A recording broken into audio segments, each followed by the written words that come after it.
you seen an orange fish swim by? It looks just like him, but bigger. Yeah, I saw him, Bluey, but I'm not telling you where he went, and there's no way you're gonna make me. Mine. All right, I'm gone! He went to the fishing grounds! You ever think about how there's a torture scene in a movie like Finding Nemo where Dory needs information and threatens a crab with death? Dory Bowers, right? Media is one of the main ways through which we engage with torture and imprisonment many of us will never witness or experience. It fills a gap, disconnecting us from that reality.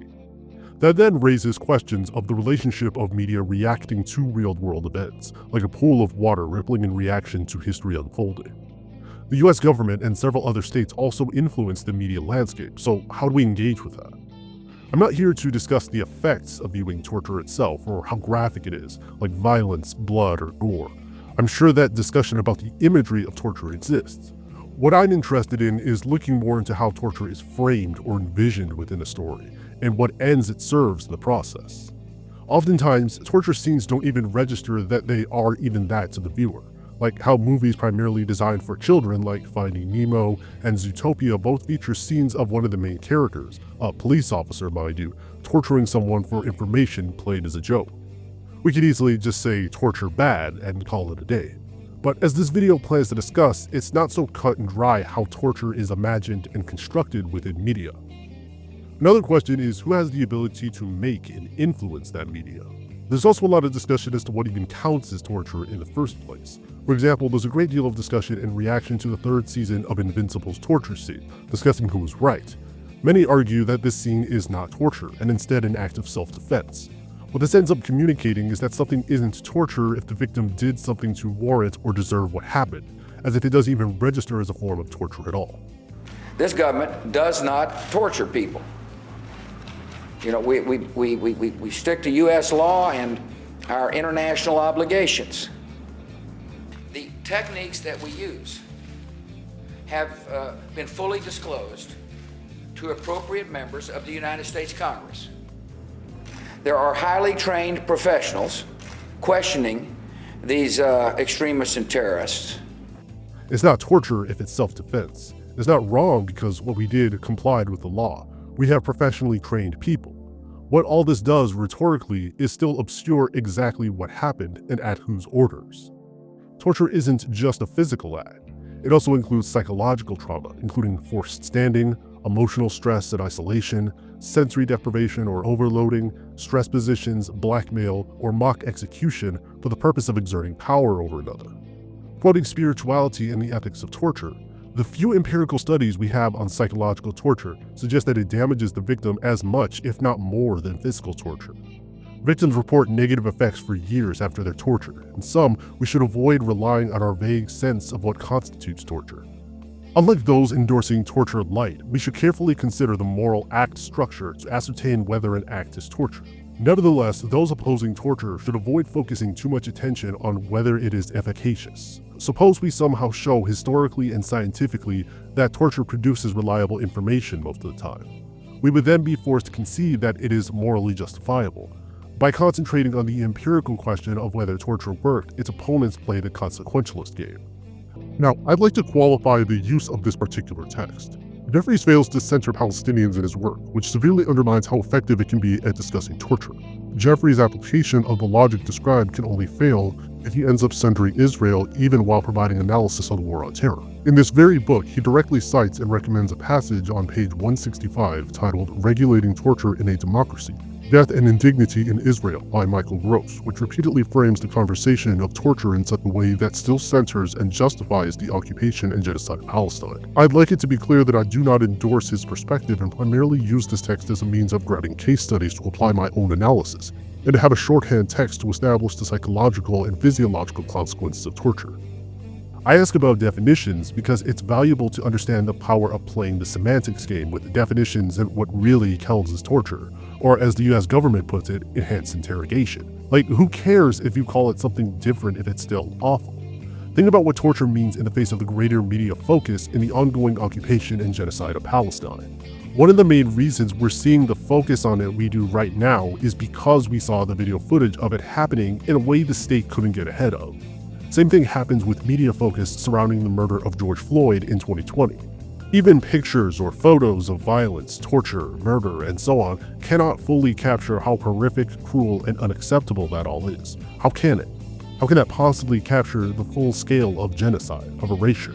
When the narrative can't be controlled or contained with playing semantics with language or obscuring or hiding information, we can only see it for what it is. There's a Palestinian author, Mohammed El-Kur, who wrote Perfect Victims and the Politics of Appeal. I cannot suggest this advocacy in writing enough.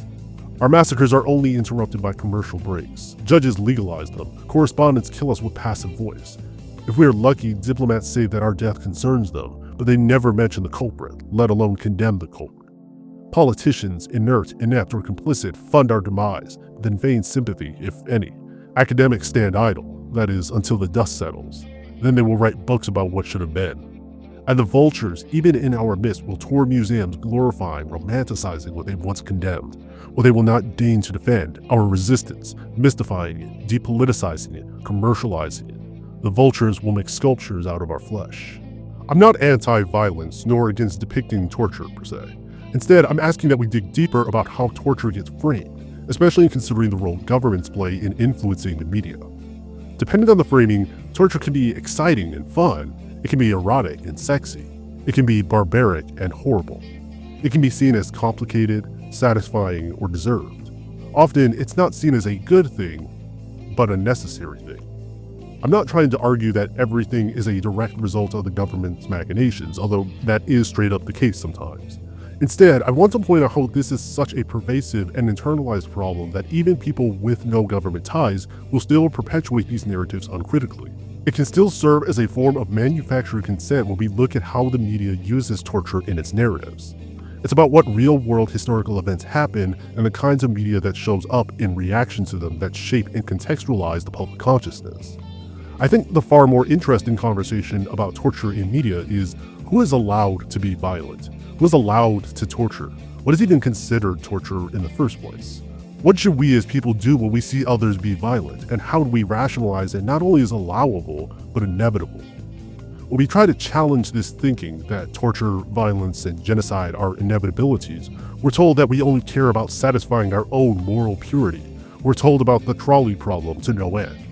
In other words, how do these narratives about torture, war, and violence become racialized, gendered, and constructed in response to the very real violence we look at or don't look at every day? Honestly, I don't even know how to address the full scope of this, but my hope is diving into this topic will give more insight. Let's talk about torture. From one murderer to another, I'll see you in hell. No, Dad! No, stop it!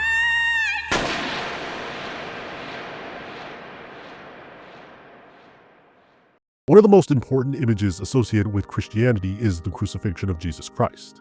It's an image of sacrifice. With that in mind, it raises questions about what sentiments we communicate in choosing to depict this in art, literature, and film. While torture is a central part of the imagery, we attach different emotions or expressions to that as well.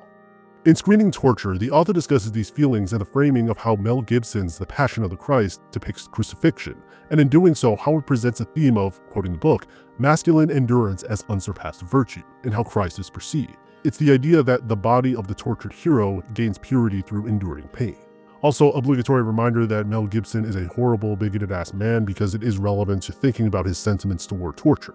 Whether Gibson is starring or directing, the primary empathetic focus in all of his films is the body of the hero who has been seized and assaulted by torturers, the perpetrators of evil who are often holders of official power. In each case, the hero's stoic endurance is the means by which he manifests exemplary manhood, even when half divine, to become a moral champion of suffering. In each instance, the main character's heroic stature depends on his being tortured, sometimes to death. Gibson's depiction of the symbolic function of masculine suffering and blood sacrifice by way of cinematic spectacles of pain is the key reason that, despite his own overt denunciation of torture, his films are sometimes construed as pro-torture. The contradictions that arise from condemning torturers on the one hand, condoning the torturer's heroic revenge on the other, and representing both through media and spectacle make Mel Gibson's films provocative, controversial, and, given his own stated goals, misguided. So why are Gibson's depictions of torture, which are actually cast in all three films as inhumane and barbaric, so often seen as condoning torture? And why don't these three films in particular manage to convert audiences, especially the Republican evangelical Christians of the Pew poll, to an anti-torture perspective? It's this that complicates the perception of torture, as it becomes something we associate with vicariously. It can almost seem exciting on some level. It shows the ways that the framing of the scene can drastically change how we perceive torture. It doesn't exist solely as a dehumanization tool, but can also be something that we see more like with the symbolism of Christ's crucifixion. I'm not saying it's wrong to experience these feelings of excitement or attachment. Instead, I'm looking at the fact that because these works conjure these feelings, they can also manipulate them. Many of us don't directly experience or work in proximity to torture, so our connection to it is largely shown through the media. So what does it say if this is then framed in such a way to bring out that adrenaline, that excitement? Media is full of moments like this, and not just military or action movies or even for adult audiences.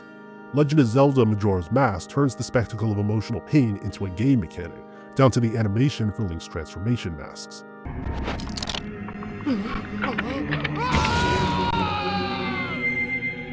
Each mask allows Link to take on the spirit of a deceased person he met in his journey.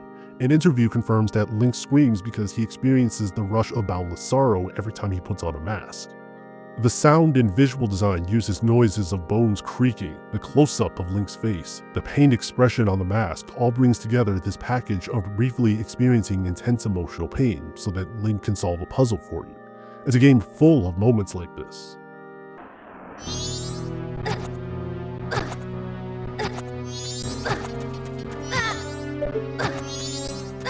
When Link dons the mask, there's not a person directly torturing him, but his emotional pain is made into spectacle, storytelling, and entertainment. In Breath of the Wild, trying to draw the Master Sword has a check on your HP and will kill you if you don't meet the requirement.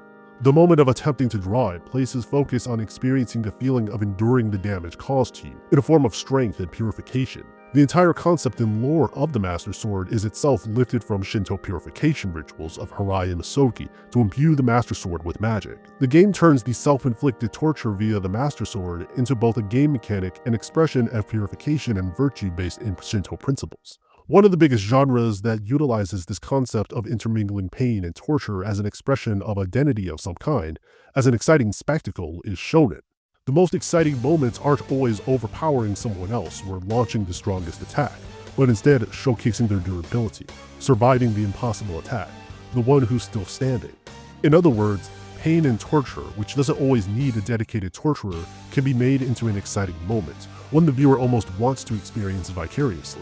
Take the awakening scenes in Persona 5, which to this day still has people making their own fantasies of it, despite these scenes also being very clear torture scenes, with these being immensely painful yet deeply exciting moments. Obviously, nobody wants to literally be burned alive or beaten within an inch of their life, but it's more the emotional excitement of being caught up in the scene.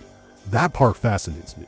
In Invincible Fight Girl, a work heavily inspired by shonen, often the fight is about technique and combat, but in many ways it's also not. It's a conversation, a clash of philosophical differences. Andy loses the match but still won the fight for this very reason, because her perspective and beliefs in standing up for someone stood undefeated. Her ability to endure pain and withstand these brutal attacks become an expression of her philosophical beliefs. Many of these works, and really the genre as a whole, can find their roots in Wuxia novels, which gives far more context for the root cause of these feelings. Wuxia is a martial arts genre and movement largely including the arts of China, Korea, Japan, Thailand, and others, centering the themes of chivalry, altruism, justice, and righteousness. It focuses more around these principles and communicates these ideas through martial arts rather than trying to focus on practical, accurate combat techniques.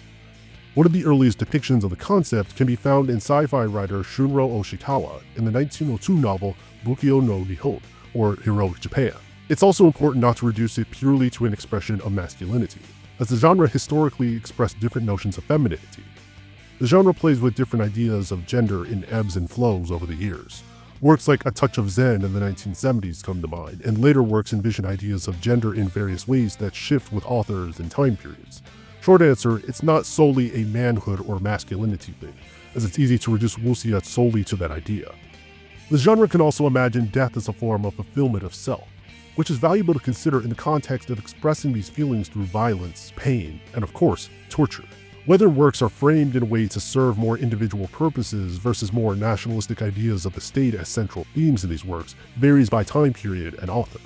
It would be inappropriate to describe Wuxia as an inherently nationalistic genre. So instead, the more valuable question to ask is, how is torture, death, and violence constructed as a tool of vicarious excitement? One of the most direct applications can be seen in looking at works influenced by the Wuxia genre. The biggest takeaway is that emotions are powerful. And in discussing torture, consider just how exhilarating torture can be to the viewer. In one of the chapters on screening torture, David Danzig discusses the emotional feelings and connections in watching the TV show 24. If you're not aware, 24 was an American action show known for its agent Jack Bowers and his continued use of torturing people he deems terrorists in order to save lives. It was a show that came out in the US not long after 9/11 and played into a lot of those sentiments. We're going to touch base more on the show itself toward the end of the video, but for now I want to touch on Danzig's feelings just in watching it. I began renting DVDs of the program and quickly became hooked onto the adrenaline rush that 24 provided. I was an unlikely fan. Days after the revelations of abuse at Abu Ghraib, I was tapped to serve as manager of Human Rights' first campaign to end torture. I would spend my days talking to government officials, reporters, and activists about the damage the use of torture had done to the United States. But at night, as I watched more and more 24, I found that Bauer was chipping away at my ironclad resolve that torture should not ever be employed. I found myself wondering what a US agent should do if he faced the ticking time bomb situations Bauer faced every Monday night on 24. The experience was unsettling. After all, if this program could have this impact on me, a person who spends his days working to stop torture, I wondered what impact the program might have on the broader viewing public. And I wondered what, if anything, Human Rights First might do about it. 24 constantly sells you on the threat of a ticking time bomb. That urgency is the driving force of the discussion of torture. We need someone to make a choice and act now, or so many lives will be lost. Anything done under those circumstances is done for the greater good. Torture, when carried out by the state, is rarely framed as a good thing, but instead is imagined as necessary. If you look through Israel's propaganda guidebook, they flat out state to deflect with this kind of reasoning in the guide on how to respond to specific questions. Place yourself as acting on the defensive, that you're really well-intentioned, and that what happened is tragic, but don't actually name the root issue. They ask, what would you have done, or want your government to do? Wouldn't you want to do whatever is necessary for security? Many of these works also rely on a form of dehumanization in order to construct a simplified narrative that doesn't intrude on that sense of urgency or excitement. Achille Mbembe is a scholar who has written extensively about African genocide. He gives us a concept of necropolitics, the politics of life and death. It's the logic used to rationalize what deaths are worth caring about, because if you're dehumanized, what happens to you doesn't matter. In constructing a violent other, a terrorist, a threat to the state, an irrational monster who cannot be talked down, rehabilitated, or reasoned with, it creates a situation in which a normally inhumane idea, like torture, is framed as a necessary evil. It's rationalized by the fact that the people the torture is happening to aren't considered human, merely necropolitical waste.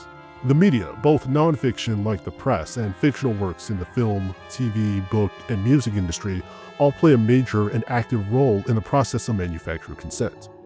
Passive voice is king. Omitting facts is standard. Fabrication is permissible. Journalists become stenographers, and reporters become state secretaries, as they parrot police and military narratives. They tamper with evidence. They muddle, mislead, and misconstrue, manufacturing consent for ethnic cleansing and creating confusion around murders that are clear as day. We forget that belief has very little to do with truth. People tend to believe the powerful, the compelling, not the sincere. The truth, that which is factual and historically accurate, is irrelevant in the face of the dominant, institutionally mainstream narratives that forge their truth. With that in mind, I'd like to look at another common, insidious tool of torture, using it to frame the oppressed as barbaric. Katara, they tried to wipe us out, our entire culture. Your mother. I know. Then you should understand what I'm talking about. We're the last waterbenders of the Southern Tribe. We have to fight these people whenever we can, wherever they are, with any means necessary.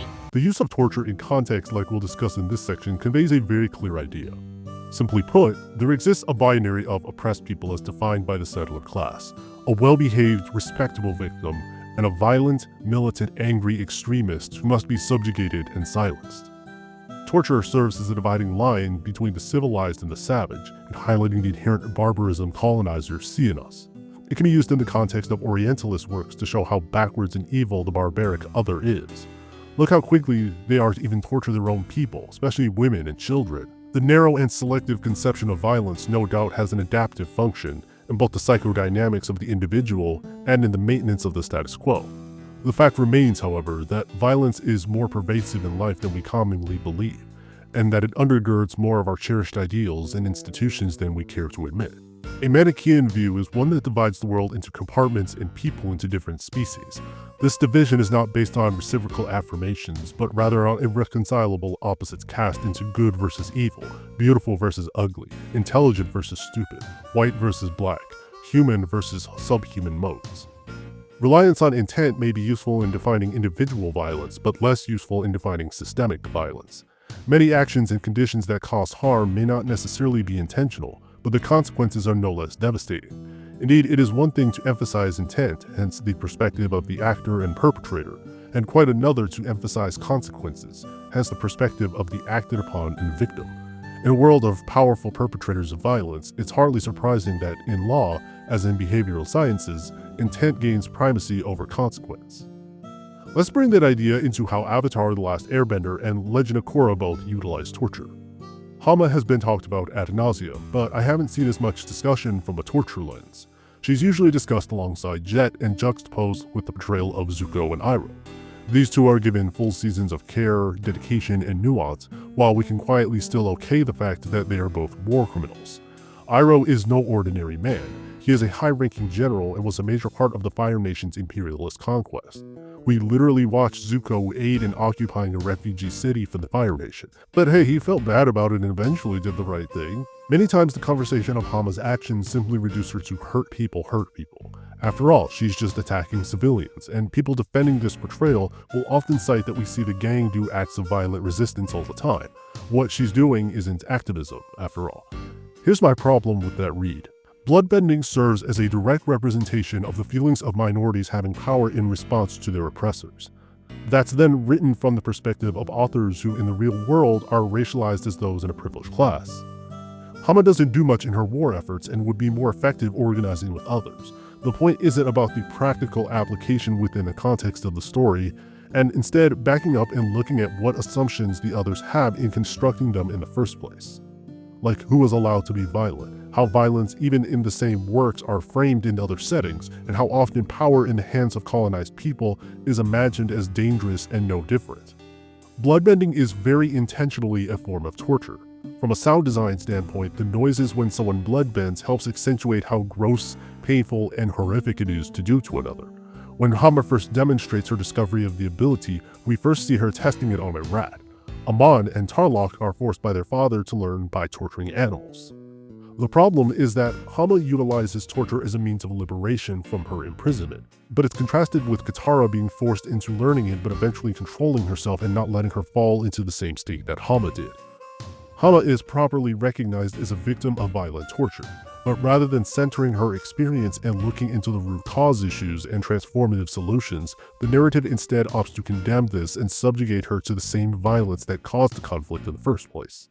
These conversations become cumbersome to pick apart, because often they're reduced to and fixated on the justification of torture. Hama's worldview is extremely oversimplified, rather than a genuine exploration of a torture victim's trauma in response to those aligned with the settler class. We don't need to think about the consequences of this colonization. Arguing over Hama's actions are in many ways a trap, because the premise is already constructed by those aligned with neoliberal sentiments about how colonized people should behave. They wanted a twist villain that would serve for a good Halloween episode, but applied it in one of the worst contexts possible, through the use of a victim of years of torture by way of imprisonment. What gets me other reads that Hama is too far gone and give no exploration beyond that. I reject the framing of this conflict itself. Bloodbending's portrayal becomes more directly politicized when it's applied in the context of a victim of colonization and torture having a means of escaping.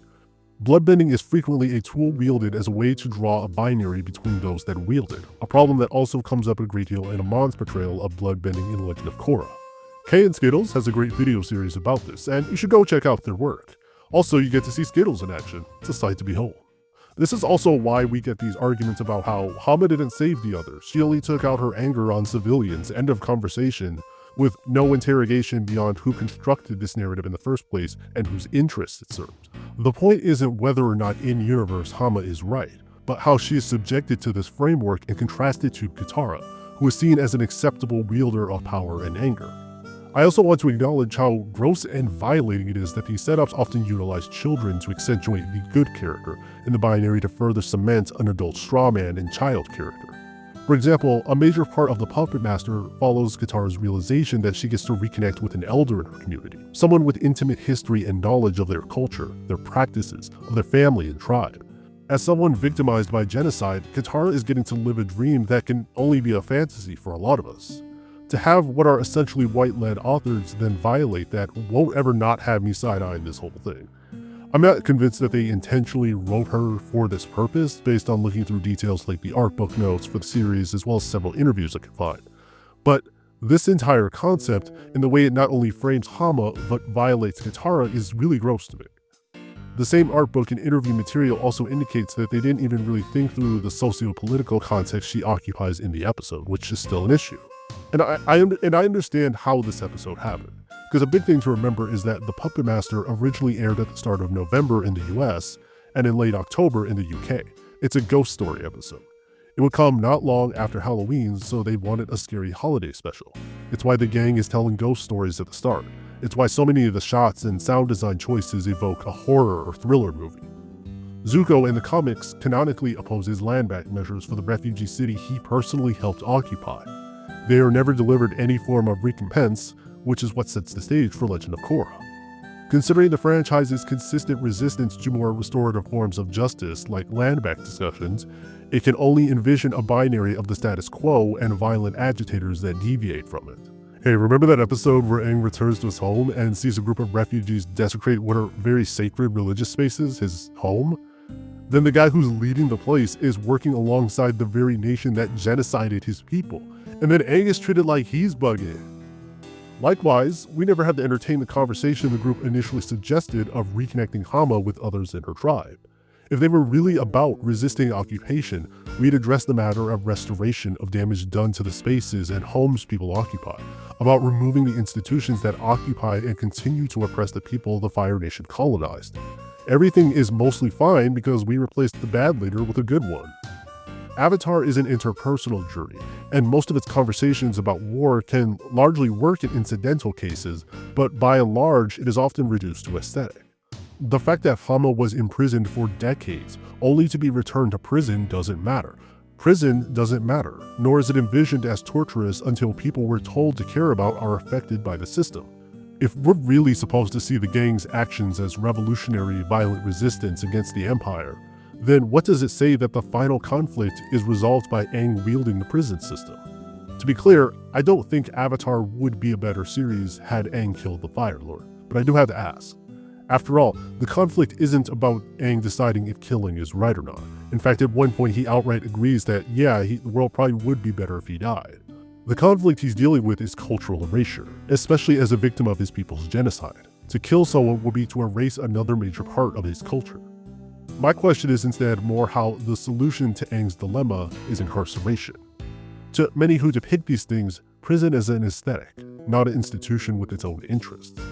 When we see the Boiling Rock prison break, it's because prison breaks are reduced to an aesthetic. It's not that prison as an institution relies on dehumanization and is an unjust system that obfuscates social problems. It's that prison is simply being run by the bad people. Prison is then often imagined in an idealized way, where it's only bad if it sends the wrong people to it, but becomes acceptable, peaceful even, provided the right people who deserve to be there are put in it. The idea of restoring trust in institutions like this instead of recognizing both their origins and applications as tools of violence, control, and extraction of resources will always produce the same outcome. The gang becomes a group of neoliberal capitalism-defending law enforcers in a heavily American-inspired Republic City. Police in the country the creators are from originated as a night watch system organized formally as a means of protecting property and goods. It has never been invested in people. In 1838, the first publicly funded organized police force was put together in a way that transferred the cost to the citizens, arguing it was for a collective good. Further, we can look at its intersections with slavery.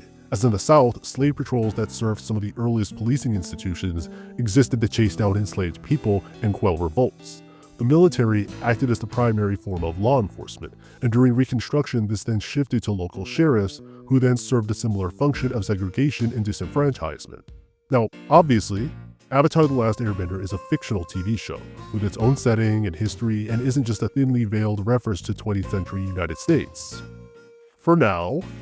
But even within the show's own universe, we simultaneously see the dehumanizing conditions of prison and also see it used as a pacifistic, non-violent solution to Aang's dilemma.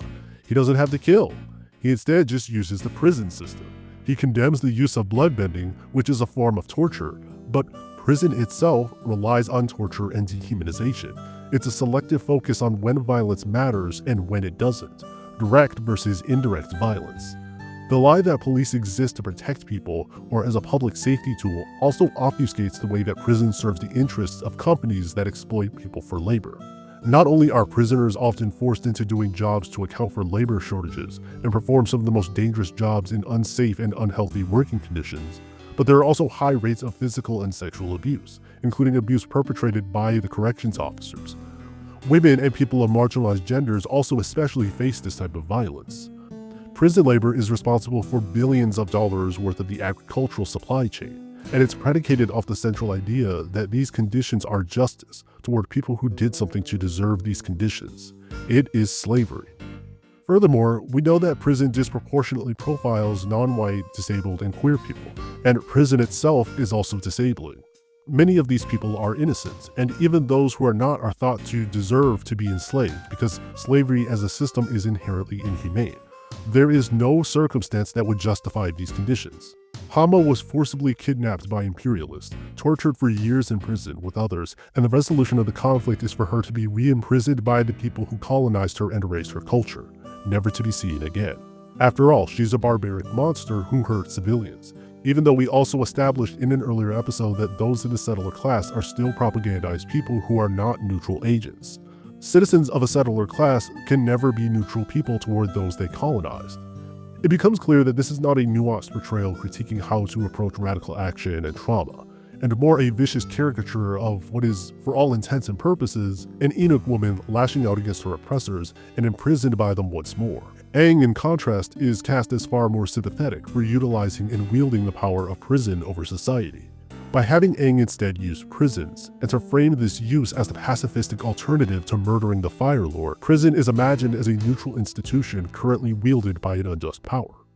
My point is not that we use Avatar as political theory, but that we can understand where these assumptions about what activism is reflected in the sentiments the authors convey whether they realize it or not. Hama is far from the only instance. Seems like a good time to talk about Zahir. In their video about anarchy, Kay and Skittles makes the observation that Zahir and his crew, who are strawman portrayals of anarchism, do things that very much do not align with their ideology, like threatening to genocide the Air Nation a second time, or the scene in which he and his group brutally torture Korra, leaving her disabled. We don't actually have to meaningfully engage with the ideologies these characters espouse, if we instead frame any matter of attempting to deviate from the neoliberal status quo as dangerous. To that end, I think it's valuable to think about how gendered torture is used here as a way to accentuate just how deeply depraved this way of thinking should be seen as, like with bloodbending. This does not mean that I think randomly pulling up and killing the leader and nothing else was the right move, but instead recognizing that they aren't made to be rational actors with well thought out plans. Because for them to have more cohesive beliefs would mean the narrative having to more critically engage with anarchism as an ideology. Legend of Korra had numerous behind-the-scenes challenges in production, so I understand that to a large degree. But I think given the pattern of limited range of understanding the issues, we can name the use of torture as an issue. Avatar and Korra make far more sense when looked at as largely interpersonal stories that use political ideologies and issues they bring up as aesthetic choices, and not things to be more critically interrogated. Hama and Korra are both victims of and wielders of torture. I would make the argument that the narrative selectively applies who it empathizes with based on their relation to the privileged class. The violence that other women like, say, Hama are subjected to are seen as pitiable at best, or even a form of justice when she's rearrested, because unlike the others, she's just as bad as her oppressor. In the art book, Hama isn't imagined as good or evil, but out of balance. In Book 2, Cora herself utilizes torture, using the threat of execution as a means to force a judge into changing his verdict and forcing information out of him that she needs. This constitutes torture. Cora becomes the dirty cop, and we can sympathize with her actions in learning that her father was framed, and this entire thing was a setup. The resulting effects from this also means that we don't really need to engage with Unalaq rightfully pointing out an imbalance of spiritual connection and respect for the land, because he's not really invested in it and is instead seeking power. Thus, Cora's torture becomes just. She'll go on to open a path for the spirit world, but that whole neoliberal capitalist society, it's not treated as an affront or a direct root cause to the disconnect to the spirits. Someone like Varric, being an actual war profiteer, isn't awarded the same level of scrutiny, and the story largely just treats him like a little guy. Never mind the bombing, or the war instigation for his profit, or that time he framed one of the main characters for an act of terrorism, or that working with a fascist thing. Weddings, am I right? But Hama was a monster. This is why we need to understand that torture in these narratives is not there to serve as a genuine discussion on the nuances of violence. It exists to showcase how human we're meant to see the others from the perspective of those aligned with neoliberalism. We've all seen it 1,000 times, right? Some media presents a caricature of some kind of progressive character or some leftist belief, a communist, feminist, racial minority, whatever it may be. And they are either some strawman representation of their ideology, or they have some dark personal grudge they instead go after. They have to go and attack and try to kill children or kick puppies or do something evil to completely discredit their perspective, in contrast to the status quo, and never really engage with the social matter the author rarely genuinely understands or at least faithfully tries to engage with. You may also remember Daryl Davis, the black man who got a lot of media attention for being the super nice, gentle black man who would reach out and talk down white supremacists. You may also remember how often he was treated like the good one and how white people absolutely adore this guy, constantly pointing to him as someone you uppity Negroes could learn from. They do not value you in the slightest. The portrayals operate on presenting some racial other as primitive, violent, and savage, playing into the fears of a usually white protagonist that they fall to the level of these dangerous people and become equal to them. Quite frequently, these movies depict a white person surrounded by brown people being tortured to further accentuate these feelings and fears toward the other. If the victim is a white woman, often the torture will include sexualization of some kind, from advertising to the types of torture inflicted on the victim. The often gendered nature of torture shows the way that nudity is used very differently between white and non-white women. Both are frequently hypersexualized in this context, but the former is imagined as a sort of pristine object being defiled by forbidden brown hands when victimized by torture, with the framing and cinematography choices placing emphasis on her body to support that, while the latter is made nude in such a way to highlight brown women as primitive and savage through their exposed bodies in everyday life. Even without the use of nudity, the framing behind how torture is shot is still designed to evoke a form of sensuality or sexualization in the choice of perspective. It raises the question of who is the assumed observer, and what do they perceive from the scene. These kinds of tropes still persist in the way that anytime you see someone being boiled alive or threats to eat people, there's an excellent chance they're drawing on these kind of historical narratives of racialized people. Additionally, human sacrifice and cannibalistic practices are often used to imagine people as primitive, backwards, and savage. Assigning morality only to the ones they see as primitive gets used to rationalize the colonization of native people, often incorrectly conflating several tribes of people, and even cross racial lines in doing so. When native Hawaiian people are portrayed as these violent, backwards people, even though it was US business interest and military occupation that drove these, the goal is to rationalize their genocide as a good and civilizing thing. When those aligned with the settler class also participate in the very same violence and cannibalistic behavior they condemn the racial other for, there's no call to civilize the oppressor. It's pretty clear why. In many respects, the concern is not about anthropological history or about cannibalism. They instead use it as a way to say, see, these people aren't innocent, therefore they got what they deserved. Calling out the way colonizers selectively choose to care about and observe cannibalism doesn't mean that you're pro-cannibalism or pro-torture. It means that your understanding of the selective observation employed by the settler class. The concept now that Native Americans were these people that were just planting flowers, that were so kind, like the Disney movie Pocahontas, and then here came white man John Smith and his guys, And I'm like, they were literal cannibals. It's been proven beyond a shadow of a doubt. New York Times even had to run the piece. Yes, they cannibalized, they ate, they had sacrifices. The Aztecs killed hundreds and thousands of kids sacrificed to the rain gods. That stuff stopped when white men began believing in a monotheistic worldview and started assigning morality and saying it actually is not all for naught, right? It's not all about the rain god, the sun god. This isn't just some antiquated idea of numerous indigenous people that we've now become enlightened past, as it is still an ongoing narrative used to justify the ongoing colonization of oppressed people. Torture and barbarism rest at the heart of it. What you'll often find is that this torture also serves as a misrepresentation, to then dismiss claims when people of the settler class wish to directly discuss colonization or genocide. But it basically goes something to the effect of, yes, racism is bad. Yes, genocide is bad. But they also did this bad thing too, and they were really violent, so they can't be too bad. Look at all the innocent people they hurt too. Sure, you're a native person, if you're black, Asian, trans, whatever, you can be mad about that whole genocide thing, but don't you dare show too much anger. You're just as bad. It is important to recognize that there is a racial politics to anger that determines who is allowed to express anger and who is not. Once an effective economy of anger has stimulated a public into action, then that public itself becomes an object of politics. And the anger of black and indigenous people has always elicited forceful responses from the white settler state. By labeling the collective in this way, their concerns can be pushed aside. They can be categorized as irrational, as needing to be rational and sensible, as needing to calm down. This works as a strategy of containment, in which the original problem that led to the anger is obscured. The protesters are instead positioned as what Ahmed calls killjoys, in which certain bodies are seen as the origin of bad feeling, as getting in the way of public happiness. The person who identifies a problem refuses to just go along with things. Even their own oppression becomes a problem, sabotaging the happiness of innocent others, blocking the flow of happiness throughout the social body of the settler state. The year is 1968. Dr. Martin Luther King was murdered April 4th. Kennedy was assassinated a few years earlier. We're seeing a great deal of media focus on the civil rights movement, of women's rights, of LGBTQ rights, and on the turn of the deinstitutionalization era of the early 1970s US. In short, it's a time where the thought of major social change and revolution is on the minds of many white Americans during this time period. We can then look at media created in the 1970s as expressions of the feelings experienced during this time, especially looking at the depictions of black and similar issues by white authors. Let's look at the American TV show Julia, which ran in the late 1960s into the early 1970s.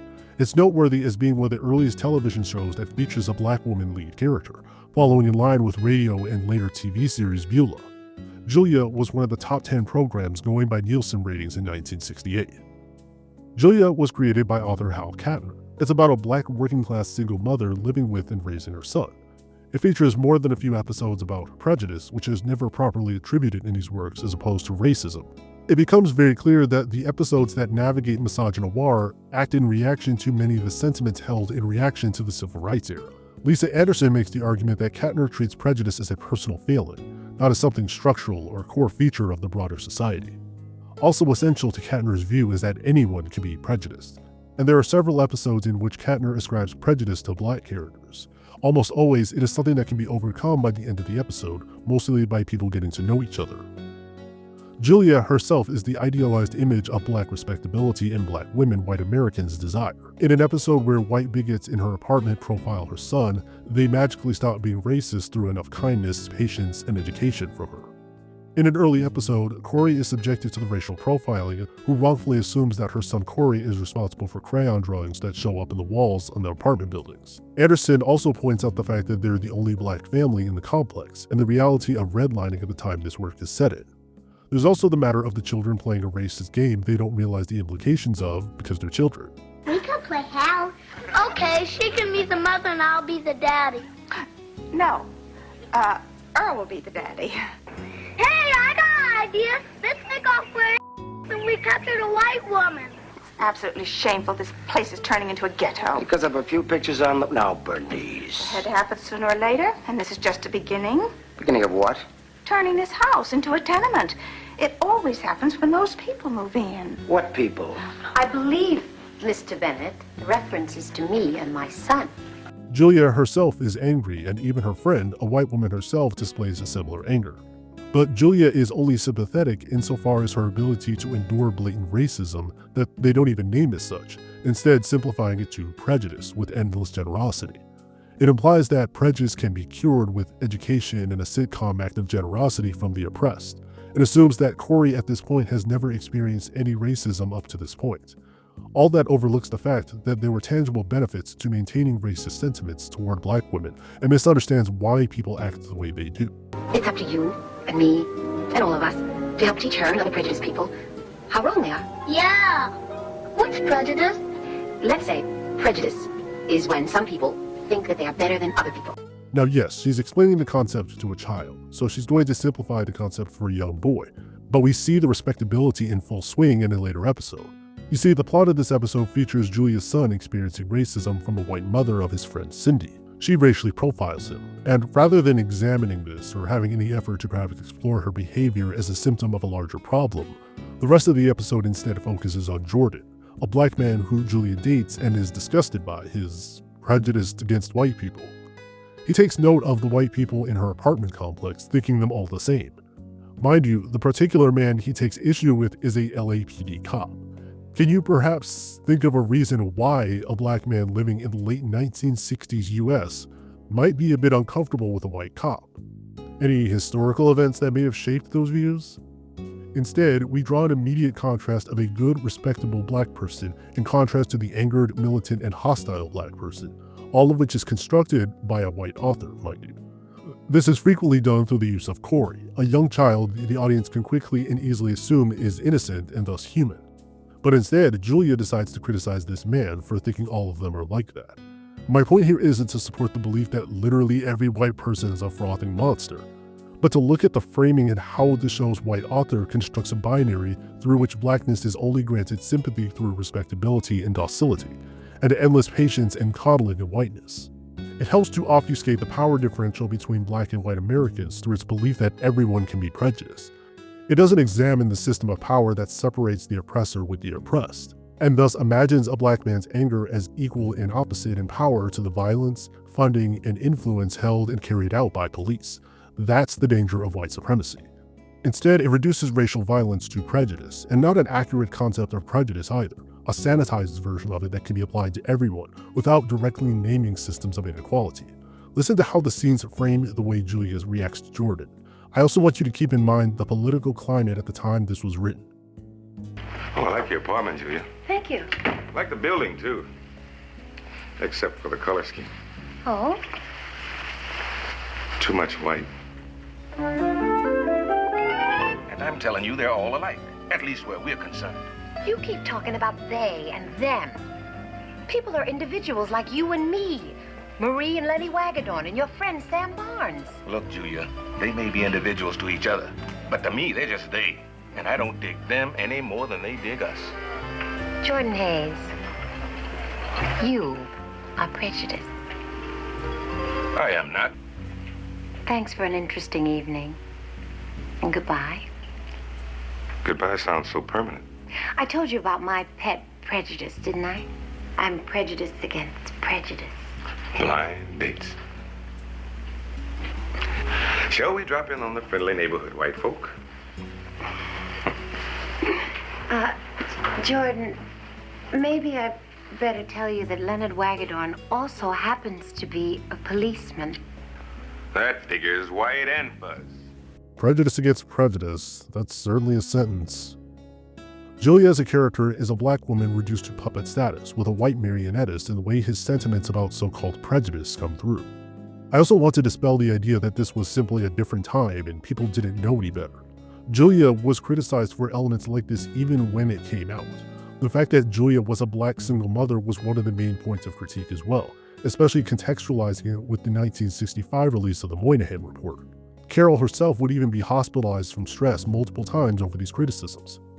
The report posited that issues of inequalities and living conditions of black Americans was not the result of racism, but instead moral failings at the hands of black families that needed to be addressed by simply having better moral fiber and by picking better partners. It acts as a continued demonization of black mothers that persists to this day. It's a stigma of black single mothers which would later emerge in ideas like the welfare queen, despite the fact that black people were systemically excluded from welfare for most of its history. Carol even wanted Julia to sport an afro, which was rejected in favor of her less textured hair. This is important to consider with the natural hair movement of the 1960s and 70s and the political statement made through the hairstyle. This, in the eyes of white leadership, would have likely gone in the way of politicizing her too heavily, to see her as a character who, in reality, would likely share the same sympathies as Jordan, especially following the Civil Rights era. Instead, her edges are smooth and she's imagined as the ideal black person, the single mother, the one able to patiently wait on white racists, the one who condemns her militant black company for disliking white people. Between scenes, she met in her dressing room with journalists, psychologists, and leaders of organizations who were concerned about the show's impact. The pressure took a toll. I cannot spend every weekend studying each word, writing an analysis of everything I think may possibly be insulting, then presenting it to you in the hope that we might come to an understanding, she told the show's creator, Hal Katner. You can see it, I'm falling apart. In 1970, she has to be released from her contract at the end of the series' third season. Julia exists as a white reaction to social change and progression, imagining whiteness as having equal and opposite power to the people oppressed by white supremacy, demanding a constant, defanged, patient, generous education from the oppressed, who must never raise their voice or speak up about her violence. It imagines oppressed anger as barbaric, dangerous, and uses that barbarism to obscure the relationship of power between oppressed and oppressor. You don't find it odd that we just entirely dropped that whole white woman racially profiling her black child thing, and how the narrative conflates this as being equal to a black man rightfully not trusting a white LAPD cop? Lois Lane transforms into a black woman for a day with a machine that Superman just has, compliments of Darnell, a dude who isn't even black. How could this possibly go wrong? We open with Lois Lane getting a news assignment to do an inside story on the black community, and she sees it as a way to advance her career. None of the black people want anything to do with her, and she's hitting a dead end as a result. I wonder why. The far simpler answer of simply platforming or talking to black journalists who are already doing the work she's been looking into never comes up. She could also just not use black people's experiences and trauma to advance her career. Therein lies one of the core problems and the premise behind this story. It tries to imagine this idea that you can capture the black experience in a day and in a few short moments. It also assumes that short of literal transformation, one cannot engage or listen to other communities to build solidarity. The story makes a big deal about all the black people shunning and running from her, but they have damn good reason to do it. My personal favorite was this blind woman who was open to speaking with her until she starts talking and clocked that she was a white woman and just left the bench. Now we introduce the most important for our analysis, Dave. Dave is the caricature of a black activist. We introduce him on a stand speaking to the people. Much of his character is this angry, militant black man who for some reason just can't stand Lois Lane. She's whitey, and this dude treats Lois with hostility, saying that she'll let you shine shoes or sweep her floors or babysit her kids, but won't let your kids into her schools. He's wrong about me, but right about so many others. We're really meant to side with Lois and her god-awful plan here. The narrative ultimately puts the onus on Dave to change, but he's honestly right. She's only here for her career. Lois then decides the most rational course of action after hours of frustration is to contact the local black press in New York, because it has a very rich history in reporting, and no, obviously she decided to ask Superman to hook her up to a machine that will transform her into a black woman. She then runs out to discover a life as a black woman now presenting herself differently. So, being black is not simply your literal skin color and hair texture. It can't be reduced to becoming black in this manner. Does the machine also magically imbue her with the nuances of different forms of Afro-linguistics to pick up on and understand the language?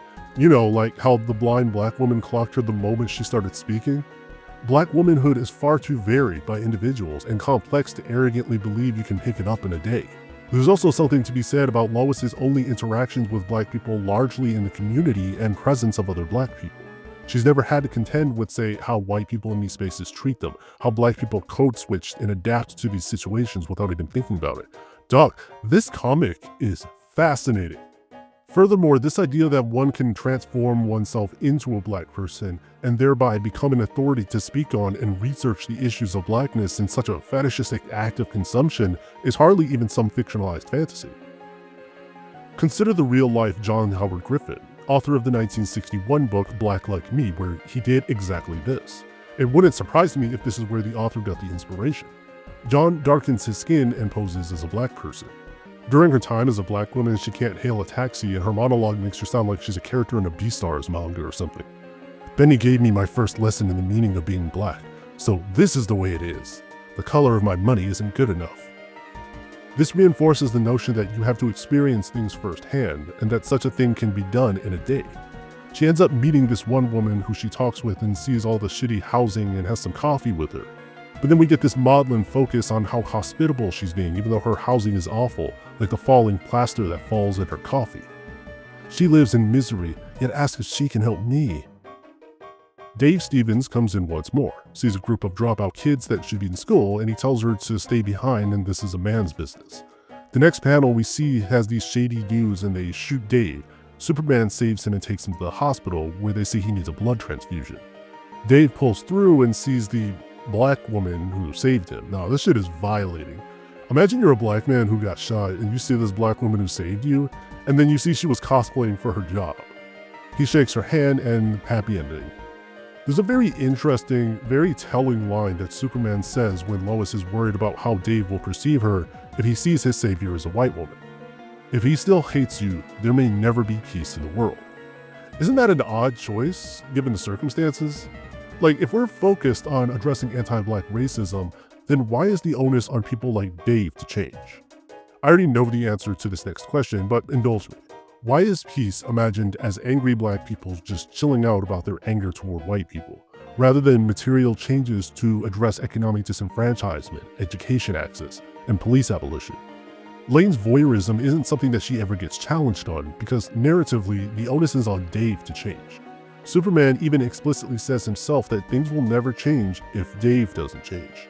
Not Lois Dolezal here, not the police who get involved, not the systems or structure that Dave brought up in the first place. It's Dave who has to change. The problem is that Dave's suspicion of white people is completely reasonable given the circumstances. Change and peace comes from changing and dismantling institutions, not through black people learning to chill out about people who participate in their oppression and appropriation. In real life, when black people fall out of line, we're caricaturized as violent beasts. Black women are robbed of their agency and told that they need to be more polite, more ladylike. It simultaneously robs black women of their humanity, because anger is still a valid and real human emotion, just like any other.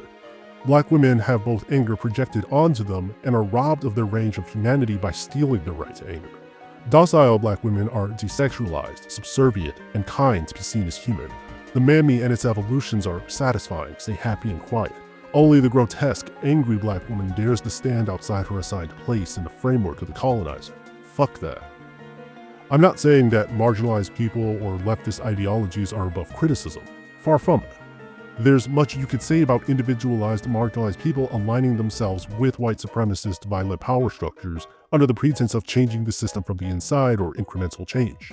But rarely are these perspectives or people genuinely portrayed in a way that isn't a blatant straw man or born out of the fears of those in oppressor classes. Rarely do those portrayals actually include or center those affected by or who support these ideologies. Films like Sinners give a far more nuanced discussion on how it frames and portrays violence, showing ways it can both be critiqued and celebrated depending on where and when it's used. If you've been following this section, you maybe had Black Panther come to mind, a Marvel film where the antagonist wants to use the resources that Wakanda has segmented from the world to arm colonized people and not sit idly by as several other genocides in the world take place.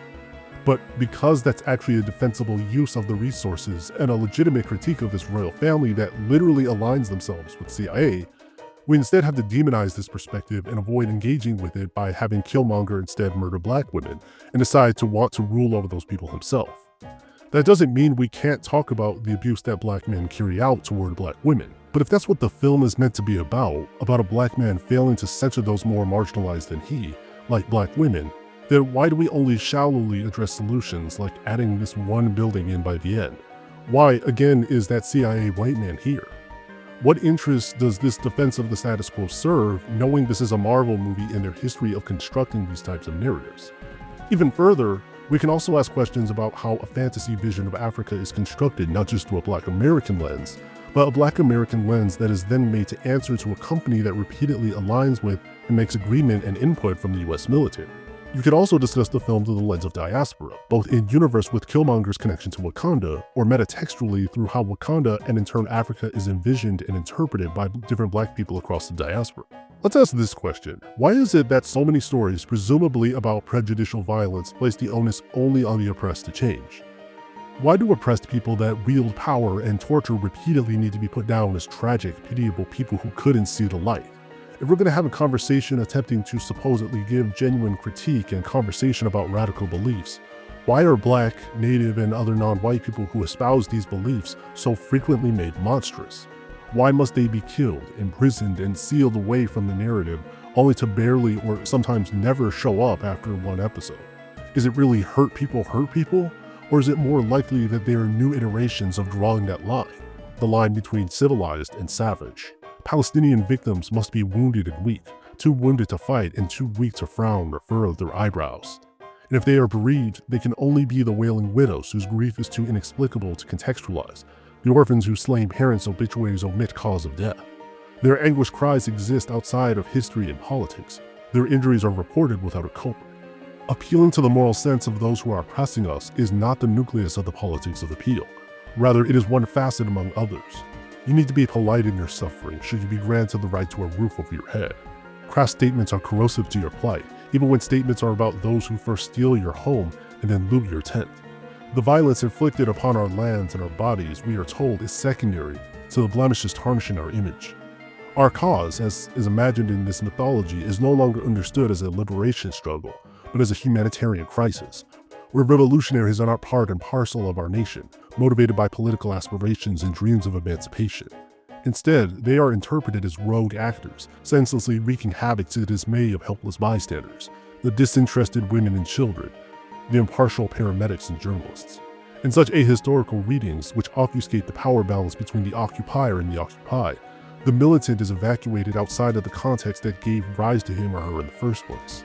The newscaster is expected to present the killing of her siblings as if she were an unbiased observer, and the nurse whose patient is a beloved co-worker maimed by an airstrike is expected to maintain professionalism, to not seek revenge on the drone operator.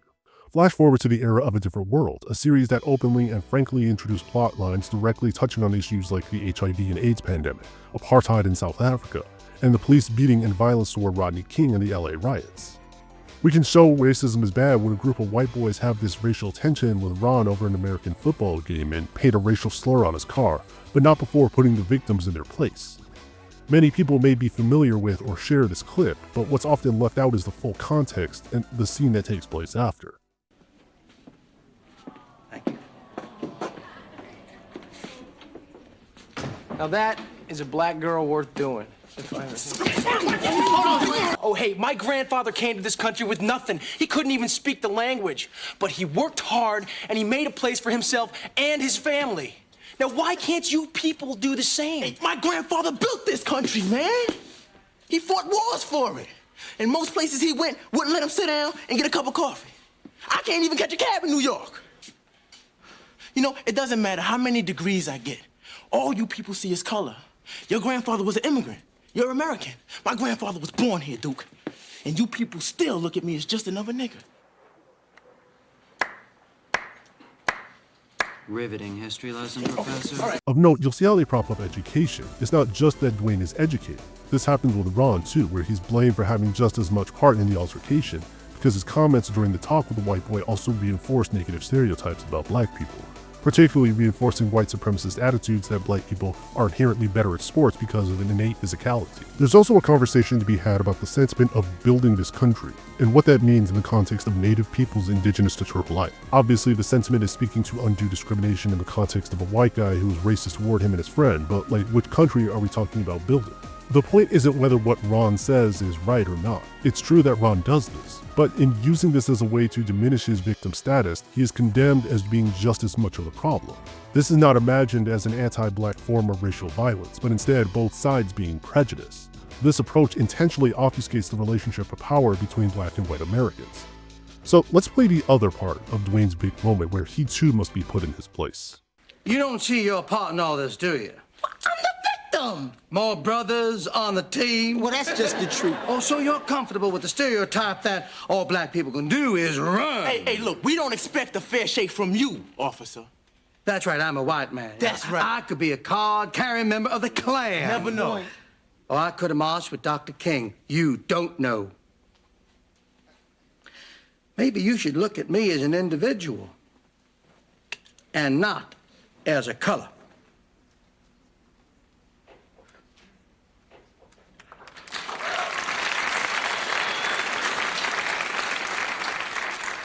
Oh, but you see, Dwayne, you're just as close-minded and prejudiced for thinking he's racist because this literal security officer, who in the same episode uses the threat of prison, he marched with MLK. Yeah, and he's still a cop. He still aligns himself with the police, so fuck him. Like, you're really gonna both sides this like that white boy didn't make a direct sexual remark to one of the black women in the group. The vandalism, the fight. You gotta go out of your way to both sides it? Nah. It is not at all an unreasonable assumption to think a security officer or a cop could be aligned with the Klan because it's an actual problem. But it's framed like these guys are in the wrong too. In fact, the specific way that Ron is criticized as reinforcing black stereotypes, paired with the notion that Dwayne finds particular power in his being educated, it plays into a lot of the education trumps all that many of us in the black community have had reinforced at us at a young age, and it comes through here. A Different World has the black respectability mindset of education is the way out of oppression. And so it casts blame on the victim and puts them on the same level and narrative weight as the racist who wrote a racial slur on his car. The end of the episode shows that someone completed the work, and we end on this scene of them just seeing nigger. This episode's writing credit is from Gary Miller, who also wrote on other programs like Boy Meets World. So there's the immediate matter of a non-black author writing not just for A Different World, but an episode like this specifically. Obviously, film and TV production is a very collaborative process, so I think it would be unreasonable to reduce an entire produced work to a single author. The problem cannot be individualized just to Miller's being non-black, and even within these issues cannot be solved simply by hiring more black actors or writers alone. I wouldn't be surprised if the both sides and the education is the path to freedom talk came from black authors. It's hard to get a clear answer short of directly contacting those behind the scenes, so I can only speculate. That said, the way the episode frames the conversation falls into the same pitfall we saw with Julia and indeed many of the other works in that it flattens the relationship of power. Miller himself even commented on the experience writing the episode in a 2024 interview. On A Different World, I wrote a racial violence episode that was so controversial to this day. And unfortunately, the message... Is that the one with Dean Cain? Yes. Yes. Yes. And that was so powerful in every way, from the table read, where the cast was incensed at my script. They were angry at me. They said terrible things to me. They said, we're not going to say these things. We're not going to let other people say these things to us. And I said, you're going to have to if you want the story to be true. And if you want to not hear what a white racist Dean Cain character, white racist, whatever, keep going. Italian kid from Brooklyn feels about the black community, then what do we have here? You know, it's not going to be good. And so it was a struggle. It was probably the worst week of my life and maybe the best show I've ever written. The space itself and who has access to it through networking, income, race, gender, and so on shapes much of these conversations. We'll touch more on this in the end. Who has access to the space and who is able to sponsor and fund media like this needs to be taken into consideration. There's also much to be said about the fact that in the process of discussing racism, the security officer keeping them in a holding cell is there to serve as the arbiter of what is fair and just action.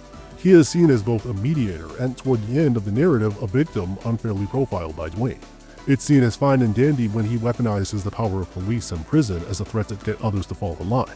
But don't worry, he marched his civil rights protest, so he can't be racist. We can also take it outside the context of the artistic.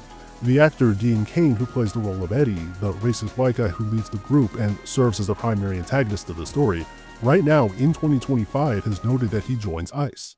And here's your opportunity to join ICE. You can earn lots of great benefits and pay. Yeah, since President Trump took office, ICE has arrested hundreds of thousands of criminals, including terrorists, rapists, murderers, pedophiles, MS-13 gang members, drug traffickers, you name it. Very dangerous people who are no longer on the streets. You can defend your homeland and get great benefits like a $50,000 signing bonus. Think about that. Student loan repayment legally, enhanced retirement benefits, and special pay for those in the field operations and law enforcement roles. So if you want to help save America, ICE is arresting the worst of the worst and removing them from America's streets. I like that. I voted for that. They need your help. We need your help to protect our homeland and our families. Playing the Superman theme over a video announcing your support and advertisement of ICE is certainly a choice. I'm not entertaining that whole bullshit support of, I agree with your cause, but you're just going too far and being too angry. Nobody's going to side with you if you keep doing that. You'll never win anyone over if you're so angry and aggressive all the time, and you're not even being angry. Even if you were angry, people are being genocided. Kyle Rittenhouse, the one who notably murdered multiple protesters under the pretense of protection, also said that he supports both peaceful protest and specifically supports the Black Lives Matter movement. This is a similar conversation of land back conversations, when white people, including white leftists, imagine land back as a white genocide or ethnic cleansing, when in reality, it's seeing an end to genocide and occupation, and denial of sovereignty for those indigenous to the land. But they're not able to envision a world without genocide, to the point where abolitionists are seen as both having equal power to their oppressors and also seen as genocidal themselves. The film adaptation of The Hate U Give comes to mind, because yes, it explicitly discusses anti-black violence at the hands of the police, but it also feels the need to devote an exceptional amount of time to also discussing gang violence, starting its narrative equivalent of going, but what about black on black crime? Police are a white supremacist institution and tool of control, not a protective tool. But in envisioning the two as equal, it obfuscates the root issue of policing as an institution. Police do not protect people, period. Think about how the occupation and genocide of Palestine is often rationalized through pinkwash sniffers. To say, but these people oppress women, but they're queerphobic, as if that okays racism, and as if the oppressing class carrying out their genocide doesn't participate in the very same misogynistic queerphobic violence. It's an obfuscating tactic.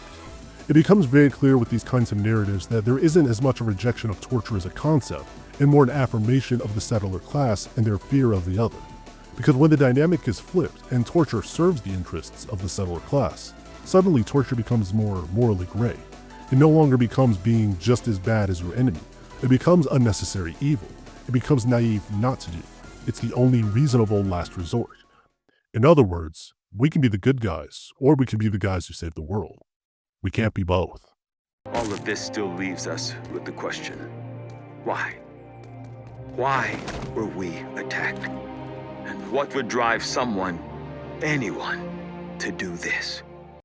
Invincible's third season premiered in February of 2025. It follows Mark Grayson after his fight with Angstrom Levy, and while he didn't want to do it, Mark caught his first body. Except not really. To me, seeing the reactions to this season have been interesting.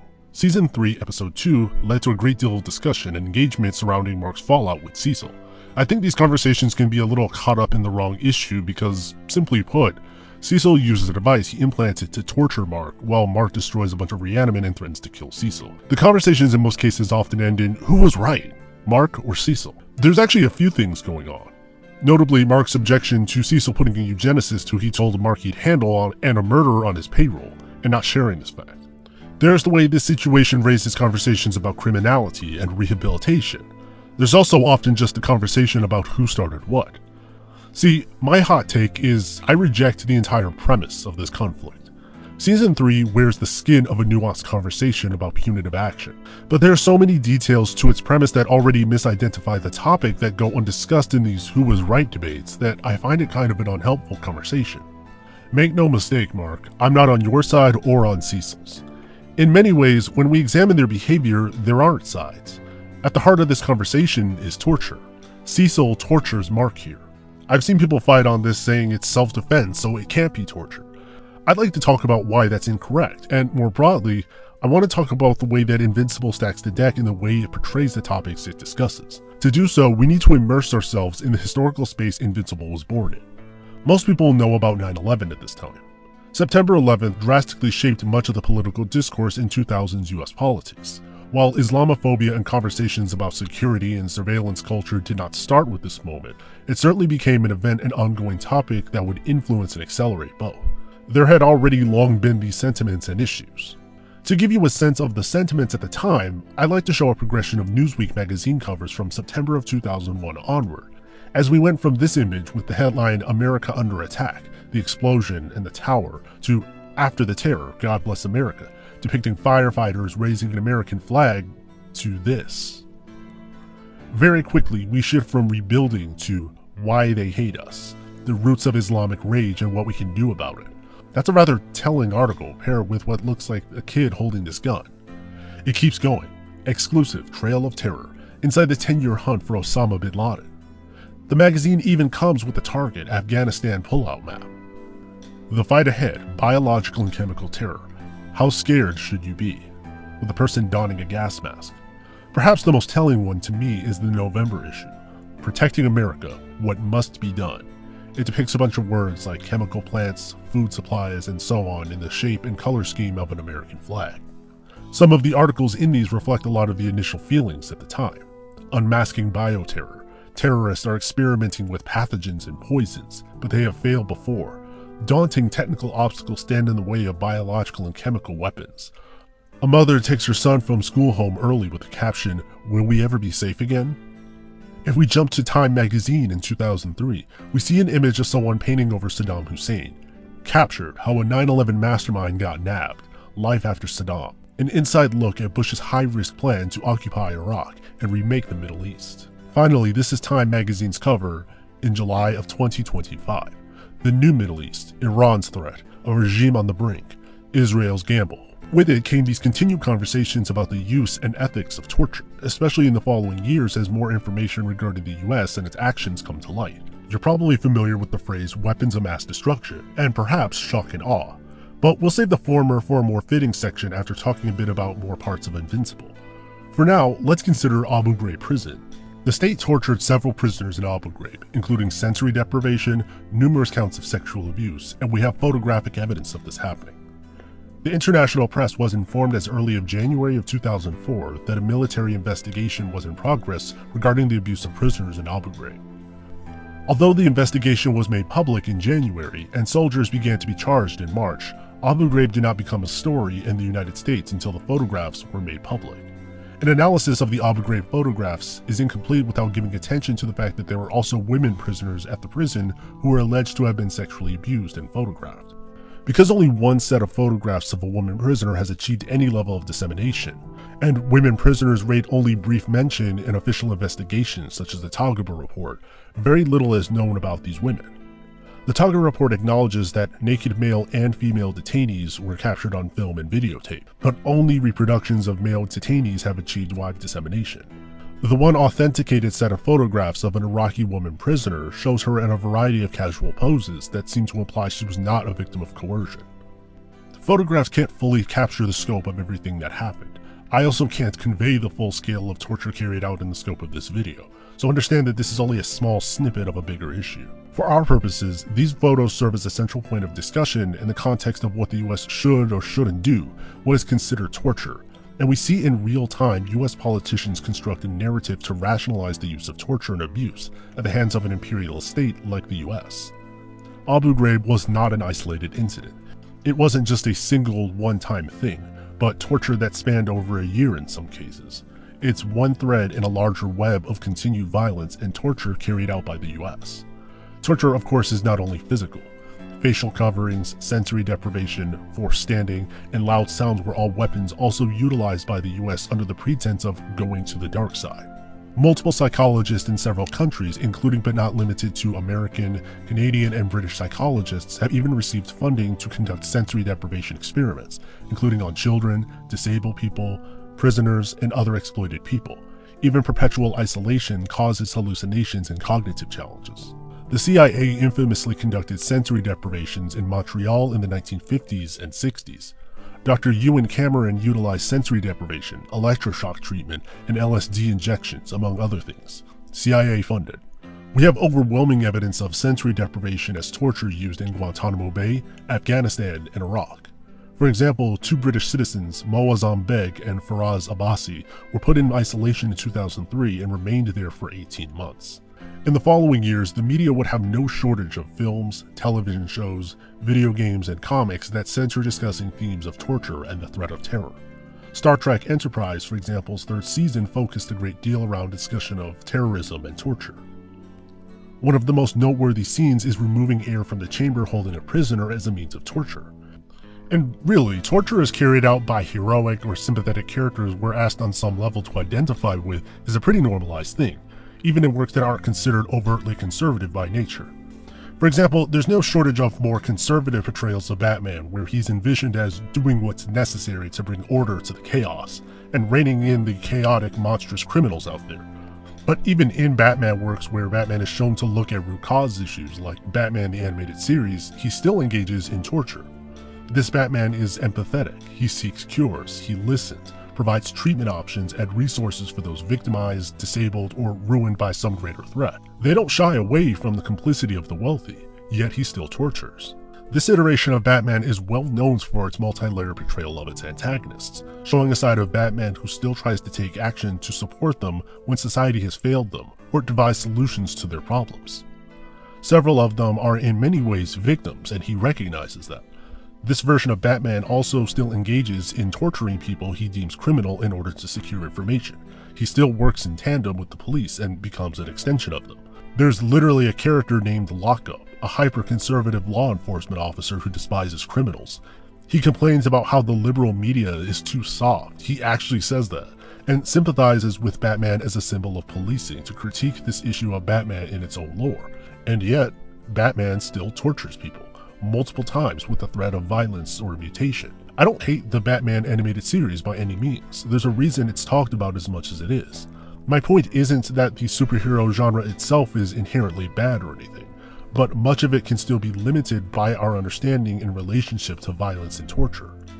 Superhero media became one of the main stages for this conversation, not just in the influx of superhero movies, but how the movies themselves are written and structured.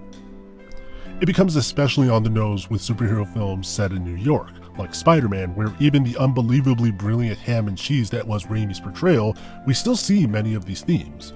Other films like Iron Man and The Dark Knight, to name a few, also far more directly deal with the use of a hero engaged in or victimized by torture, the expansion of surveillance, and the hero having to use unscrupulous means for the greater good. At the center of it grapples with themes of anti-heroes and the question of doing what's necessary for the greater good. That, or we have reactionary power fantasies that envision politicians and police as too soft and incompetent, prompting a super cop to intervene in their place and restore order to the chaos. Many of these would also increase the scale of destruction caused and lean into the feelings of disaster and loss, as if still tapping into the feelings of those aligned with the settler class of America would have toward 9/11. Thus, the question of killing and torture also frequently came up.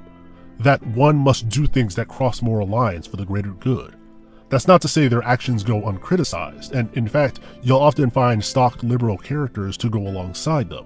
But in many cases, what you find is that the use of torture, surveillance equipment, and violence as someone aligned with US imperial interests is not a good thing, but it's ultimately a necessary thing, despite the objections. In the aftermath of the September 11th attacks, many Americans began contemplating torture. People whom we might expect to oppose it suddenly seem to change their minds. For example, in a now infamous proposal, Alan Dershowitz proposed that judges issue torture warrants specifying precisely when and how people should be tortured. Stating that he morally opposed torture, Dershowitz nonetheless argued that because governments often torture, we should regulate their conduct. Elstein confessed that before the watershed event of September 11th, 2001, I had not reflected critically on the theme of torture. I was one of those who listed it in the category of never. It did not seem to me possible that the United States would face some of the dilemmas favored by moral theorists in their hypothetical musing on whether torture could ever be morally permitted. In this climate, many people came to believe that absolute prohibitions against torture were moral niceties suitable only for peacetime. Police, soldiers, and even superheroes may not always like what they do, and it can be destructive for their personal lives. But the threat of the ticking time bomb that will cause the big destruction is there. If the superhero hesitates or acts too naively, the consequences are devastating. There exist these violent, dangerously powerful beings that will destroy everything if we let our powerful resources fall into their hands. If we don't kill them and torture them, it won't end well. This is the framing of works like West Wing, The Shield, Law and Order, of 24, of Iron Man, and many other superhero, crime, and drama media from the time. We also have to work the dark side, if you will. We're going to spend time in the shadows and in the intelligence world. A lot of what needs to be done here will have to be done quietly, without any discussion, using sources and methods that are available to our intelligence agencies, if we're going to be successful. That's the world these folks operate in. And so it's going to be vital for us to use any means at our disposal basically, to achieve our objective. There have been restrictions placed on the United States intelligence gathering, a reluctance to use unsavory characters, those who violated human rights, to assist in intelligence gathering. Will we lift some of those restrictions? Well, I think so. I think one of the byproducts, if you will, of this tragic set of circumstances is that we'll see a very thorough sort of reassessment of how we operate and the kinds of people we deal with. If you're going to deal only with officially approved, certified good guys, you're not going to find out what the bad guys are doing. You need to be able to penetrate these organizations. You need to have on the payroll some very unsavory characters if, in fact, you're going to be able to learn all that needs to be learned in order to forestall these kinds of activities. It is a mean, nasty, dangerous, dirty business out there, and we have to operate in that arena. I'm convinced we can do it. We can do it successfully, but we need to make certain that we have not tied the hands, if you will, of our intelligence communities in terms of accomplishing their mission. These terrorists play by a whole set of different rules. It's going to force us, in your words, to get mean, dirty, and nasty in order to take them on. Right. Granville discusses this speech and the construction of both torture and gender. Cheney's tacit description of this new breed of hero is that men, note good guys, who are able to traverse moral boundaries in the name of the greater good, but who remain immune to the vortex of the dark side. It is men like this for whom the passage of the 2005 Anti-Torture Detainee Treatment Act was seen as something that may tie their hands. As I will argue in the pages ahead, this new hero is distinctly masculine, remorseful, when forced to perform actions that cross the line into torture, but at the same time unrepentant. He is sure of himself and his judgment and willing to do the unthinkable for the greater good. As one who fights for the side of good, Judeo-Christianity, against evil, Islam, this new hero is an archetypal messiah. The creation of this new hero in the shape of a messiah effectively guarantees that the shape will not be female. The culturally perceived effectiveness of women, physically, morally, and mentally, means that they can never rise to the level of messianic saviors. A messianic hero wouldn't necessarily recall the image of Christ, thus requiring this hero to be male. This is the space that Invincible and many superhero works like it were created in. The first comic book issue was published in 2003, and the comics ran until 2018. Now, we're particularly interested in Season 3, which is adapted from around issues 46 through 65, which were published from 2008 to 2010. For context, Iron Man, a Marvel movie explicitly about Tony Stark being tortured by terrorists in Afghanistan and him intervening with his weapons he produces for the US military, came out in 2008. 2010 would also be 1 year before the capture of Osama bin Laden, and a reinvigoration of conversations about torture in the US with films like Argo and Zero Dark 30. As such, I'd make the case that Invincible's story is very heavily influenced from grappling with sentiments of a post-9/11 US, and the creators grappling with the issues brought up in the War on Terror. Like an unsealed time capsule, Season 3 Episode 2's torture scene reawakened and reignited many of the same conversations about torture and surveillance done by the US government. The settler holds the gavel, the baton, and boasts a divine decree. The settler controls our groundwaters, sea, and rain, and bills us for them, even criminalizes our thirst. After drawing the borders, he now dominates the borders. He controls our roads and what passes through them. He can, and does, clog the arteries of our nation. Whether on television screens, university campuses, in public office, or in the public's imagination, Palestinians exist in a false and strict dichotomy. We are either victims or terrorists. With this additional context in mind, I'd like to start discussing Season 3's conflict from the perspective of the head of the representative of the US military, Cecil Stedman. It's time to add the next piece of the puzzle. Cecil is not perfect, and it'd be naive to say that he did or said nothing wrong, but ultimately he's making difficult decisions in the moment that most of us can never fathom, and doing so under pressure and on a clock. He's doing what's necessary to protect as many people as possible, even while making mistakes on doing that in the process. His goal is prevention. When times are peaceful, he's always preparing for threats that come up. If criminals can reform, then they can do a lot more good helping and protecting others than sitting in a jail, which is such a black and white, simplistic and childish view of the matter that Mark doesn't yet engage with. Seriously, we see so many people get brutally killed in the show, and Mark alone can't be everywhere at once. Even if he could, that's the same problem they had with Omni-Man. What happens when one person is made to be the sole protector that gets to decide who lives and who dies? It's made very clear during their conflict that Cecil tries at every point to talk things out and doesn't want to use the device, but while it's underhanded, it makes sense why he has to resort to that given what happened with Omni-Man. He wants to come to a mutual agreement with Mark and talk things out. But Mark crashes the place and doesn't listen, insisting on his way of doing things without hearing anyone out. Most Cecil supporters agree that both Mark and Cecil are both right and wrong to an extent. In particular, Cecil's lack of belief in people ends up creating a self-fulfilling prophecy, like with how his relationship with Mark falls apart. Cecil can't truly be called a good guy, but he's honest and direct about that. The trailer's key line, and the one repeated throughout the season, makes it clear. We can be the good guys, or the ones who save the world, but not both. In other words, Cecil is the perfect representation of morally gray, the man who will make the impossible decisions that nobody else can for the needs of the many. He does what's necessary for peace. What is Mark expecting the others to do? What would you do if you didn't have superpowers and these threats can kill you at any point?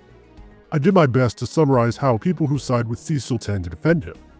Also, I wrote this explanation of Cecil's actions using guidelines from Israel's 2009 Global Language Dictionary, which was circulated around the same time the original comic this episode was adapted from was published. In other words, my defense of Cecil was blended with Israeli propaganda. For example, they emphasized the importance of mutuality, humanizing and empathizing dual needs for two equal peoples. They specifically draw the comparison of David and Goliath and seek to use language to flatten the relationship of power between Palestinians and their oppressors.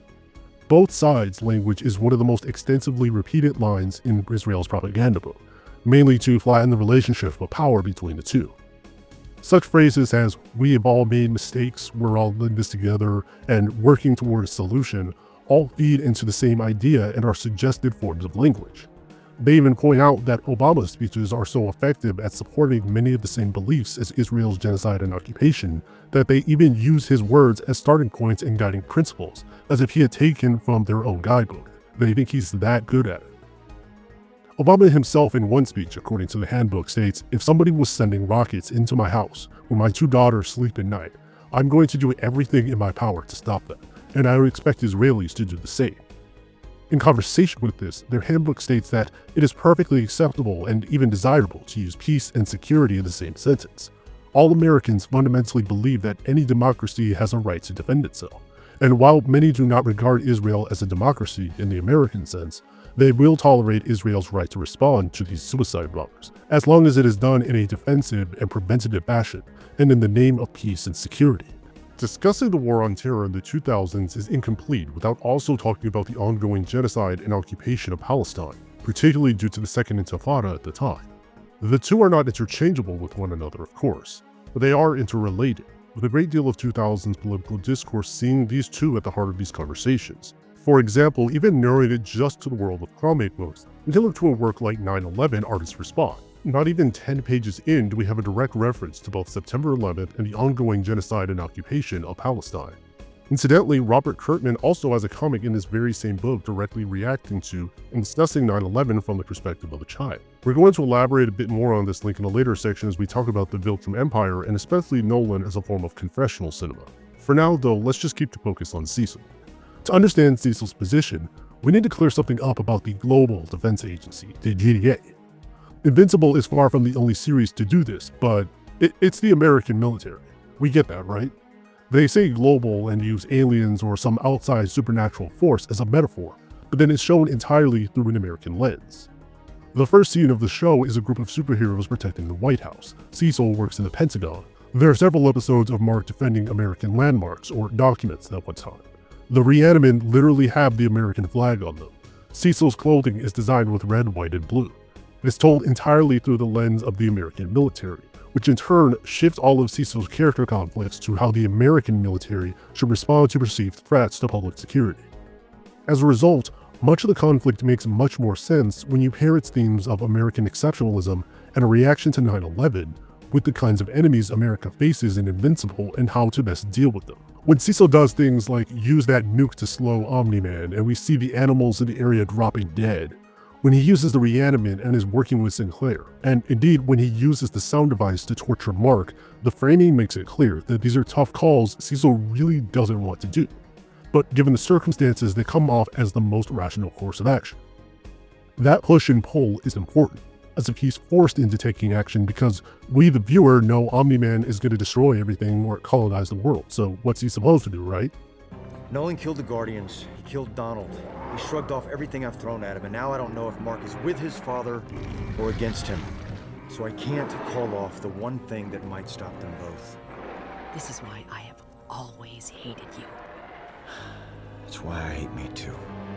When Cecil uses all that creepy surveillance technology, we should think about the commentary this implies, considering the real-life policies passed around US surveillance made in the name of security at the time, like the Patriot Act. You see similar patterns in films like Iron Man and The Dark Knight.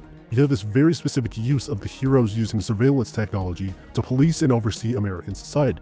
And if things do go wrong, it's only because it fell into the wrong hands, or is at worst imagined as a necessary sacrifice for the greater good. I would ask, obviously, that they be understanding, if you will, of the importance of the effort that we're going to have to undertake here. We may end up, with more stringent security measures at airports and things like that. But think about the use of advanced AI used in the context of military applications, especially in the context of policing institutions, of ICE. This ceases to be hypothetical, antiquated technology when it's already here or in development right now. US Customs and Border Protections is using funding to seek AI to examine residential areas and even see through walls, not unlike the technology Cecil uses. Whether for anti-immigration enforcement or any other tools of control, we don't need to speculate about how the state would use such technology, or have to think about the ethical and environmental consequences, because we can already see how it'd be used. The LAPD purchased and uses technology that allows them to track people with geolocation data from a company known as Cobwebs Technology, an Israeli company. There still remains an inseparable connection between the genocide carried out by Israel's military and that carried out by the US.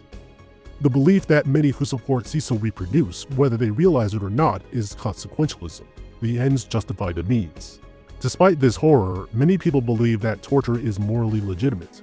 They often justify it by appealing to consequentialism, the idea that consequences should determine an act's moral character. In current debates, torture proponents allege that torture sometimes produces vital information that saves lives. If we rationally calculate consequences, they maintain, we should sometimes be willing to torture. For them, we should not hubristically demand precision in political life. Political actors operate in a foggy world of imperfect information and demands for immediate action. Unlike academic theorists, they make no pretense to possessing complete information and know they cannot calculate all the consequences of their action. International politics is marked by violence and pursuit of power and interests, and all politicians in such an arena roughly estimate consequences, hoping to protect spiritual and material goods. Often, they confront intense clashes of goods or obligations, admitting of no easy resolution. This is the space that Cecil occupies. Even with the people who argue that Cecil was right, Cecil was spitting facts, they don't argue on the grounds that he was a good guy. They praise him for being a morally gray tactician who can make tough calls and do what's necessary. That's the distinction. If we accept this framework, then torture isn't good, but it is necessary. This concept of simultaneously recognizing that what Cecil is doing is harmful but ultimately necessary is the dirty hands principle. The dirty hands approach maintains that in politics some actions are justified, even obligatory, but nonetheless wrong and shameful. Unlike pure consequentialists, dirty hand thinkers make no pretense about resolving our revulsion at torture. Instead, they acknowledge torture's wrongness, at the same time recognizing its necessity and moral legitimacy. No wonder they want you out. There were 3 deaths a week in this place before you got here. 3 years later. You have no idea what I've had to do to make it this way. You did exactly what you had to do. You brought order to chaos. Nothing more, nothing less. Sure, a few people had to pay the price, but the math works out. This principle is also point for point how multiple US politicians rationalize the war on terror. Let's synthesize the key points made in parts 1 and 2 of this video. First, we talked about how torture can be a tool of emotional manipulation and excitement due to how we vicariously get to experience it. Second, we talked about the way that torture can be affixed to the oppressed as a way to other them and make them inhuman. Let's then ask how we can selectively empathize with torture when it's carried out by someone who aligns with the settler state, and how media that tacitly supports these beliefs, whether it realizes it or not, then sets up the conditions of its conflict in a way that aligns with that American exceptionalism. Here's some clips from the real-life politicians in the US who used many of the same rhetorical techniques for the War on Terror. But this is really hard. And this is a very hard issue. And I think the debate about it is appropriate, and I don't have any problem debating it. But I do think that it is important to do this in a context of remembering the times and in giving people the benefit of the doubt that these were people of goodwill, and I mean everybody who was doing this, who had the hardest possible dilemmas and choices before them. There were second wave attacks planned. We knew virtually, this was established. yes, we knew virtually nothing about how Al-Qaeda operated. We were as deaf and dumb and blind on September 10th as you could possibly be. Now, the president in that context, in that circumstance, said, what more can we do to protect the country? But he was very clear every time I talked to him, every time he talked to any of us, but it has to be within our legal obligations, both our international obligations and our domestic obligations. You had misgivings. In other words, this was never a morally easy question. It was never a moral, no, of course it was never an easy question. You'll also notice very quickly in Rice's speaking that there's an inherent grace and patience she gives to those carrying out torture, framing them as inherently good, moral people who had to make tough choices. Both former US Presidents Bush and Obama used the same technique. But if you compare the way they talk across speeches, you can see how they selectively apply when violence matters and when those who do it can still be seen as human, and when they don't.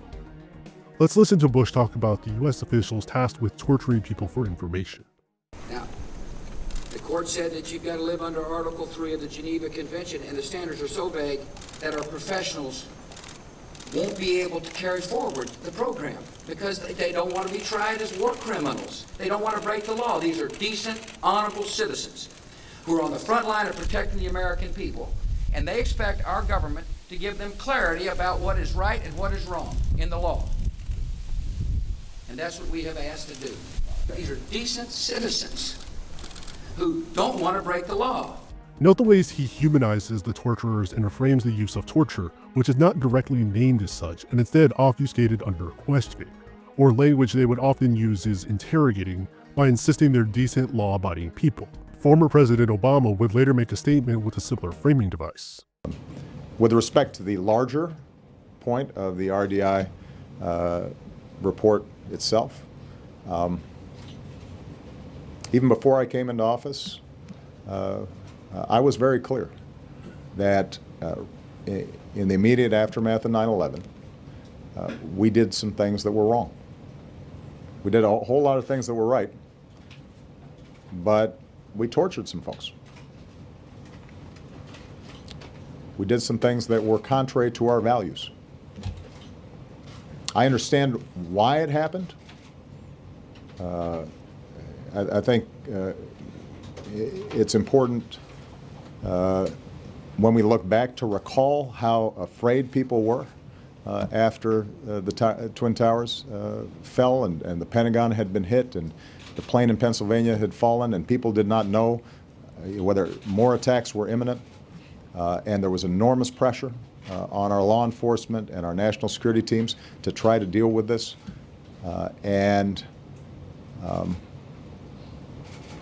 It's important for us not to feel too sanctimonious in retrospect about the tough job that those folks had.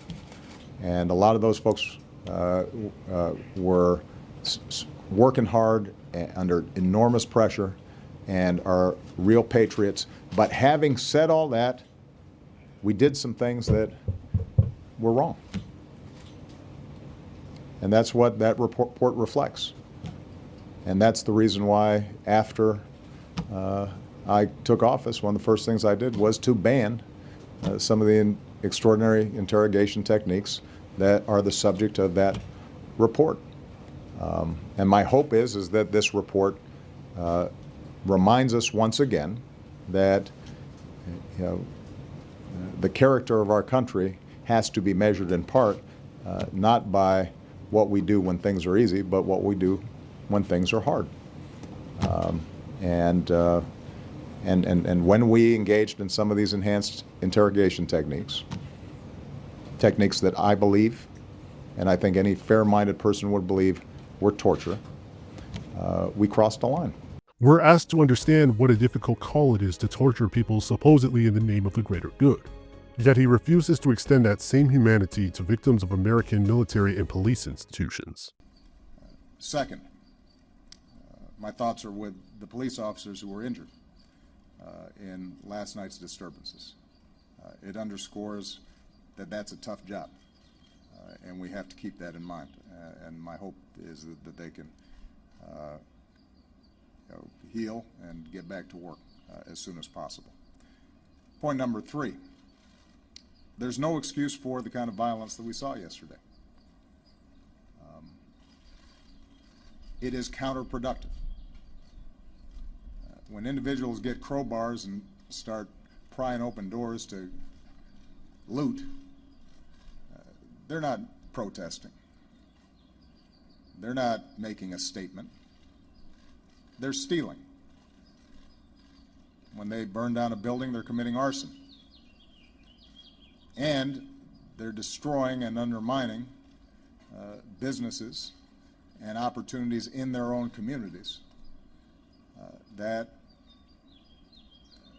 rob jobs and opportunity from people in that area. So it is entirely appropriate that the mayor of Baltimore, who I spoke to yesterday, and the governor, who I spoke to yesterday, work to stop that kind of senseless violence and destruction. That is not a protest. That is not a statement. It's people, a handful of people taking advantage of the situation for their own purposes, and they need to be treated as criminals.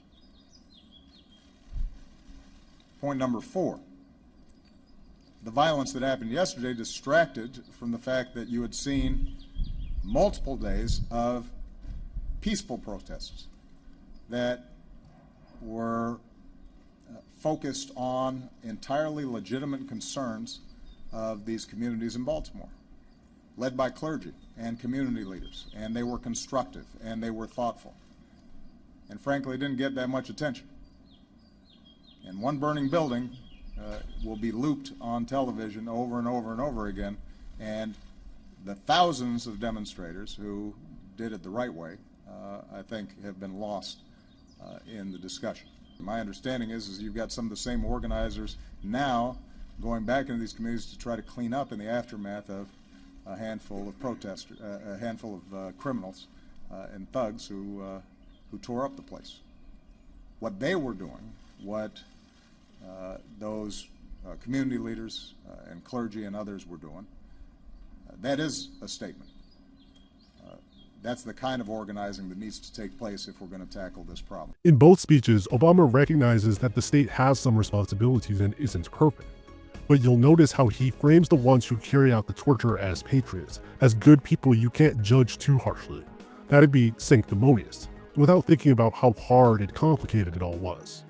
On the other hand, those protesters, people seeing themselves arrested, harassed, and beaten by an unjust police force, those of us who see our friends and family murdered by police, no, that's not complicated at all. You Negroes need to fall in line. He does a similar technique we see used towards Palestinians. There exist problem institutions and a group of people victimized who do things the right way. But then there exists a minority of extremists who are ruining it for everyone, who are criminals and thugs. It's peaceful protesters and looters. It's the same bullshit every time. The dividing line of the civilized and savage that colonizers draw. All of them utilize the same tactic of emphasizing how tough and difficult their choices were, how they have no choice but to use the last resort, do the thing that nobody wants to do but needs to be done. If you criticize them for it, you're just being sanctimonious. You only care about your own moral purity. Yet that level of nuance is only extended to those who align with the settler class. We should hold grace and understanding for torturers that subjugate who we're told are monsters. But when the state executes black people, native, Latina, Asian, queer, and disabled people by way of the police who are trained by and align themselves with the Israel Defense Force, and who also carry out the same violence across seas, our violence, even assuming it's ours in the first place, is wrong. It is criminal.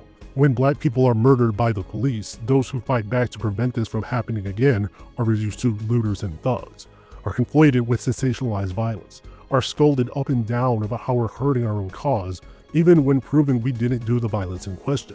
They could end the institution of policing, but choose not to. They could respond to non-violent protest, but choose not to. The torturers who form an unjust white supremacist state are treated with more humanity than the lives they trample over. That is the legacy of the settler state that is the US. I use the analogy of the robber and policeman consciously. Zionists have penned a narrative where they are a force for good, legitimately fighting off intruders. But the reality, of course, is the inverse. Colonialism is the robber and the policeman at once, committing the crime and legalizing it. Zionists frame their systemic and policy-driven actions as a regrettable necessity, as if those actions are outside of their control, an inescapable fate in which we are forcing them to kill our children. By constructing a monstrous dehumanized other, the settler state, be it the US, Israel, or any of the many nations aligned with the two, rationalizes its own violence as tough and flawed, but necessary. Those who push back against it are never awarded the same level of grace and humanity, and we're expected to scrutinize our acts of violence as hurting our cause, but the same people and parties robbing and killing us. So who stands to benefit from this view that torture is sometimes a necessary evil? Why are oppressed people subjected to this civilized savage binary? Why are we conditioned to accept violence as an inevitability, but it's okay guys, it's actually very complex when the violence is being done to us?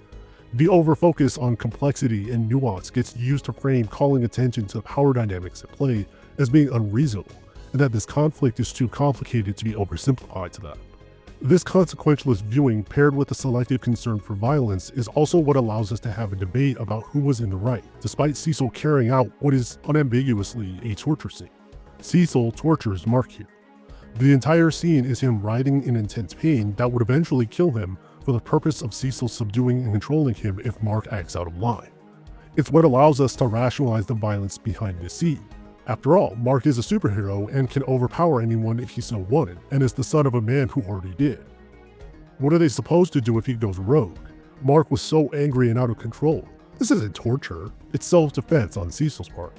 But let's put this conversation in its historical context. This isn't who is right, Mark or Cecil. It's the American military needs to engage in torture for the greater good.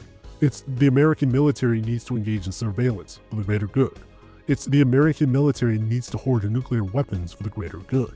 This is why I find conversations about who was right between Cecil and Mark so incomplete in most cases. In many ways, there really aren't sides because the narrative ends up misidentifying several of the issues it brings up, and the ones it doesn't are still mired by the American exceptionalism present in both. For example, the series makes Mark's objection that using Sinclair is wrong, and Cecil counters by saying that Mark is also a murderer. He's just a hypocrite focused on his own moral superiority and trying to prove he's not like his dad. He's an emotional teenager out of control. But let's actually look at Sinclair in particular. Sinclair is a eugenicist, full stop. He kidnaps people and conducts violent experiments on them without their consent under the pretense of improving them in his worldview. What Cecil gives people is not reform or rehabilitation. What does it say that the narrative can only envision change and rehabilitation only through the lens of serving the interests of the US military? They were useful to Cecil, nothing more.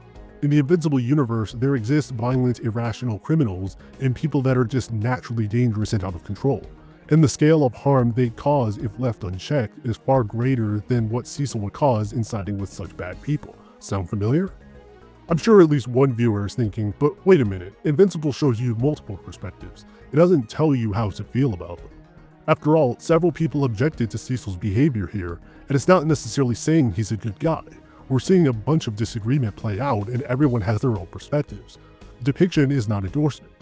Right, Rex called Mid-Mortal a bootlicker for doing that and was the first one to throw hands for Mark. The GDA heroes have a falling out, and several of them leave because of this moment. There's a scene in the show where Bulletproof pretty much sums up their roles as superheroes and points out how they're basically fighting to protect white America, And nothing will come of it because the series isn't interested in discussing or deconstructing it. In fact, with Multipol, Duplicate, and Rexplode, we learned that they were literally property of the government and seized to serve their interests. Shrinking Ray was raised as a weapon and despises how dehumanizing it was, which is why so much of her story and relationship with Rex is about attaining some sense of normalcy. A big part of Debbie's tension with Cecil is her refusal to let him near Oliver because she doesn't trust him with her family and also doesn't want Oliver dehumanized into a weapon, letting him live to be a human kid and the human standards of childhood even if he's not human. Cecil spent millions to put me back together. Then his dead monsters tried to rip us apart. What even are we to him? We're weapons. Like his tanks and guns and all that stuff. Useful until we're not. The series doesn't shy away from depicting the ways the state does very harmful and shitty things in service of what we're told is the greater good. We also see this with Mark. The series isn't really interested in seeking a solution to these problems or interrogating. That's why it has constructed these ultra-violent, powerful beasts that exist and why superheroes in this universe largely can only exist as weapons. They'll show the emotional struggles of having to kill or torture people. It's horrible, it's tragic, but we're not concerned about that. It's ultimately necessary, and the hero's personal turmoil is the only cost paid. You may also consider Operation Paperclip, where the US recruited scientists that formerly worked for the Nazi Party in exchange for contracts and a home in the US.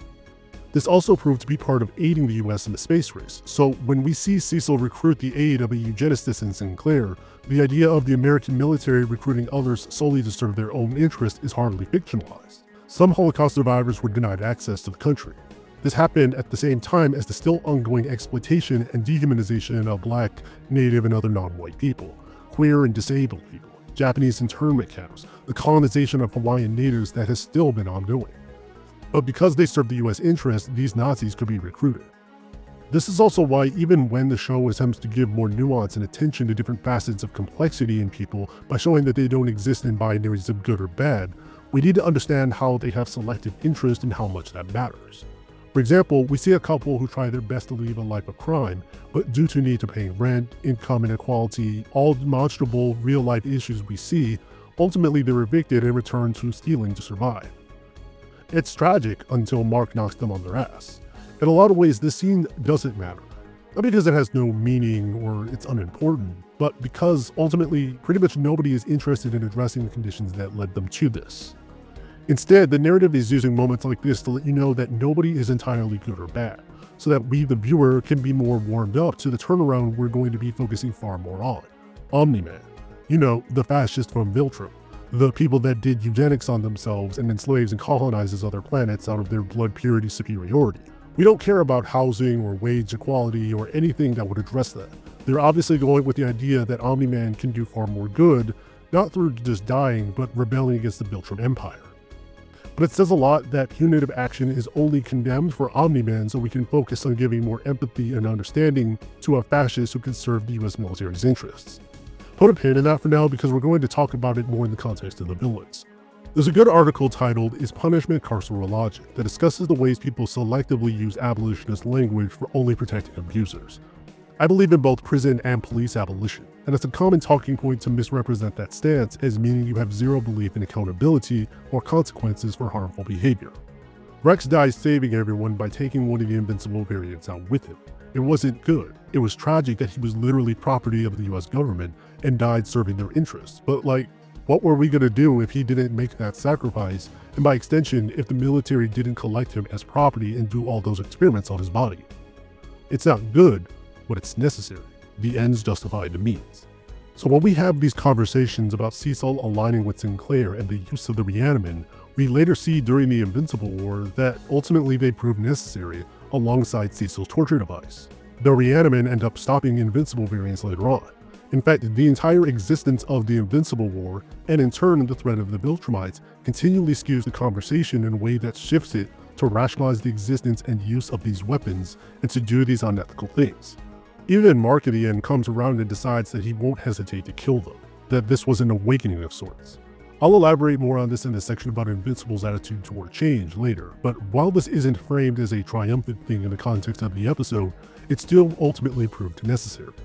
By setting up Viltrum as the bad guys, an antagonistic group, and by framing individual reformation of Viltrumites around their time on Earth, which is overwhelmingly depicted through the US, it constructs a situation in which the US military is imagined entirely on the defensive from a bigger threat.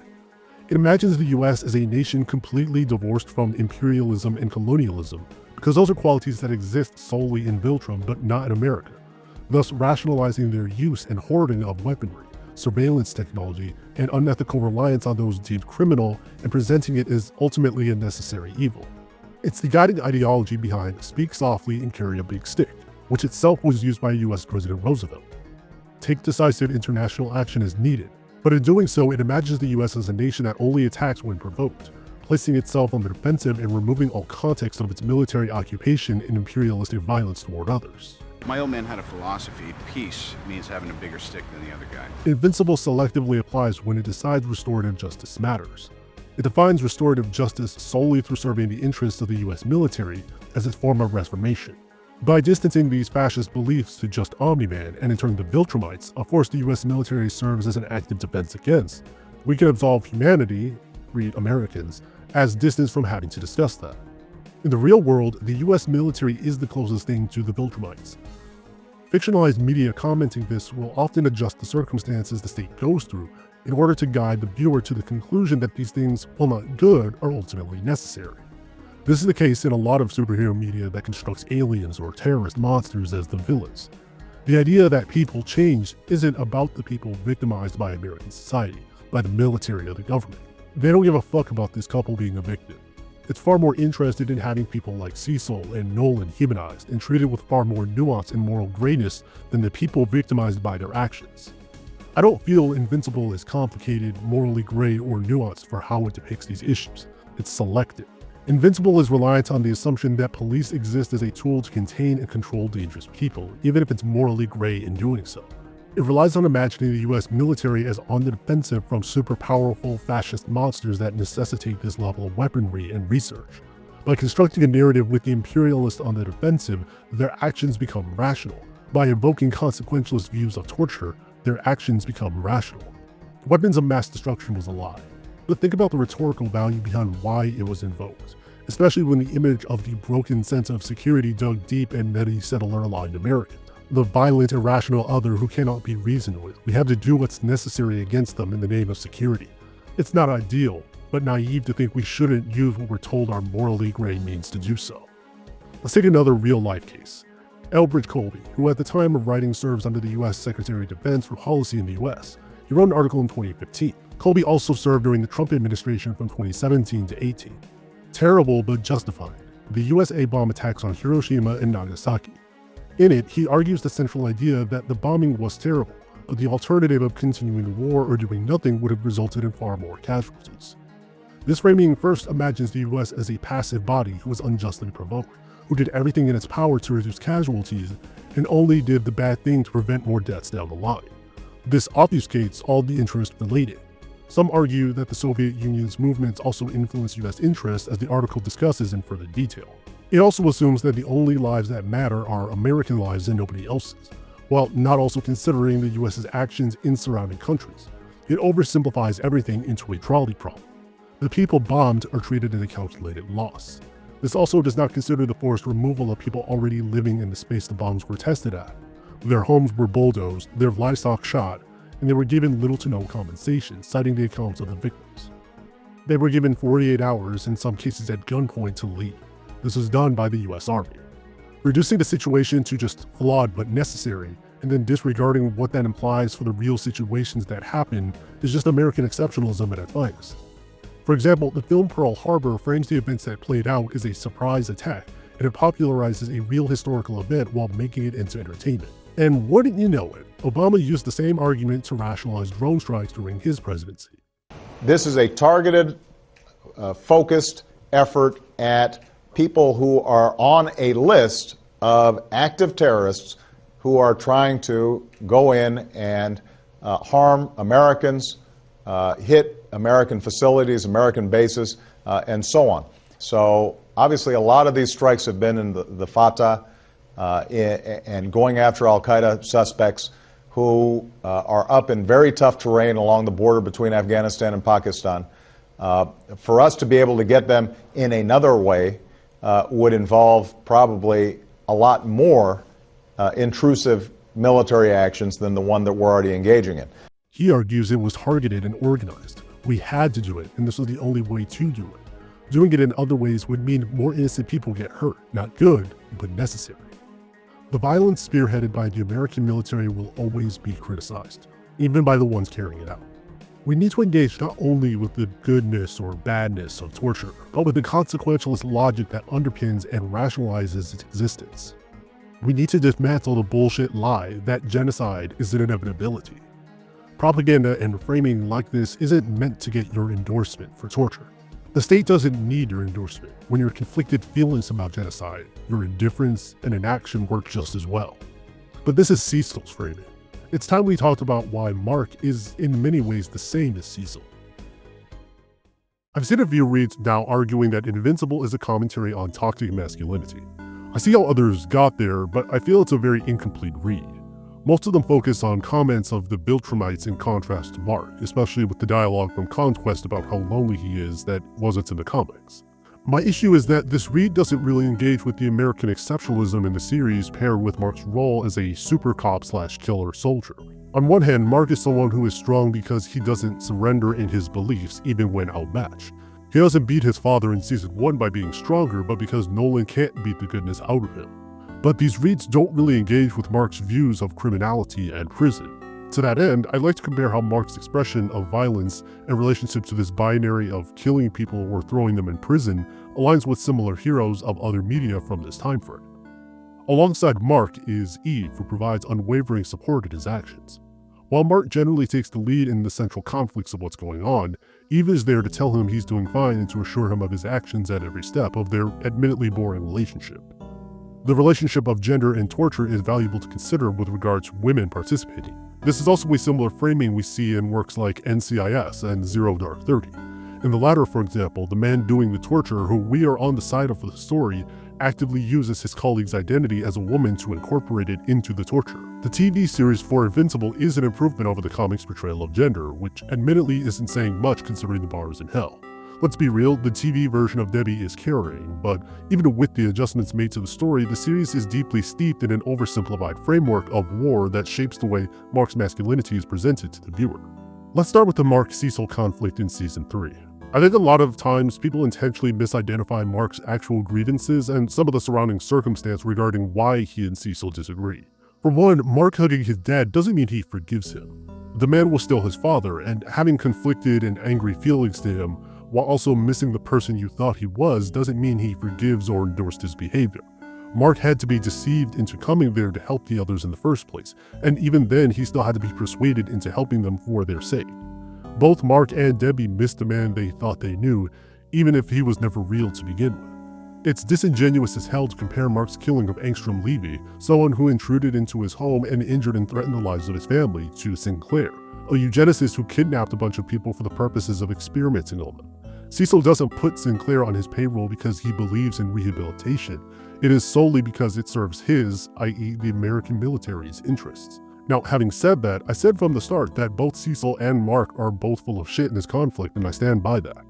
Mark can only envision criminality as a binary of death or prison. Prison is imagined as a punitive tool of justice, but the problem is the narrative tries to frame this as Mark being this idealistic, if moralistic one, and Cecil not being the punitive one too, because he supports what we're told is rehabilitation. This isn't actual rehabilitation, like not at all even close to it. It's actually pretty gross how the series uncritically accepts prison as this neutral, rehabilitative institution, and not at all a violent, dehumanizing source of torture. Abolitionists recognize that policing and other institutions like this in no way actually prevent, and in fact create, more of these problems.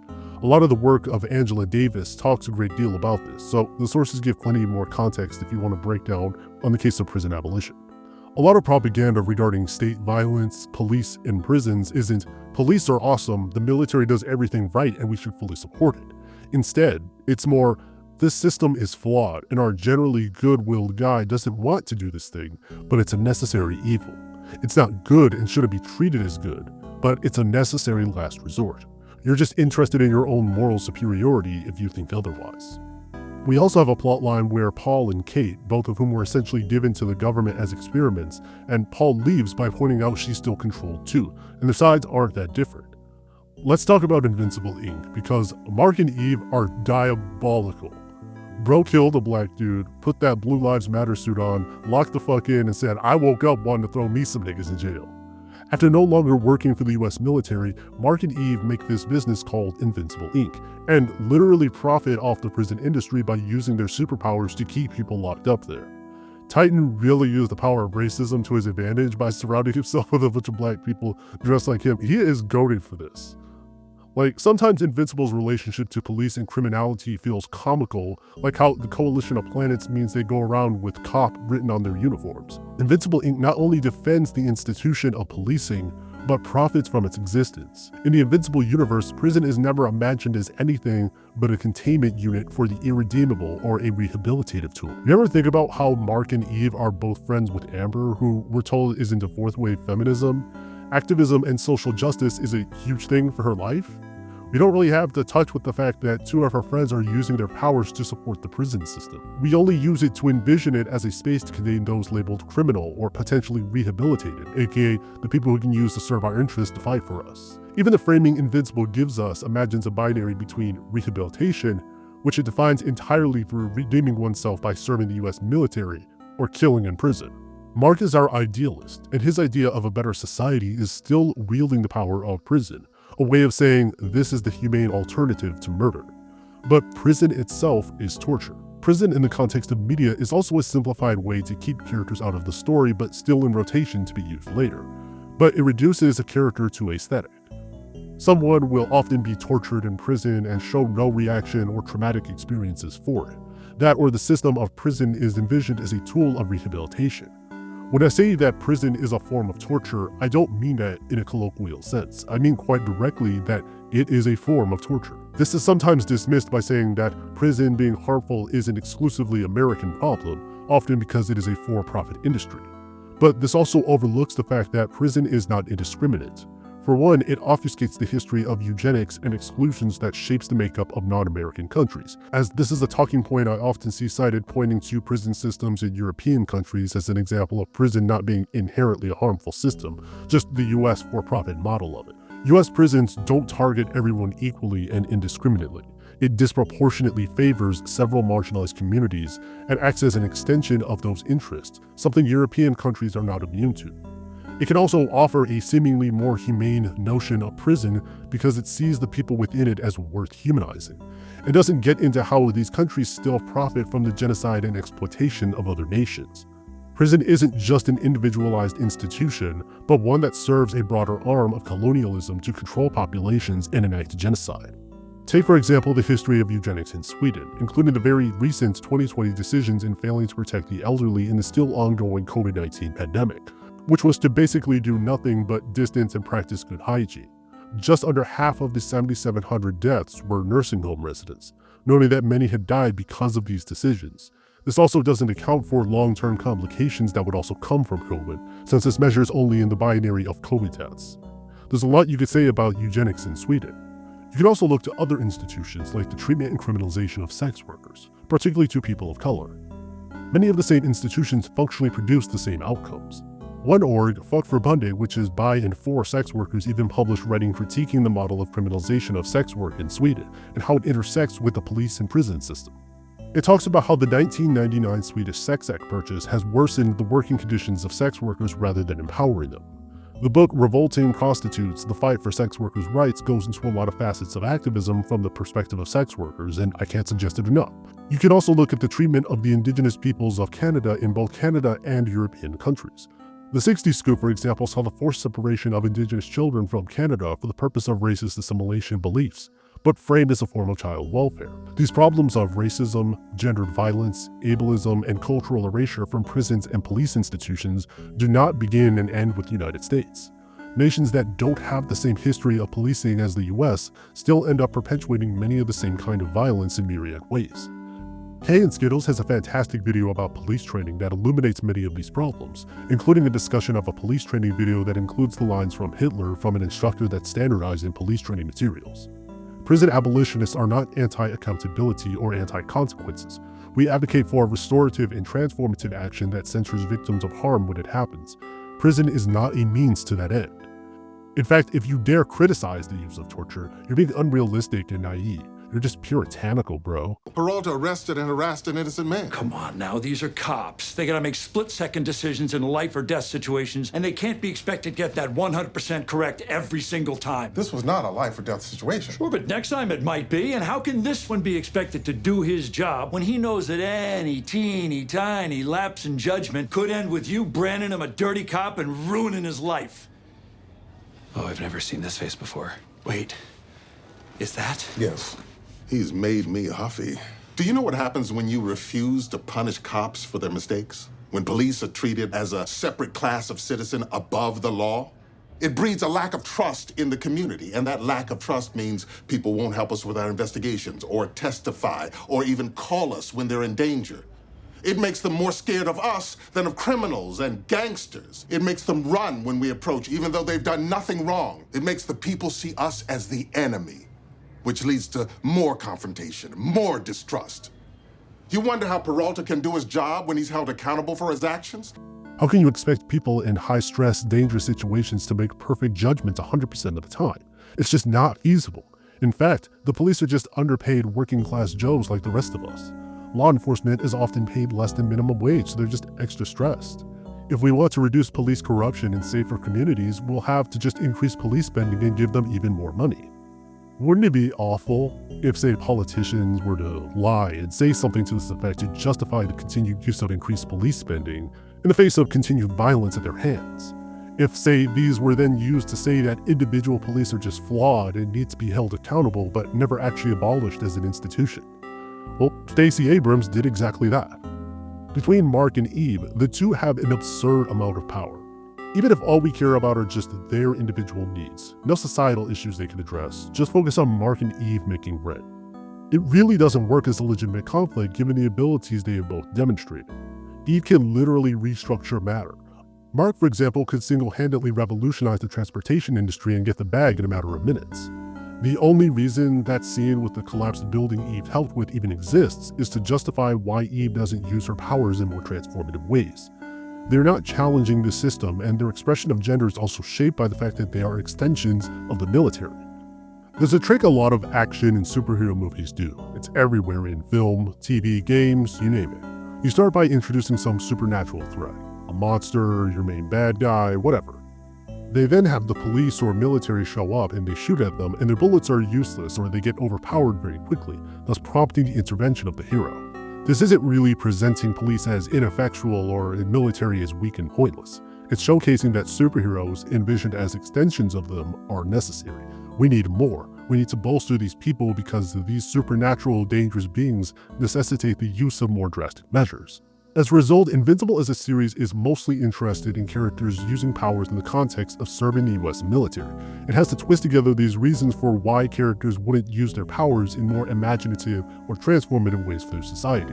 Eve tried doing that, rather than just not being a white savior and jumping in. Or we say she's going to school so they have a narrative reason to say she'll do these things later, but in ways that we never actually have to narratively engage with. Now, this could change as the series progresses, but it really doesn't happen in the comics, and even then the comics do something else instead by siding more with the status quo, considering how it presents Dinosaurus and Robot. Put a pin in that. That's not to say I think them being white saviors will be better, because the comics basically did that already, but more that Invincible as a series feels very resistant to envisioning change. The moment you conceptualize police as a tool of safety, rehabilitation, of a public good, you're already in the trap. But what does that have to do with torture and masculinity, right? Let's shift gears a bit to talk about another show known for torture, masculinity, and American exceptionalism, 24. 24 is one of the most well-known pieces of media when it comes to torture. Even if you've never seen it, it's basically a war on terror soap opera. It follows government agent Jack Bauer and his government agency as they thwart terrorist attacks. It was an incredibly popular show in this era, even being referenced in other 2000s media like The Boondocks and The Simpsons. Torture is very frequently criticized within 24. One of the bad guys who works with Jack pretty much assesses him perfectly, questioning how he can be trusted when he oversteps the law. But we see, like when terrorists are trying to take out the president, or there's a looming unknown terror threat, it ultimately paid off in the long run. The series toward the end of the run tried to deconstruct this a bit more, but it doesn't overturn the broader idea from the results of ultimately succeeding in the mission. Much like we see in Invincible, what we do see is a tragic situation at an interpersonal level, where the torturer takes on the weight and sin of what they've done, and take on the burden of it affecting the life they'd have with their family. Jack doesn't want to go back into the game in Season 2 following his wife's death. Any people vocally critical of him aren't given any meaningful narrative weight, because the ends ultimately justify his means, and any tragedy or downside is primarily shown through his own personal losses and trauma. Jack admits he does feel regret, but not for the torture he's been forced to inflict. Rather, he tells the senator, "I regret every decision or mistake I might have made that resulted in the loss of a single innocent life. But you know what I regret the most? It's that this world even needs people like me." Jack's regret is redemptive for this character, and keeps him from dissolving into a psychopathology with which fans would not be able to identify. Despite his regret, Jack utilizes brutal physical and psychological torture throughout this day, and as was the case in every other day, his methods are always successful. What popular entertainment media provide are faces and stories that can be used to easily enhance that which we do not know. It may be comforting to believe that those who do the ugly work of torture since September 11th are heroic men who never make mistakes, always get results, but who in the end bear the remorse and anguish so that the rest of us do not have to. When times are tough, the politicians tell us, we need Jack Bauer, not Sydney Bristow and her non-lethal methods, and reminders of what authorizing torture does to us. Popular entertainment media, like news media, seem to suggest that performing torture is the business of men, and the only price that is paid is personal. The last line is especially important here. The price paid for security and using torture is personal, not institutional. Much like Jack, most of the price Mark pays is a personal cost, and the story emphasizes this even further with Mark reconciling these feelings of acting close in line to his murderer fascist dad. Mark is dealing with the many challenges of his personal life, growing up, not getting to experience normal human life, and is grappling with the reality of taking life for what we're told is the greater good. Politicians would even sometimes directly reference these media and speak as if these torturer heroes are real people. Take former Supreme Court Justice Antonin Scalia. Listen, I think it is very facile for people to say, oh, torture is terrible. You posit the situation where a person that you know for sure knows the location of a nuclear bomb that has been planted in Los Angeles and will kill millions of people. You think that it's an easy question? Do you think that it's clear that you cannot use extreme measures to get that information out of that person?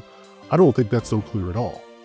He goes on to call it self-righteous if you think torture is terrible is a reasonable position. Christ. He would go on to say that Jack Bauer saved LA thousands of lives and asking if any jury would convict Jack Bauer, in turn arguing that torture isn't as cut and dry as those liberals are making it out to be. Presidential advisors would note that Obama would cite the Dark Knight to help explain the role of ISIS. My point is not 24 brainwashed them into this, but rather that 24, even in being a fictional series, was one still deep in the minds of many, to the point where politicians casually discussed Jack Bauer's actions and methods as if he were a real person. I think she's right. That is, I think America's policy should be to oppose torture, to honor the Geneva Conventions for several reasons. You know, there's a 1 in a million chance that you might be alone somewhere and you're Jack Bauer on 24. That's the Jack Bauer example, right? It happens every season with Jack Bauer, but in the real world it doesn't happen very much. If you have a policy which legitimizes this, it's a slippery slope and you get in the kind of trouble we've been in here with Abu Ghraib, with Guantanamo, with lots of other examples. And I'm not even sure what I said is right now. I think what happens is, the honest truth is that Tim Russert, Bill Clinton, people filming this show, if we were the Jack Bauer person and it was 6 hours to a bomb or whatever, you don't know what you would do, and you have to, but I think what our policy ought to be is to be uncompromisingly opposed to to torture. And that if you're the Jack Bauer person, you'll do whatever you do, and you should be prepared to take the consequences. And I think the consequences will be imposed based on what turns out to be the truth. And every time, no matter how on the nose the political commentary is, it's always just entertainment. Similarly, Iron Man, the film where war criminal Tony Stark is tortured by terrorists in Afghanistan in 2008, is just entertainment. Like 24, Stark does not go uncriticized. From the beginning of the movie, he's rightfully labeled a war criminal by a journalist, but then they just conflate his company building weapons with medical technology or intellicrops. These companies also making other things wouldn't suddenly make that okay. They do this multiple times throughout the movie to make it sound as if you object to manufacturing explosives and war weaponry, that you object to the concept of medical research. The day weapons are no longer needed to keep the peace, I'll start making bricks and beams for baby hospitals. Furthermore, the woman making the criticism toward him in the first place is framed in the most superficial way possible, because she doesn't really find it a big deal. She sleeps with him right after this, and in doing so, the narrative continually positions Stark in such a way that women are all powerless to his irresistible charm, to how impossibly smart and cool he is, not really having any strong views of their own. My father helped defeat the Nazis. He worked on the Manhattan Project. A lot of people, including your professors at Brown, would call that being a hero. And a lot of people would also call that war profiteering. Tell me, do you plan to report on the millions we've saved by advancing medical technology or kept from starvation with our intellicrops? All those breakthroughs, military funding, honey. You ever lose an hour's sleep your whole life? I'm prepared to lose a few with you. His subjugation of women and control over them is a prominent element how the film expresses masculinity as an endorsement of American military. The often Muslim terrorists are forcing men into their ranks and hurting women and children. They're repressive and horrific, backwards and misogynistic. But when white Westerners objectify and hypersexualize women, belittle them, and otherwise devalue women to sexual objects, it's all in good fun. There's this very crucial scene of flight attendants dancing while they drink because reasons. They say the best weapon is one you never have to fire. I respectfully disagree. I prefer the weapon you only have to fire once. That's how Dad did it. That's how America does it. And it's worked out pretty well so far. When we then consider Mark's role as the protagonist, there's an argument you can make that his sense of masculinity is contrasted with his father, but only if you strip away the surrounding context of him being a military weapon. Quite often, like what we see in the fight with Conquest, Eve gets her swings in and then is largely treated as personal damage Mark doesn't want to lose when they fight the Invincible variants and Conquest. Mark's interpersonal losses are seen as tragic but ultimately necessary losses, as he serves as a weapon for the state even after rejecting Cecil's partnership. Conquest even stopped fighting for a bit to let him have his moment of crying over Eve and raging in reaction. When Mark stops working for Cecil, he starts serving the prison system instead. Much like we see with Tony Stark and Jack Bauer, Mark is someone ultimately imagined as a wielder of torture and also a victim of it who can endure for the greater good. When Tony is tortured by terrorists, it shapes his relationship to his war technology. He immediately decides to become the divine savior and rush in to stop a group of people we're told are terrorists, thus justifying his use and in turn the US's use of expansive weaponry. Likewise, we also see Mark get tortured and brutalized. A lot. I mean, a lot. It's framed as tragic, difficult, but ultimately necessary. We want politicians to feel anguish when they torture, but cannot leave the problem of dirty hands entirely within the confines of individual conscience. Like those engaging in civil disobedience, leaders violating moral norms go beyond a moral or legal limit in order to do what they believe they should do. At the same time, they acknowledge their responsibility for the violation by accepting punishment or doing penance. However, the state rarely punishes an agent for moral violations. Consequently, we must subject him to public approbation and condemnation. We should honor him for the good he has done and punish him for breaking moral norms. Walzer thus insists that dirty hands politicians should feel remorse and undergo public penance. Moreover, we should avoid absolving him of responsibility for his terrible act. We hold that torture is wrong, but recognize that leaders must sometimes use it to protect the common good. We also develop institutional mechanisms for acknowledging the rightness and wrongness of the torturer's acts. Mark's relationship to violence is even more fascinating because while he's a major supporter of the prison system as a means of enacting justice, Mark is both condemned for killing while also many around him expect him to kill. It's a big part of why Mark is treated as if he is a puritanical hypocrite trying to deal with not becoming like or perceived as his dad. Cecil does this with Angstrom, saying you should have killed him, but at the same time earlier in the season condemns him when it serves his interests, knowing damn well the eugenicist evil man is not on the same level as Mark. Invincible's writing can seldom imagine change existing outside of violent retribution, and can only envision the reasonable use of one's abilities as defending the US from threats. We see this a lot in characters like Angstrom Levy, and if we go by the comics, Dinosaurus and Robot. In the Invincible universe's way of thinking, revolution and change can only take place through the most senselessly violent actions of change, coming from bloodshed of others when it could easily be avoided. Dinosaurus uses the power of terrorism and has to bomb entire cities for very basic policy changes. Why is it framed in that manner? Angstrom Levy becomes who he is because he was trying to create a better society and it went horribly wrong. We're going to come back to Angstrom a lot more in the next section. Robot apparently revolutionized healthcare, ended wars, and he apparently liberated North Korea. Guess we don't need to talk about how the US was involved in Korea's oppression, but sure. To get there, he basically becomes a dictator and murders a bunch of people to that end. We'd have Mark really come to grips with this because it couldn't be that Mark comes up with the single worst way to change the world imaginable. Seriously, Mark really should have just stayed in college. Even then, as Mark matures, he comes to realize that shit is complicated, so don't try to change the world. You can only be a weapon to defend. I think reducing Invincible to just deconstructing toxic masculinity without engaging with its relationship to anti-revolutionary thinking and to US militarism paints an incomplete picture. Mark is the ultimate representation of the superhero cop. He makes mistakes, but many of those mistakes within the story come down to Mark realizing that change can only exist through senseless bloodshed, and that he largely can only exist to be an extension of an already existing institution of policing in the US. Invincible as a series continually imagines change as being something that can only be envisioned through overly ambitious people who become terrorists or dictators. But in order to fully understand this aspect of Invincible, the element of policing is incomplete without discussing how Invincible constructs the criminal. Season 3 extensively deals with Mark coming to terms with and repeatedly killing people. So what then does that say about how Invincible repeatedly creates mad villains? Why does Doc Seismic act as a supervillain? His beliefs lead to him attacking American landmarks, but the main motivation behind it is that he sustained a traumatic brain injury.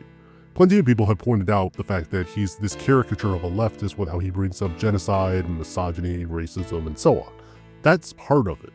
But we also need to include his disability. Simply put, he was made insane, and the only solution we see to address this is to either kill him or put him in jail. This ties into one of the biggest central themes that drives most of the actions of the villains in Season 3. Invincible relies very heavily on constructing politically mad or disabled villains in a way it discusses both prisons and the military. If Mark is repeatedly put in situations where, over and over, he's either killing people or throwing them in jail this season, then what does it say that nearly every time those are specifically mad or disabled villains Mark is taking out? Before we get too ahead of ourselves, I want to get something out of the way when talking about disabled villains. When this topic comes up, usually someone says something to the effect of, disabled people can be abusive or harmful people too. It's actually ableist and infantilizing to think they cannot be villains. Why is it a problem? It's not simply that it's only unkind to disabled people or vaguely mean, but that in doing so, authors often showcase their sentiments about disability through the media they construct. Media surrounding this continually relies on criminalizing madness, that there exist these inherently dangerous, irrational, insane people like terrorists who cannot be reasoned with, irrational monsters who don't think like you or me. They don't value their lives or have any concept of modern thinking because of their primitive ways. They don't experience human emotions like normal people. They aren't right in the mind. It's doubtful if they can even be called human because their minds are so alien. That's the way the mad mind is often constructed. If you want to explain the motivations of a serial killer or something and you don't know how to explain their beliefs and motivations, just disable them. Historically, disability has been used by military, police, psychiatric, and many other institutions as a way to explain criminality. That is, criminality is imagined as a result of disability. Thus, to be disabled is to be deviant, and society would benefit from the removal of disabled people, who are imagined as fakers, as deviants, as pitiable people with miserable lives, and as drains on society. Now, just so we're clear, madness is not necessarily a disability in and of itself. So what we're discussing more specifically is pathologizing other people to justify the use and inclusion of military forces, weapons, and other resources. You can think of it as more political madness, if you like. Some people, by all accounts, are just mad, which should be looked at in more neutral and nuanced terms, rather than seeing some deviant criminal. But how we think of what that means is also shaped by political forces around us. It's constructing a boogeyman, but using what most people associate with disability, or at least what they perceive as a disability, to that end. the very least, medicalizing and pathologizing bodies is especially relevant to discuss in the context of the War on Terror, and more broadly, how the US imperialist body justifies its own existence. It seeks to essentialize the body through a crafted framework that suits the needs and political objectives of the observer. For example, think about anti-trans and intersexist rhetoric that talks about being trans or intersex as a form of mental illness, and the material consequences of policies built on this premise. It sees the segregation of disabled or those perceived or labeled as disabled to that end. It doesn't necessarily have to be through physical structures to do so. It imagines a deviant population that needs to be segregated, reprogrammed, or killed for the good of society. This isn't solely talking about actual prisons or incarceration, but also how we can frame medical treatment and interventions as well. If one is seen as deviant, then medication is imagined less for the well-being of a patient and more a way to restore them to a state of perceived normality. Say someone chooses not to medicate for any number of reasons. Maybe it produces new symptoms for them, harmful side effects, and other material consequences to their living experience. There are cost and accessibility problems. These things are not considered, and a person is imagined as just non-compliant for not being willing to fix themselves and no longer be a deviant. It flattens a far more complicated relationship people have to their disability. Further, these ideas can be gendered, classed, and racialized. Black people historically have often been imagined as having great innate physicality and low intellectual capabilities that requires a guiding force to give purpose. We're imagined less as people and more as defective, deviant property that can turn violent at any point when politically expedient for us to be imagined as such. Take, for example, excited delirium, which is used as a justification for police and medics to administer sedatives to people outside hospitals without their consent. Done under the pretense of safety due to our supposed superhuman strength and high pain tolerance, aka an excuse to target Black, particularly Black disabled people. Invincible's entire conversation that is supposedly about reformation can only imagine reform through entering the military and policing matrix and serving the interests of the US military. If one fails to do that, then it can only exist as these monstrous, irrational aberrations incapable of change, and thus can only be killed or imprisoned. Also, we're prison abolitionists on this channel. But, since we're also going to be leaning a bit into conversations about psychiatry, I do want to urge people that psychiatric facilities are not really interchangeable with prisons and have very different histories. I would encourage you to check out Decarcerating Disability, which devotes an entire chapter specifically to this misconception. Make no mistake, I have a lot, and I do mean a lot of issues with the field of psychiatry, but I think it's important to challenge this issue as it comes up a lot in prison abolition circles.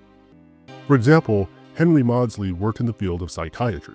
He was editor of the Journal of Mental Science and founder of Maudsley Hospital. He also, scientifically speaking, has some pretty fucked up things to say. The wicked, he maintains, are not social victims, but people with a natural affinity for evil and a low intelligence. Thus, the most sober and experienced prison officials are driven sooner or later to a conviction of the hopelessness of reforming habitual criminals. Maudsley goes even further to claim that members of the criminal class are physically deformed as well as morally corrupt, recognizable by their badly deformed angular heads, and in the case of women, by their ugliness and gracelessness. Crime is a disease, like insanity and epilepsy, the physical result of physiological laws of production and evolution. Criminality and disability have historically been interlinked with one another in order to justify inhumane, eugenicist, and otherwise unjust institutions. It exists as a way to say that crime is the direct result of inherent traits, or some form of madness, rather than observing social conditions that led to that situation in the first place. When we talk about disabled villains, we need to understand how often authors, even unaware of what they're doing, often construct a narrative that, in the process, reaffirms the beliefs that people do bad, violent things because they become mad. Madness isn't envisioned as a neutral part of the human experience. It's instead imagined as a problem that needs to be eradicated by any means necessary, and that if you can't, the person is better off dead. Disabled and mad lives are not seen as worth living. So, when we talk about the disproportionate portrayal of cognitively or mentally disabled villains as murderers, rapists, robbers, or some form of criminal, it doesn't simply exist in isolation. Take the case of the Dirty Harry series, a film franchise that was born from the War on Drugs era, giving it far more context into the way that it frames and imagines police as bringing order to the chaos. Its fifth movie, The Deadpool, tries to discuss the root of crime and social problems. At a certain point, the movie gives up at making things stick with the reveal that the movie's villain has schizophrenia. So that raises attention to a rather serious implication. namely that if police are an unquestionable authority, that the disabled people they disproportionately target are inherently violent, irrational beasts that must be brought down for the sake of security. Jake will get out when he's 18. He's a sociopath. He will kill again and again and again. I'm sorry for what happened, sir. I really am. You're not sorry. You don't know what sorry means. You have no feelings. Leave my son alone! Hey! Oh my God! Oh no! Oh no!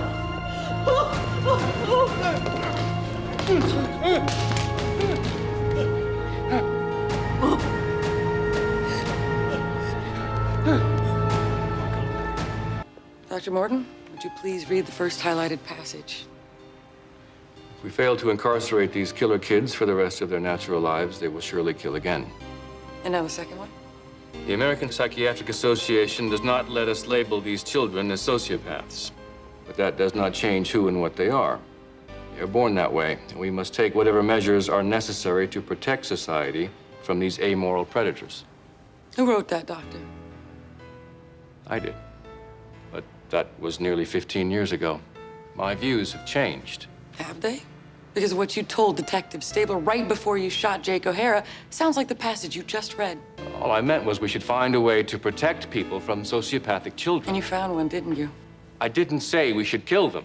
But if children like Jake can't be treated, what's the alternative? Incarcerate them for the rest of their lives. That's what I believe. He manipulated us just like Jake did. There's one big difference.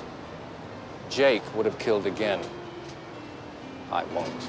So while it is not incorrect that disabled people are capable of harm just like anyone else, that doesn't really challenge the material reality of the way disability is imagined and whose interest those sentiments serve. That doesn't mean that making a villainous character disabled is automatically ableist. In fact, you can do some very positive examples, but it requires you to first understand that they're even disabled in the first place, and also the framework for how you conceptualize disability. It gets us caught up arguing over hypotheticals instead of facing the overwhelming material reality. Henry Goddard is a figure in American psychology. He's the one who adapted an intelligence test for measuring whether one is an idiot, imbecile, or moron, or what he'd more broadly conflate together into feeble-mindedness. Goddard was careful to explain that there was no point in blaming or punishing individuals who were not up to the demands of modern American life. His solution was that of eugenics. These included the facts that there were many so-called delinquents who were mentally deficient and unable to do well, and that large number of children fell into these categories and were, in the main, creations of hereditary factors. Goddard went on to explain that, of course, not all judged to be feeble-minded did become criminal, but that those who were of the excitable, nervous, and impulsive feeble-minded were almost sure to turn in the direction of criminality, and that hereditary factors were particularly strong among the criminal feeble-minded. Goddard used the example of a 24-year-old Kurt, who he described as having the mentality of an 8-year-old and was institutionalized since the age of 11. That's just one example of this mindset taken to its logical conclusion. Bringing it to Invincible, many point out that Doc Seismic is this violent leftist caricature. He is presented as a violent mad criminal who needs to be contained by the state. But let's also consider that he is rendered to a monstrous beast specifically because he sustained a traumatic brain injury that made him this way. The solution to this conflict is to constantly put him in jail, or kill him if he can't serve the US military's interests. Often, this is defended by saying they're villains, they don't need to be good people. They don't have to act rationally all the time, which is true. But the issue is more, how does the author construct their idea of what is criminal? If someone is labeled criminal, what are your solutions to the conflict? Jail. Jail? Jail. That makes sense. Future Immortal runs into a similar problem. He is rendered mad, violent, and irrational because he lived so long he became a fascist, despite not wanting to do so. He begs for Mark to kill him and creates quite possibly one of the most contrived conflicts ever made that forced Mark into murdering someone for the greater good. The only price paid is at the personal level for Mark. Now, the commentary and reason for this scenario should be pretty obvious. Immortal's entire situation with his lifespan serves as a parallel to the Viltrumites to contextualize how they may come to think in such a eugenicist way.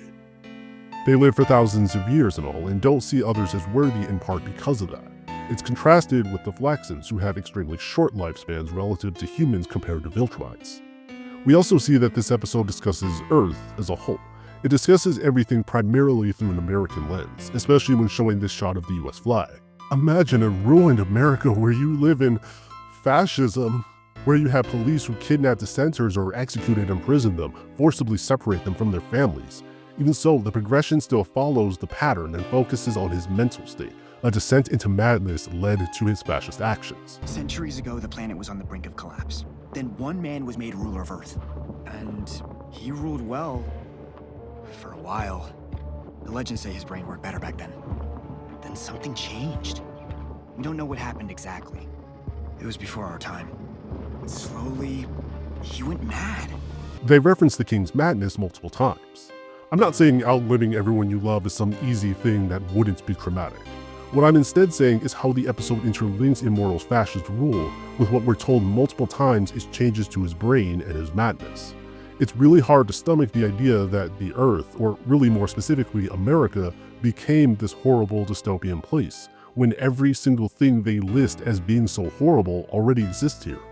We don't need to imagine what it's like to have police officers assault protesters, enslaved prison labor, wars for resources, and bombing several cities.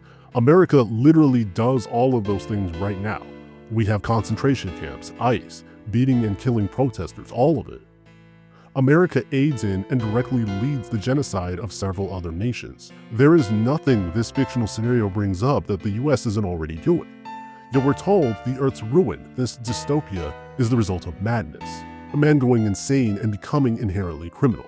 I'm reminded in politics of how often, regardless of political leaning, disability is the go-to way to dehumanize others or explain their fascism or any undesirable behavior or beliefs. In this political cartoon, Joe Biden's disability is put on par with and juxtaposed with Trump's criminal behavior. Now, Summers is a conservative as far as I'm aware, but this attitude transcends political leaning, as the focus on disability is used as an impingement against politicians, with focus on them being unable to competently wield power over the state. No, she's showing us what a sane, stable leader looks like.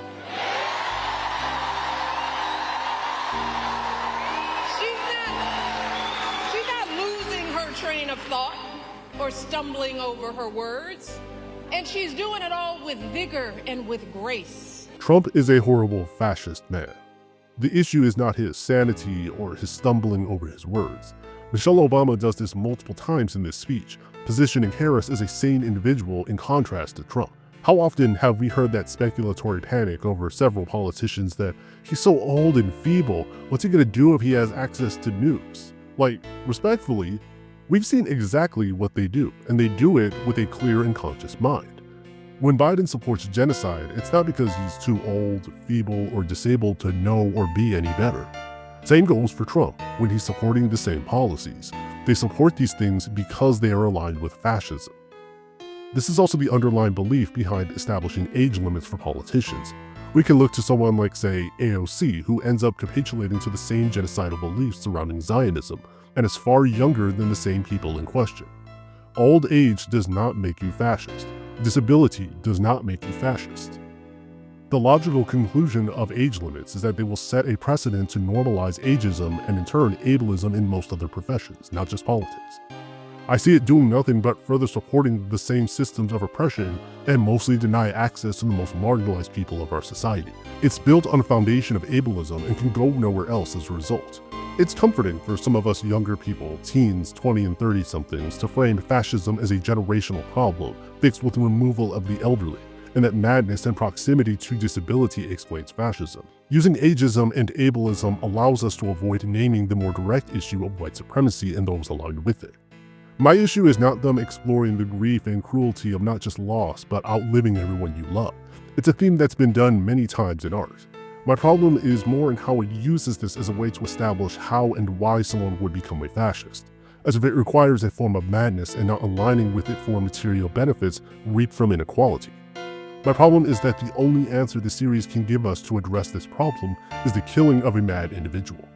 So when we have the mid-mortal asking Mark to implement MAID on him for being in such misery at his mental torment, I have to ask why it places so much emphasis on his madness and what that says. Immortal can't just step down or institute power to the people himself, even when this is brought up. He begs to be killed. It's absurdly contrived. Immortal has become mad, and despite him pointing out several other solutions to the conflict himself, he simply has become so insane, so far gone that he refuses to take the options that he himself brought up. He won't die by suicide. He won't just abdicate power to others. He won't simply stop because he is so mad. And even Immortal himself tells Mark he can only kill him. Let's look at power plays. My issue is more in the framing of how the episode discusses a solution and how Mark chooses to respond to this. You see, we're told that Powerplex is mentally not well. He's obviously acting in a fit of trauma.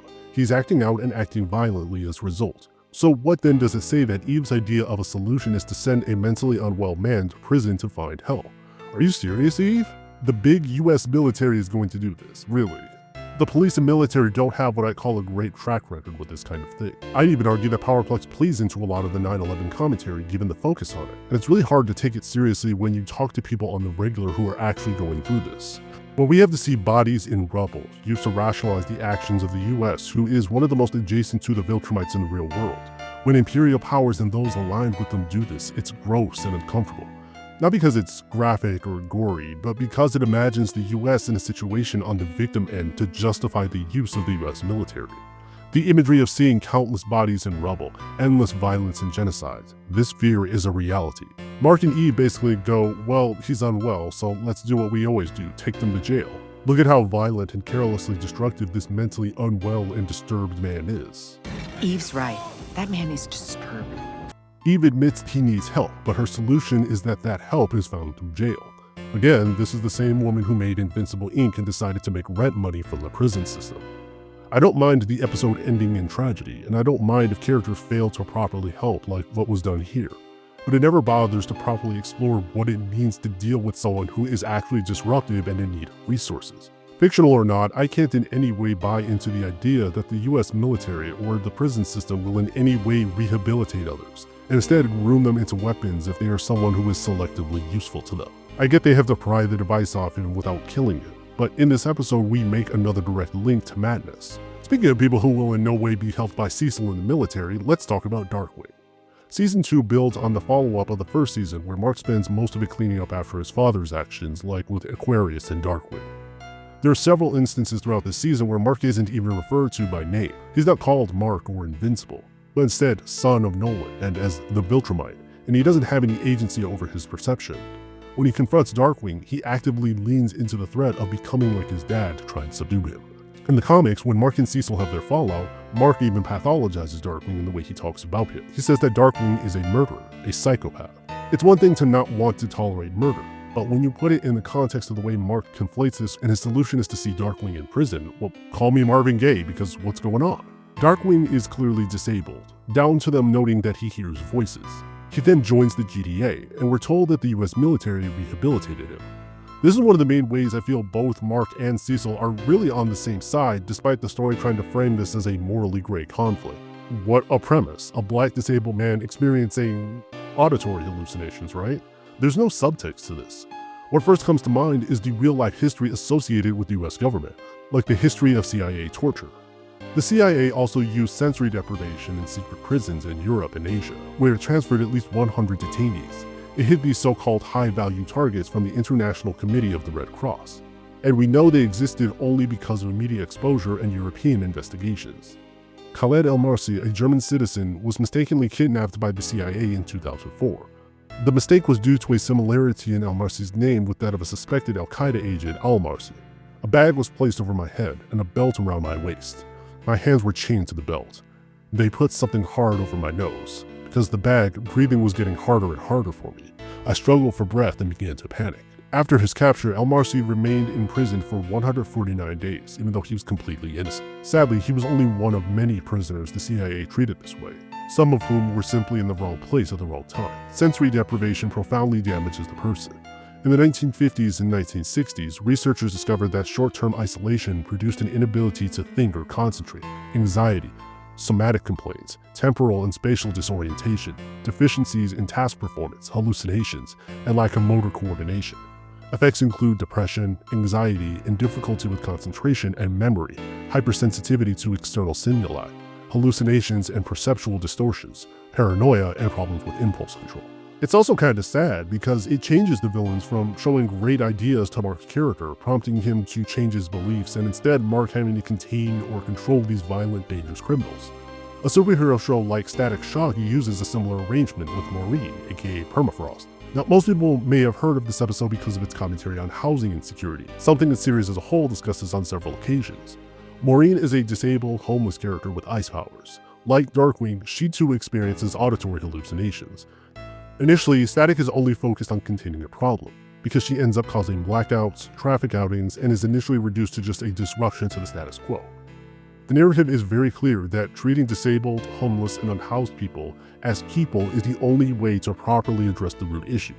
Instead of throwing her in jail, containing her because you see her as a violent monster, or killing her, the narrative makes it very clear that the approach of containing the disruption to society is a harmful and ineffective one.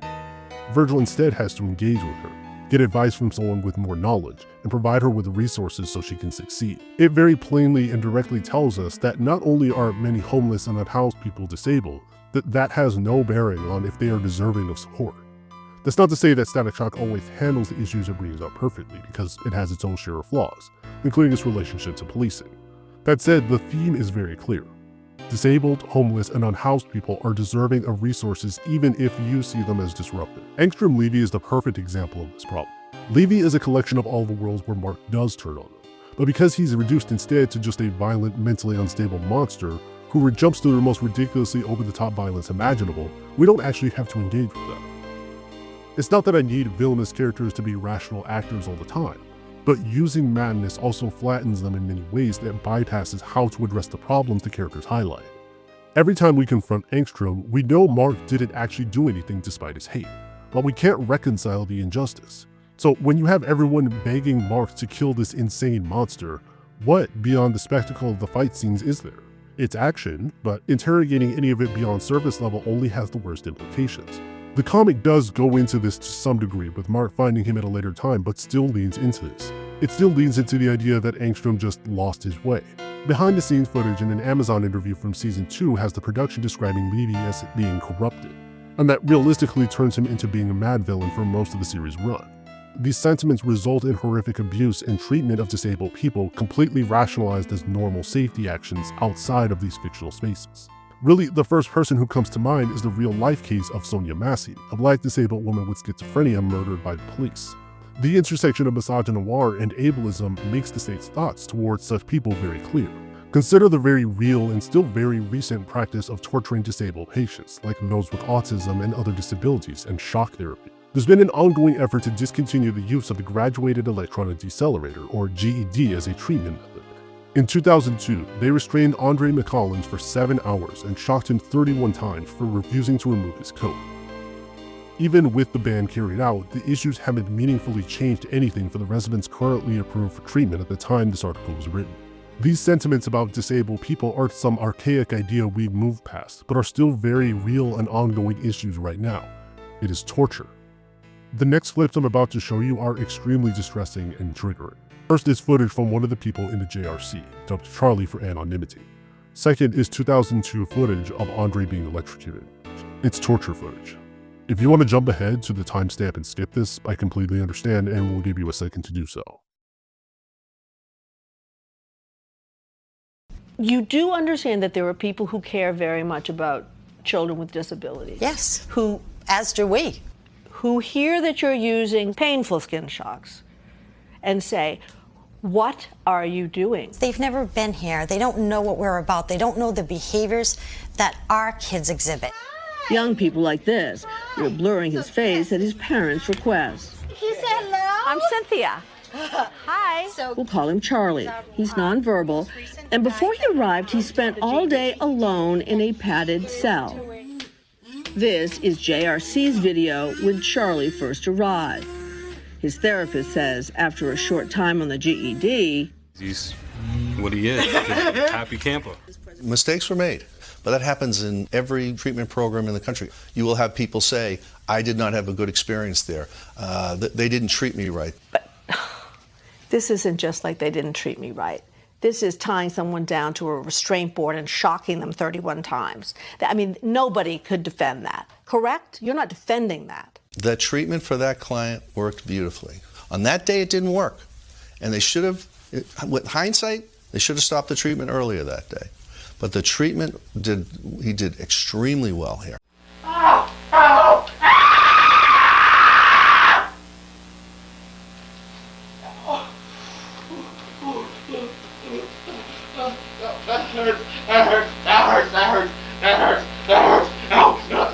Okay, stop for real.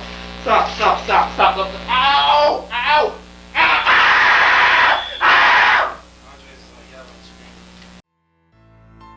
Andre was labeled as aggressive, and the ones who carried out this torture argued that this was necessary. His crime? Refusing to take off his coat. Man, fuck this shit. Whose side you on? Mine or this motherfucker who's obviously of terrorist descent? For the Arab in the West, the task is to carefully detonate presumptions or suffer their explosions. We must measurably show, before all else, our distance from the charges lodged at us. We need to prove, in the face of preposterous hostility, that we are respectable civilians, journalists, medics, and professors who are not like Hamas. One blunder is enough to give credence to the rumors that haunt us. The number of casualties we report, inflated. Our tragedies, orchestrated in Hollywood. Our mutilated children incinerated by Israeli warplanes, dolls used as war propaganda. Again, why should I bypass the fires engulfing our cities to extinguish hypothetical flames? In the last section, we talked about madness, pathologization, and disability, but it can go well beyond even that. It can be gendered, racialized, and attached to other people. For example, I talked in a previous video about the Boondocks how it genders madness to construct the character of Luna. While she is the perpetrator of violence, she does so through her perceived madness and plays on the ideas of hysteria in women. 24 employs a similar tactic with the good Arab, the good Muslim character.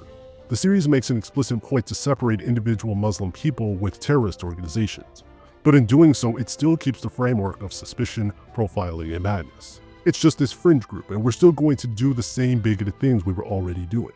In fact, 24 had been criticized for its portrayal by the Council of American Islamic Relations even when it came out. They're not the only organization to raise this issue. Post 9/11 media saw an uptick in the number of patriotic US Arab and Muslim characters on TV. One of the most significant changes was the standardization of Arab American and US Muslim patriotic characters depicted as working for the CIA or FBI in terrorist-themed shows like 24. These characters function to prove that Arabs and Muslims are patriotic US Americans, as opposed to foreign threats to national security, and therefore worthy of recognition and acceptance in the US. What is important to note is that even when proven otherwise, one's status as a good Muslim can be easily revoked.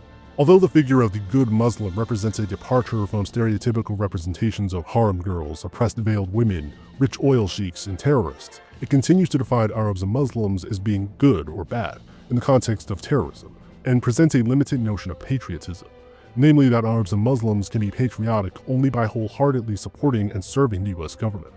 This strategy is a form of simplified complex representation that is now commonly used by television producers and writers to give the impression of a complex representation, yet effected through markedly reductive and predictable means.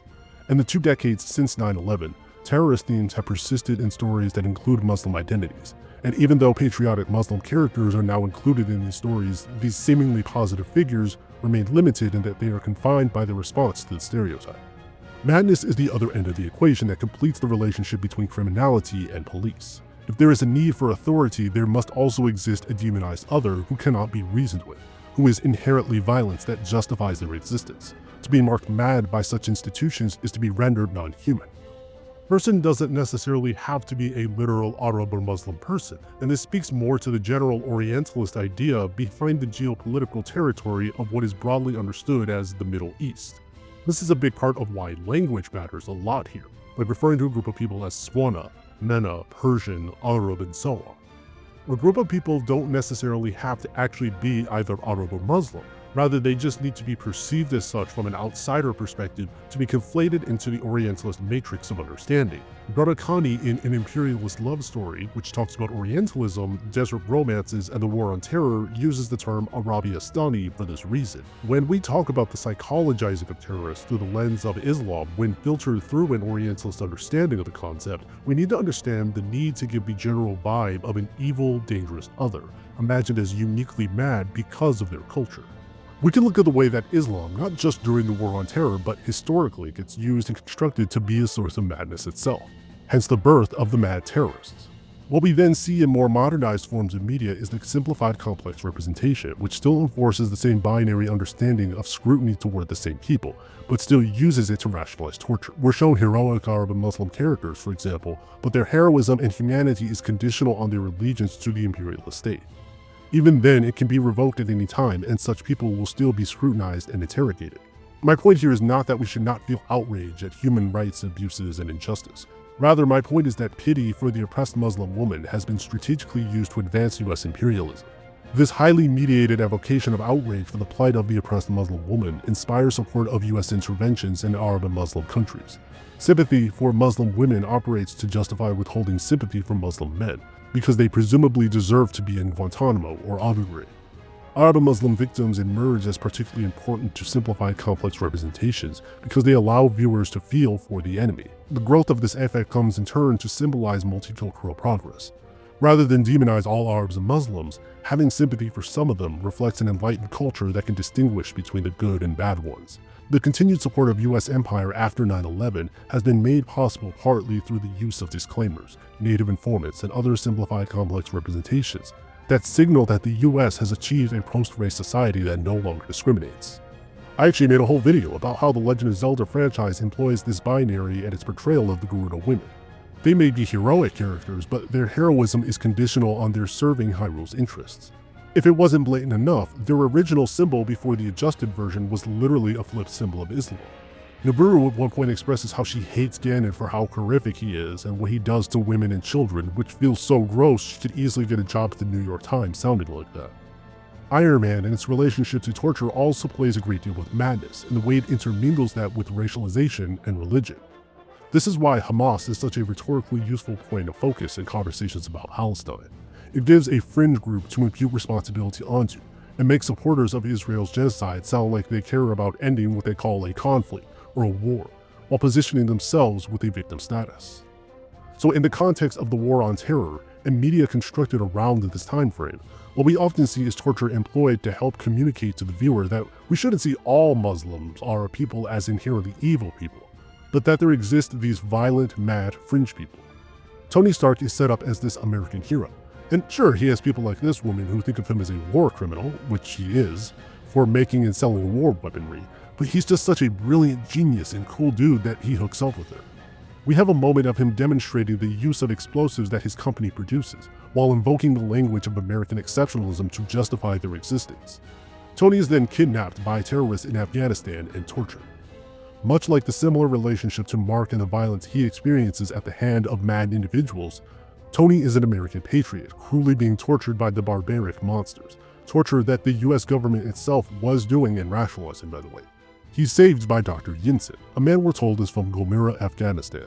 He's every bit the good Arab trope. He saves Tony's life, teams up with him, and finds these terrorists just as horrific as Tony. They also lean into much of the same torture aesthetic with him, as they threaten to torture him with a hot coal. Language is also used to other the terrorist characters. They make a note to tell us Tony Stark knows several languages, but he neither knows Urdu nor Arabic, and needs to have his token buddy translate what they're telling both to Tony and to the audience like he's a fucking meow. I think this, paired with them not telling us what they're saying, ends up highlighting the almost animalistic way the film intends us to see them as. They're portrayed as vicious monsters that could strike at any time, and needing someone to understand these inherently different people plays into that. I think the question of what language the viewer is expected to know and the motivations behind why the viewer is intentionally left in the dark here is valuable to think about. The film shows that Stark Industries' technology fell into the hands of the enemy, and he sees this as a failure. Tony feels horrible, not for having profited from and playing a giant role in the subjugation and genocide of a nation of people, but because he still believes himself to be an innately good judge of this type of power and allowed these resources to fall into the hands of bad fringe people who now oppress both Americans and innocent people in Afghanistan, codified through women and children. Regarding men, they make the detail that these men are forced into joining the terrorist group, which is most likely based off of Al-Qaeda. You'll also notice a distinct lack of women throughout this portion of the movie that really enjoys sexualizing them. There's only a binary of hot assistant white women and veiled oppressed women being subjugated by the evil terrorists. To help further accentuate this, the heroic Dr. Yinsen sage Tony builds the suit with him, translates for the monster Muslims, and then sacrifices his life to buy more time for Tony, and by extension, the American military. I do want to qualify again that even just the framing of referring to someone in this context as Arab or Muslim is itself a misnomer. They aren't necessarily either one. It's also often overlooked and flattens other demographics, like those who would be considered Persian. This is why terms like Middle Eastern are often so flattening. So I do want to recognize that Dr. Yinsen is imagined not as a literal Muslim or Arab person, but as the flattened political contextual identity of a Middle Eastern person from the perspective of a more Orientalist US imperialist perspective. In fact, if we draw from the historical roots of Iron Man as a product of Vietnam War propaganda, we can more accurately recognize the way that Dr. Yinsen's own background was changed to then fit the current war on terror framing. It's the Nibiru situation all over again. He is a sympathetic, heroic character, and he's a representation that Arab and Muslim people are still just like the rest of us and shouldn't be seen as inherently evil or violent, provided they unquestionably support the ways of the imperialist structures oppressing them, and willingly sacrifice themselves as they defy everything about their culture, which is by default still othering, violent, and exotic. See, nuanced. Tony's big takeaway isn't about his place in American imperialism or that he's a war criminal, but instead that he allowed weapons to fall into the wrong hands, not their very creation or application. It's why he keeps materials on his private servers even separate from the US government. In fact, his stuff gets stolen both by the terrorist and the government guy, but the racialization and religious differences between the traitor and terrorist means that we don't have to subject the US to the same degree of scrutiny. Tony frames his failure in terms of American lives lost as a problem, and shows his selective focus on who matters and who doesn't. One of the main characters has this deadly nuclear-level power that really shouldn't be in their hands, and we don't focus on the implications of them having this kind of imperial power. And the only actual problem is not their complicity in this, but that they allowed this power to fall into the hands of the evil desert man.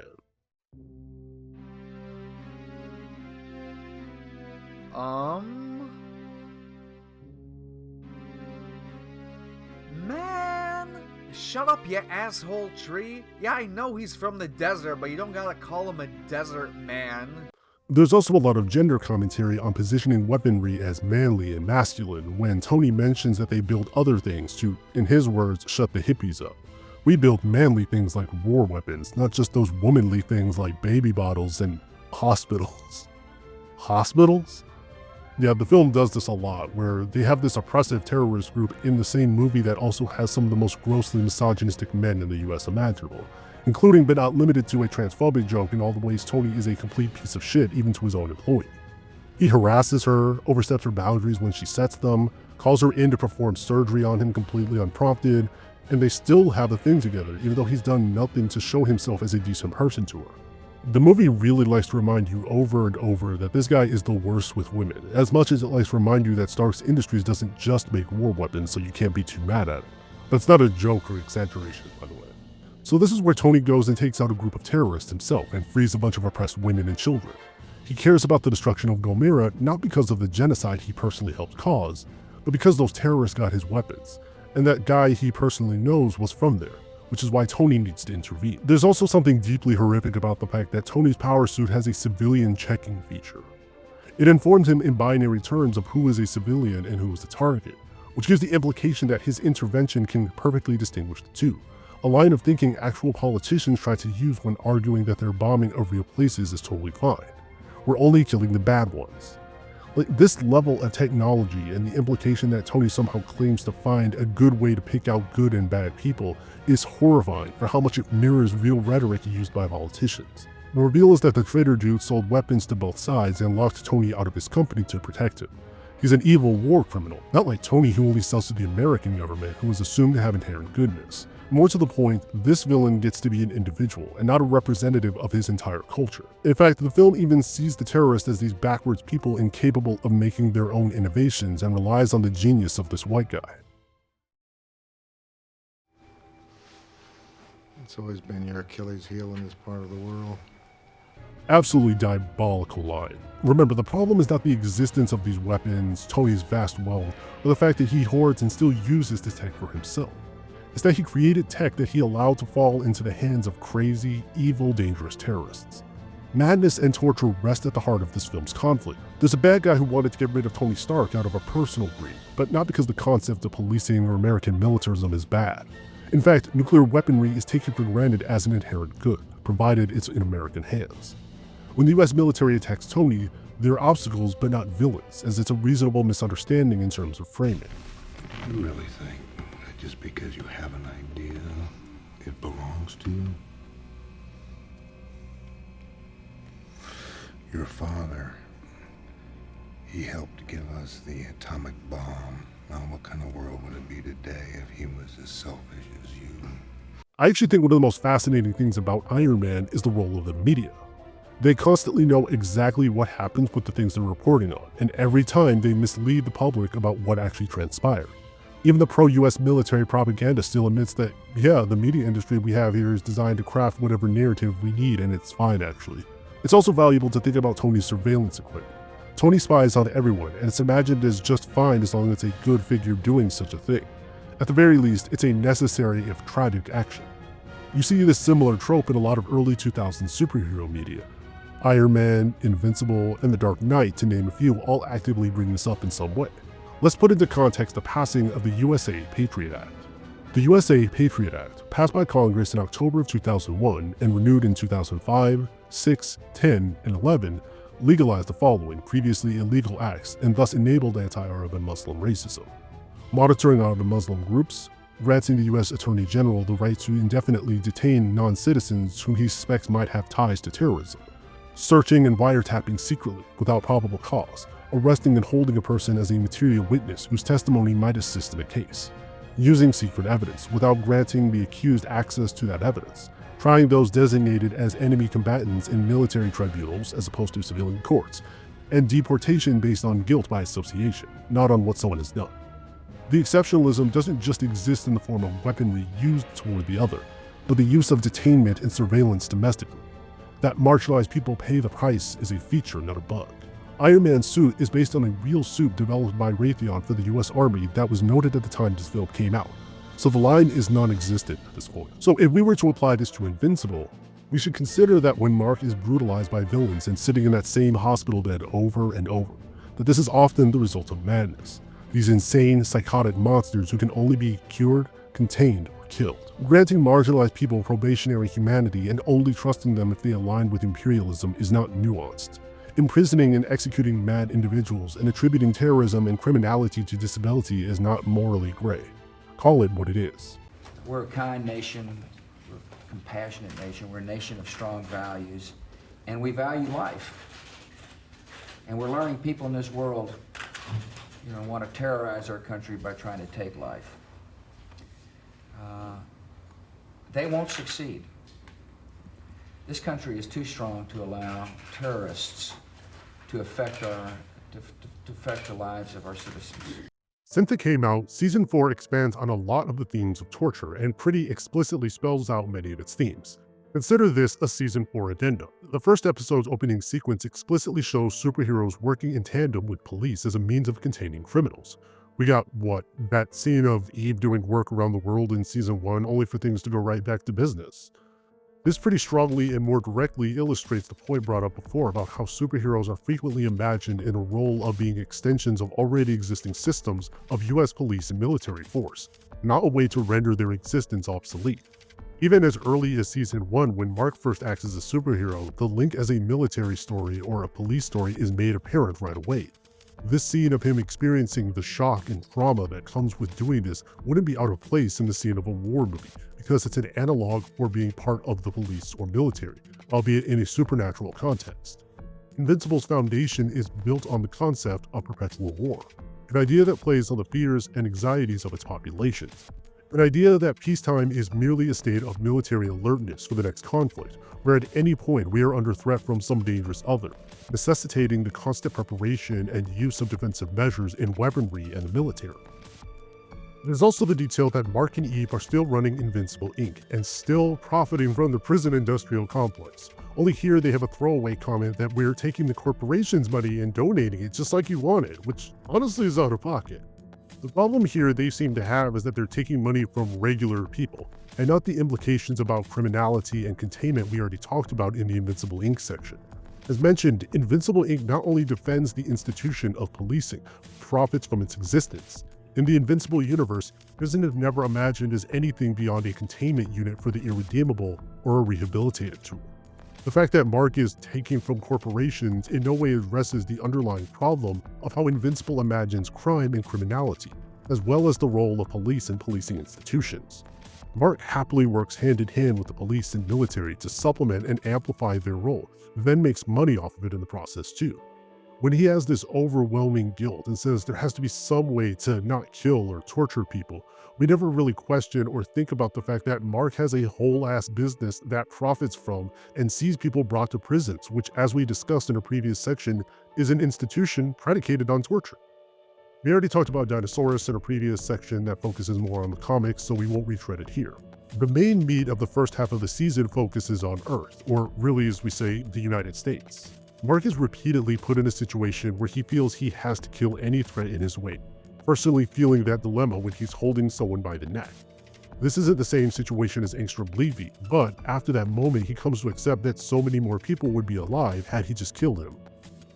This acts as the main backbone of the season, as the major conflict then shifts to the quarantine of the Sequids, an alien species capable of possessing humans to amplify their abilities to a dangerous degree.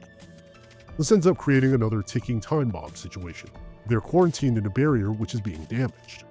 If those shields break, the Sequids escape and take over the planet. Billions of people will be lost. They have these devices that can separate humans from the possession and can teleport them to a quarantine zone. Massive game plan.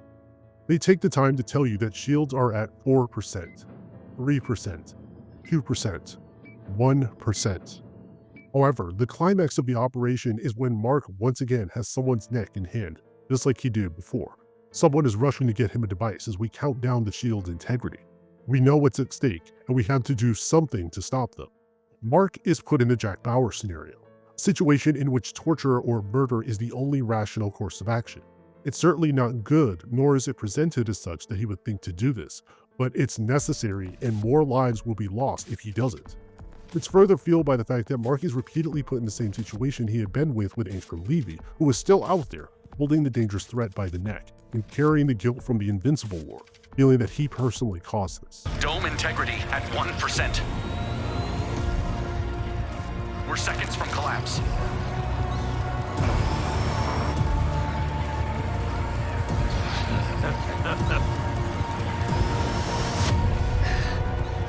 I'm sorry. Mark, knowing Russ is a completely innocent man, murders him to stop the Sequids. He puts the needs of the many over the few. He didn't want to do it, but he had to do it. Given the circumstances, it was the most rational course of action to defuse the ticking bomb, so to speak. Notably, right after this scene, we then cut to the reveal that Conquest, the Viltrumite they fought at the end of the third season, is still alive. Even Conquest himself goes on to say that the others were fools not to kill him. Mark wanted to see his body burn, but Cecil opted to contain him and interrogate him for information. See what happens when you don't kill or torture? What I think is most valuable here is this juxtaposition in scenes, and the significance in placing this reveal right after Mark murdering someone else. It's a sentiment that aligns far more directly with the American perspective in the War on Terror when the comics this episode gets its source material from were produced. Mark's choice weighs heavily on him. There's not really much, if any, opposition. Pretty much every character who learns or weighs in on this agreed that the decision he made and the murder was a necessary one. Now, I'm not arguing over whether in-universe this was the most reasonable decision. It goes without saying that with the scenario put in place, not killing and then leaving the Sequids to take over Earth would have resulted in far more deaths. What I find more interesting is how Invincible frames the situation, and in doing so guides the viewer to the conclusion that murder and torture is a necessary evil without ever questioning these themes. One person, Robot, actually does question Mark's decision. You'll see very quickly how directly they undermine his perspective, with others pointing out how you can't possibly calculate every outcome. You were all there. If he had just waited another few seconds. Invincible did the right thing. You can't believe that. Where are we at if he didn't kill Russ? The dome fails, Sequels take the planet, and then we fight for what? Years to take it back? If we even could? How many other people would die if that happened? The dome would have held. Even you don't know that. Immediately after the scene, we cut to Robot, who discovers that he had a sequid in his body that he vomited and couldn't feel it and had been inside him this whole time. This scene communicates on fear. Fear that security is an illusion. The last line is, hey, maybe Mark had a point. We were lucky. And luck isn't a variable we can control. The Sequids, Angstrom, Doc Seismic, we stopped them, but they always return stronger than before. We're not dealing with these threats permanently, and because of that, it's simply a matter of time before our luck runs out and they defeat us. Maybe Mark was right. This is pretty much the only criticism that ever really comes up, because it's taken as a given that torture and murder are mere inevitabilities necessary to attain security for the US. We recognize that these actions aren't without consequence. Mark goes through it at the guilt and horror of what he's done for several episodes, but in the end, everyone in the cast and the narrative itself makes it clear that this was a necessary evil for the sake of security. The only cost paid is at the personal level for Mark. At no point do we ever hear anything from the victim's perspective or their family, but we instead do get a tour of everyone assuring Mark that he did the right thing. One of them is Art going, well, if I got possessed and was hurting people, I'd be thanking you from the pearly gates. The only character who tried to speak out and question if maybe Mark didn't do a good thing here literally vomits up an alien and realizes that these threats are out of control, and there is reason to be fearful. They need a solution for the sake of security. If you've read the comics, you know where this is gearing up toward, as we discussed earlier. In other words, the framing around Invincible storytelling directly aligns with the American perspective in the War on Terror by constructing a scenario to guide the viewer to that conclusion. There is no doubt, and I said this in an interview, I think recently, there's no doubt that some innocent people have been killed by drone strikes. It is not true that it has been this sort of willy-nilly, let's bomb a village. That is not how folks have operated. And what I can say with great certainty is that the rate of civilian casualties in any drone operation are far lower than the rate of civilian casualties that occur in conventional war. So the irony, let's take an example like the bin Laden raid. This was as precise, as effective an operation that I don't think anybody would dispute was in the national security interests of the United States. And we put our best people in there who operate as precisely and as effectively as any group of individuals probably ever have in the history of the planet. And they executed their mission flawlessly. But there were a number of people who were killed in that, who you might describe as not the targets of the mission. Members of bin Laden's family, for example. Now that would be counted as a civilian casualty under the standards that from which you drew your information. And if you calculated it as a percentage, there was actually a pretty high civilian casualty rate for this extraordinarily precise mission. Now imagine during the height of the Iraq War, or when we were still actively fighting in Afghanistan. So part of my job as president is to figure out how I can keep America safe, doing the least damage possible in really tough, bad situations. And I don't have the luxury of just not doing anything and then being able to stand back and feel as if my conscience is completely clear. I have to make decisions. because there are folks out there who are genuinely trying to kill us and would be happy to blow up this entire room without any compunction, and are actively trying to find ways to do it. And I wish I could just send an Iron Man, or no, I don't mean that as a joke. I just mean I wish that the tragedy of war, conflict, terrorism, etc., did not end up creating circumstances where we, wielding kinetic power, don't end up hurting anybody who shouldn't have been hurt. But what I try to do is to set up the system as best as I can. And I think it is very important for those who are critics of the U.S. government, and this includes folks on the outside, to examine the incredible progress that we've made over the course of a couple of decades.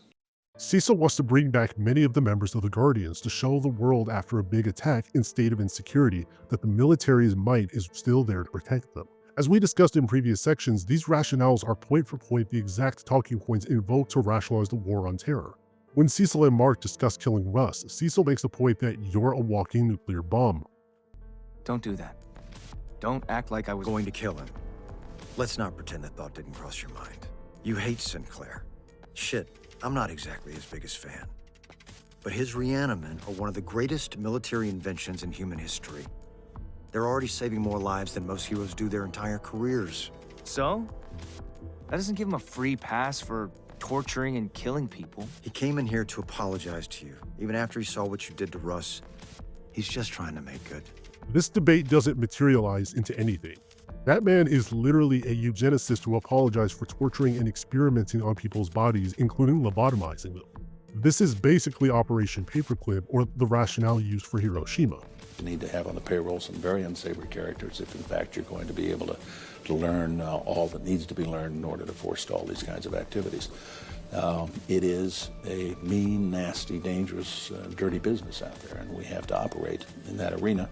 We'll have conversation after conversation, be it Sinclair or Nolan, about rehabilitation, but only in the context of space Nazis or eugenicists who experiment on people that happen to serve the interest of the US military for the sake of security. In Season 2, when Cecil admits to spying on the Grayson family, including listening in on the conversations, which is how Cecil knew about Oliver already, it's not good that he does it, but a necessary precaution for the sake of attaining security for the US.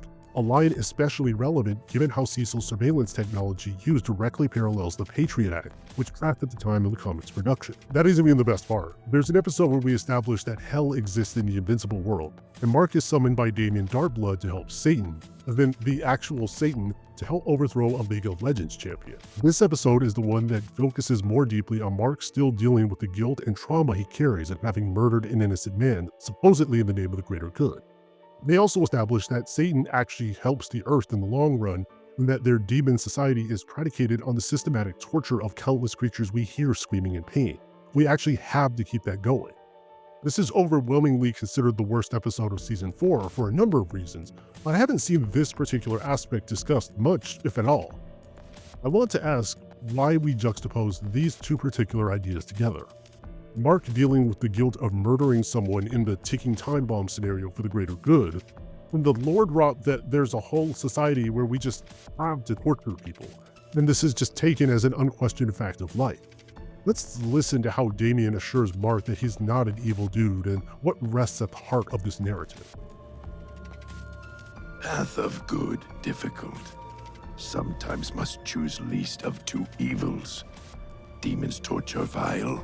World safe. Demons not torture vile. All die. No. That's bullshit. There's always another way that doesn't involve torture or killing. Maybe. Have not found yet, and world could not wait. This is the logic of exception in action. The idea that we are normally these good people, but these are exceptional, unprecedented times, forcing us to make tough decisions. We can't possibly predict everything, but the ticking time bomb will claim more lives if we don't do this. Sometimes you just gotta make that call and pull the lever in the trolley problem. We're not going to ask who put them on the tracks and set the train in motion in the first place. Just get over your individual moral purity and accept that torture and genocide is inevitable. Evelyn Al-Sultani, who researches a great deal on Swana studies and that of Arab and Muslim portrayals in film and the war on terror, does a great job at discussing this idea. And so I was trying to figure out, is this helping and what is the impact that these seemingly positive portrayals are having? And what I found was that they were reinforcing and normalizing the war on terror. So it was doing this very covert kind of work of normalizing logics of the war on terror. So for example, one of the logics, very common logic after the war on terror, is what Giorgio Agamben refers to as logics of exception. So the idea was, we're a democratic country. We follow international law, but this is an exceptional moment of crisis. So we're against racism, but because of the national security crisis, we have to racially profile or else we're all gonna die. We're against torture. We signed the Geneva Conventions, but because it's an exceptional moment of crisis and our enemy isn't with a government, we're gonna rewrite the laws and it's gonna allow us to do quote unquote enhanced interrogation. It's not torture. They're not gonna die. They're not going to have organ failure. If they have organ failure and die, then it's torture, but we're going to do everything else and we're going to call it something else. So I was looking at how these TV shows and representations were creating that logic of, we're democratic, we're good, but it's an emergency, so we have to. What was it? We feel whatever it takes. Wasn't that? Yes. Expression? That's Jack Bauer on 24. Jack. That's our Jack. The drunken short ass. Kiefer, Stoner Sutherland. Yes, exactly. Whatever it takes, gotta do it. But more than that, this isn't just exception logic, it's confessional cinema. Let's talk about one of season 4's other big themes. I'm sure someone might ask, if you think Invincible is influenced by the war on terror, why wouldn't the bad guys, the Viltrumites, be quoted as some kind of Islamophobic Orientalist caricatures? Wouldn't they be stand-ins for Afghanistan or something? To answer that, I think we have to begin from the premise that Viltrum is the main antagonistic group representing some of the most tense fight scenes. But at the same time, they're also a group we're meant on many levels to understand in Invincible's conversation about so-called rehabilitation. I talked about Invincible's selective focus on rehabilitation in a previous section, and even though it uses that language, I'd even say that what it's depicting isn't even really rehabilitation. Instead, we can better understand Viltrum's metamorphosis primarily through Nolan's change to character as an applied form of confessional cinema. In this respect, Viltrum serves two very important purposes in understanding Invincible as a reaction to the war on terror from an American perspective. First, it creates an outside force so overwhelmingly powerful and destructive that justifies the use of the GDA, an analog for the American military's use of unsavory characters, and going to the dark side, as Dick Cheney would put it, to justify the use of eugenicists, surveillance, and torture for the greater good. Because Viltrumites are eventually being shown the error of their ways through humanity, we can externalize and separate the imperialistic elements inherent to the US, given how American-centric Invincible is. When the Viltrumites are positioned as villainous figures for their acts of eugenics, war crimes, colonialism, and imperialism, those are imagined as something distant and foreign to human, or more specifically, American identity. Those are just the space aliens being saved and reformed through human American connections that make them stop being fascist. We're going to talk about the misogyny and gendered aspect of this in a moment, I promise, but one thing at a time. Viltrumites create an effective way to imagine the US military as on the defensive from an outside threat. Interestingly, the second purpose Viltrum serves may seem contradictory on the surface, but it's just as important. Primarily through Nolan, we are very much meant to humanize many of the people in the Viltrum Empire, as it has its supposed questions about rehabilitation and how it frames this turnaround through Viltrumites being exposed to human society. As such, I argue that while they are the villains fighting against a stand-in for the US military, Viltrum's empire is also very much steeped in American identity as well. At its core, Invincible is a very American property, and one that grapples with the fears, anxieties, and guilt tied to America's violence and genocide in the War on Terror. I can't stop thinking about the Scourge virus and how Nolan's background is presented to us. Much of the conversation on Season 4 focuses on if Nolan will get back with Debbie, since this actually did happen in the comics, or around Nolan's changed perspective and what it says about Viltrum in general. I think can Nolan be redeemed isn't really the most engaging framing, nor even the most interesting question, Mostly because he's literally a space colonizer Nazi, hello? He's genocided several planets, and Debbie rightfully ate him up. She's unironically the most powerful character in Invincible. Instead, I want to shift the question slightly, because I feel it'll help us out a lot. Let's instead ask, how does Invincible try to humanize Nolan? And what does that tell us about when this was made? Did you just make me feel bad about your planet of genocidal maniacs almost getting wiped out?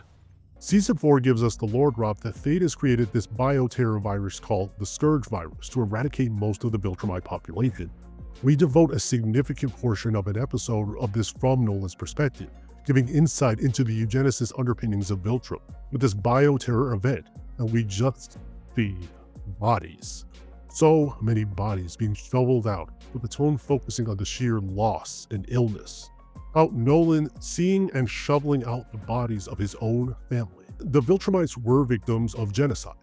It was done to stop them from continuing to do the same to others, of course. But I think it's important to think about how much of the scenery aims to humanize Nolan while not necessarily forgiving his current actions. To that end, I think it's fascinating how Invincible expands on this backstory in the TV adaptation. It gives a first-person perspective of something that, in the non-fictional space and time this comic series was created in, holds a great deal of fear and anxiety to a lot of Americans. In other words, the Scourge virus and the decision to humanize Nolan, center his perspective, and make sense of his current beliefs through showing him and his people as a victim of an airborne bioterror they later found out was done by one of their own. It creates a very strong allegory to the relationship of Anthrax to the War on Terror. I think with this in mind, the feelings of fear and trauma are especially powerful here when interlinked with an American audience who felt a similar trauma at the time these comics were published, where the collective understanding of the Anthrax panic was at its peak. By adapting this scene and expanding on it from the comics to TV, it very much reignites the older perspectives once more in 2026. We're not meant to agree with Nolan necessarily, but we are meant to see him as more humanized, even with Alan empathizing with his situation as they both agree to stop the Viltrumites. This also explains the distinction in Nolan's perspective that if you read the comics, you know what they're building up to. He still fights against his people, but still hates the betrayer. He believes that other Viltrumites can change and be reformed. When we need to imagine Viltrum in a more sympathetic light, we do so by interlinking their background with a real form of bioterror at the hands of another, and to use fears that the American liberal public would have held at the time of the surrounding panics of anthrax and bioterror. My point is not that this is literally meant to be a one-to-one with anthrax. Additionally, bioterror did not begin and end with the War on Terror, like, say, Agent Orange, among many other horrific examples. This isn't even the first use of anthrax specifically. Instead, I'm asking you to think about how Invincible uses the real fears and anxieties around an event many settler-aligned Americans would have felt in the particular space and time the original comics were produced. Think about it less as a literal historical statement of fact, and more about the emotionally charged feelings behind it Invincible is tapping into. You see, about a week after 9/11, there had been letters containing anthrax mailed within the US. Bob Stevens had been hospitalized with inhalation anthrax and later died on October 5, 2001. This led to a great deal of not just investigation around who sent the letters, but also a great deal of fear and anxiety that circulated in the media of bioterror. 10 days later, October 15, 2001, the Senate Majority Leader reported finding anthrax in his office. Then, over the next few days, a 7-month-old test positive for anthrax poisoning. Then a CBS employee and a postal worker in New Jersey. This continues to happen as people were being infected for days, all barely a month after 9/11. FBI investigators named Stephen Haddle, a scientist who worked in the government's biodefense labs in Maryland, as a person of interest. He would later sue for defamation and received a large government settlement. Later, another government scientist, this time Bruce Ivins, was suspected in being behind the anthrax mailings. On July 29, 2008, Ivins died by suicide. That's just a very brief timeline given, and my goal is not to give a fully detailed account of the history. In fact, what we know here is just what's publicly known and given. So I'm not interested or trying to weigh in on how or if I suspect these people mentioned, because they're not important for this particular analysis. Instead, I want us to think about the sensationalized aspect and fear this conjured through the media's framing of these events, and how they relate to the War on Terror, despite the evidence directly contradicting claims that anthrax was the result of some outside terrorist, rather than some inside betrayer, if you will. Newsweek put out a magazine with a cover page reading "The Fight Ahead, Biological and Chemical Terror." Most importantly, and front and center with a man wearing a gas mask, how scared should you be? This particular issue was published October 8th of 2001, mere 3 days after the death of Bob Stevens and just barely a month after 9/11. One article from this time, published October 7th, 2001 reads, "Unmasking Bioterror. Terrorists are experimenting with pathogens and poisons, but they have failed before. Daunting technical obstacles stand in the way of biological and chemical weapons." If nothing else, the Anthrax panic represented fear, and the juxtaposition of the US military being imagined as the means of quelling that insecurity directly parallels the same trauma and anxieties experienced both on Earth in Invincible Season 4 premiere and on Viltrum in the Scourge virus.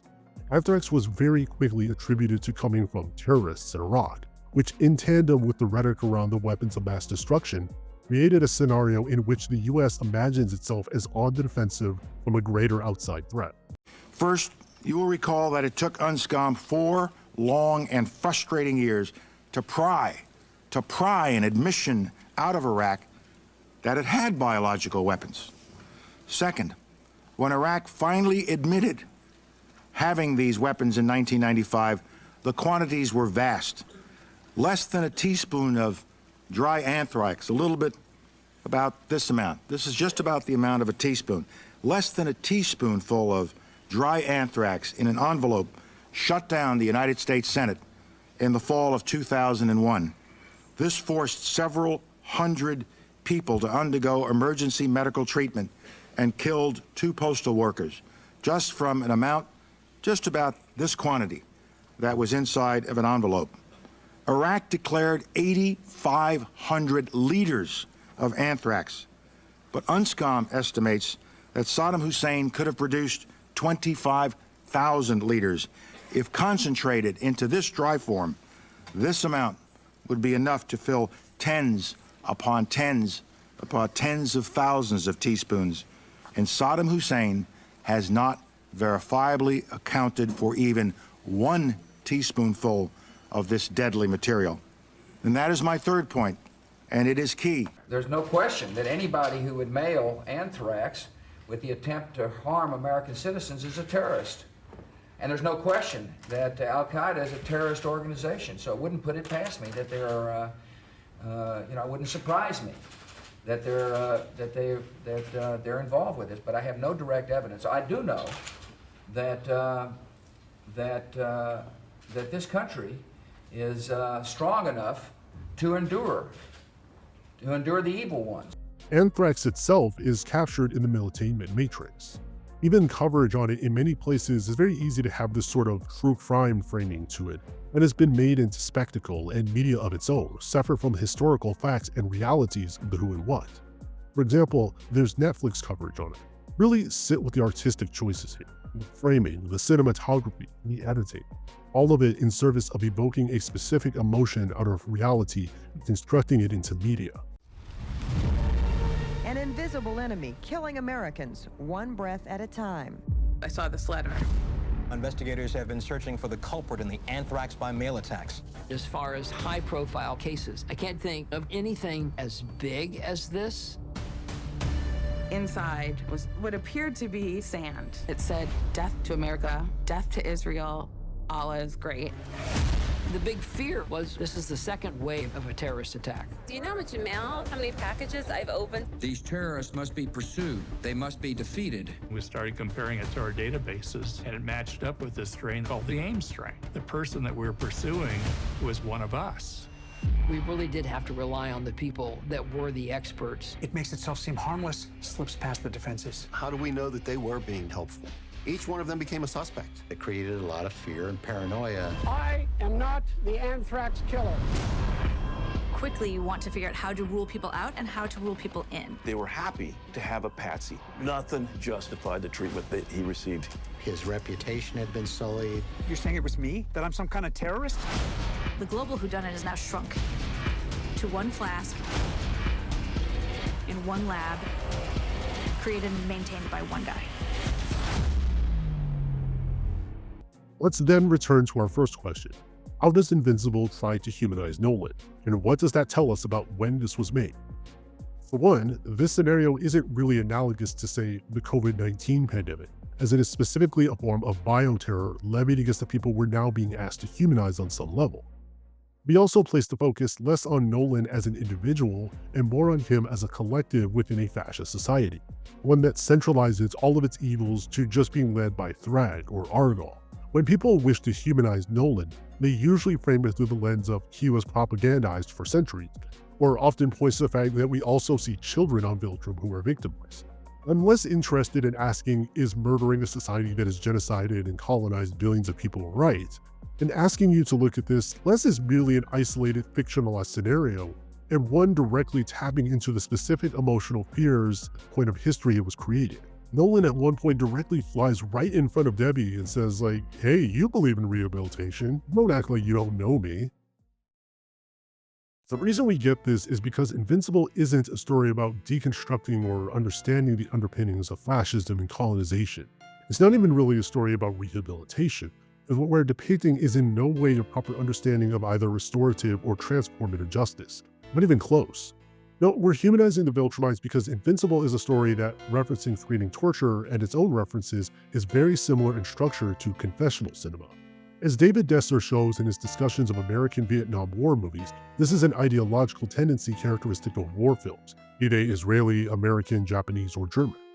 As in American Vietnam movies such as Apocalypse Now, Platoon, and Full Metal Jacket, Israeli soldiers or protagonists appear as little more than victims of outside forces beyond their control.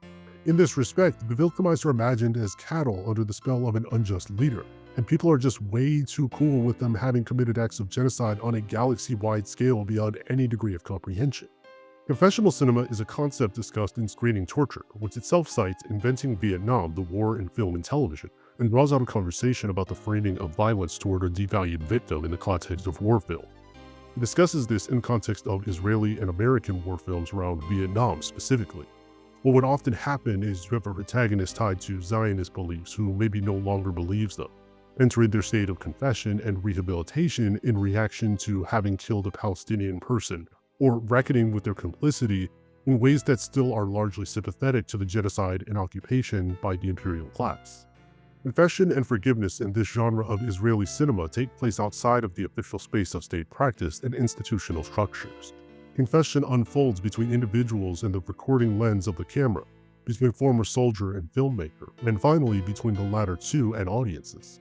The prominence of soldiers' confession in Israeli cinema suggests prevailing belief in both the political and moral powers of telling as healing, as studies on torture and reconciliation demonstrate, underscoring the presumption that once a confession is made, nothing more is needed for both perpetrators and victims to move on politically as well as personally.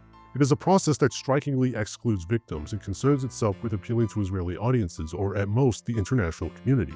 Most of the recent confessional films reiterate the soldiers' lack of agency and depict them as innocently carrying out orders delivered from above, victims manipulated by unidentified callous politicians. The soldiers cope with a reality that is imposed on them, but not one in which they are active participants. By the time of the Second Intifada, post-September 11th discourse also begins to permeate the narrative landscape in which Israel's battles are seen as embroiled in the global war on terror. The direct dialogue between confessant and audience as judge transfers the confession from a private to public act, and the accused from the filmic text to society at large, implicating the audience in both the confessant's sense of guilt and the confession's possible redemptive qualities. One of the most prominent ways we see this is this reconfiguring to imagine Viltrumites as mere products of propaganda, and in doing so shifts responsibility for all wrongdoing, violence, eugenicist beliefs, and genocide as something specific to Thrag or Argal. Thus, if we just replace the bad leader with a good one, things will be fine. See, Nolan was propagandized for centuries, and this is a traumatic family ritual he was in many ways a victim of himself. The thousands of people he killed and those close to them are by and large nameless or at least unwell subjects who can be easily sidelined in favor of focusing on him. They don't go without characters criticizing or fearful of Nolan, Art, Debbie, Cecil, to name a few. But we're still not abandoning the question of how Nolan integrates into Invincible storytelling, as he is not forgiven necessarily, but certainly given more grace than deserved. This also explains the idea of focusing on a soldier or someone complicit in a form of state violence, much like we adapt with Omni-Man, the model soldier of Viltrum. And like we see with Vietnam, the war on terror, and with Israel, We have this tragic focus on the guilt and remorse at the broader genocide they perpetrated, but less out of addressing the root causes of those genocides, and more as a way to supposedly rehabilitate them and reintroduce them into their respective societies. I don't think that liking Invincible is a reflection on the viewer. Maybe you just like the fight scenes and you're a fan of blood and gore. Maybe you're a Debbie stan. We stan Olga and Shrinking Ray too. Maybe you're here to maintain the Paul agenda and you had to cry yourself to sleep at the reveal of the breakup as you force yourself to swallow more of his galaxy-famous spaghetti and meatballs through the tears. I don't want people to come away from this thinking I imagine anyone who watches or likes Invincible as just cattle too foolish to see the writing on the wall. Rather, I see this as a way to discuss history and the logic of war, and how we can get so much insight into perspective on the war on terror. There's an underlying logic to rationalizing, or at the very least navigating, the feelings of war and torture that is valuable to capture here. It's hard to take any discussions of rehabilitation seriously when we have people pushing to get a colonizer back together with the woman he called a pet after beating their son nearly to death. It's hard to take it seriously when you have people calling someone's rapist muscle mommy or saying to pass the controller. It's absolutely disgusting. I also want to make this clearer up front that I'm bringing up the misogyny and abortion discussion of Invincible in the context of a torture video, not because I consider abortion a form of torture, it's not, but because these conversations about the war on terror are also very heavily gendered. And Invincible certainly has something to say about how it portrays the women in its cast. It's especially relevant when another major theme centers around eugenic reproductive practices done by Viltrum's plan to repopulate. Eve's decision to have an abortion and the way her pregnancy affects not just her body but her powers, everything with Debbie, and so much more. Elia is a high-ranking member of the Coalition of Planets, but you'd be forgiven for forgetting that because she gets like one contribution of taking over a ship, which was an entirely avoidable problem. Beyond that, she's Alan's girlfriend and one half of a series of sex jokes, because that's basically it. They have a lot of loud sex, really. This kind of explains a lot of the ways that women are imagined within the show, where several of them have very interesting premises to their characters and may even get to do interesting things from time to time, but they're largely shackled either to their boyfriends, husbands, or otherwise some male character within the same property that robs them of any interesting storytelling. Shrinking Ray and Rex Blow both bond together over the fact that they're government property and were groomed to fight for the military and nothing else, nothing she wants to get away from.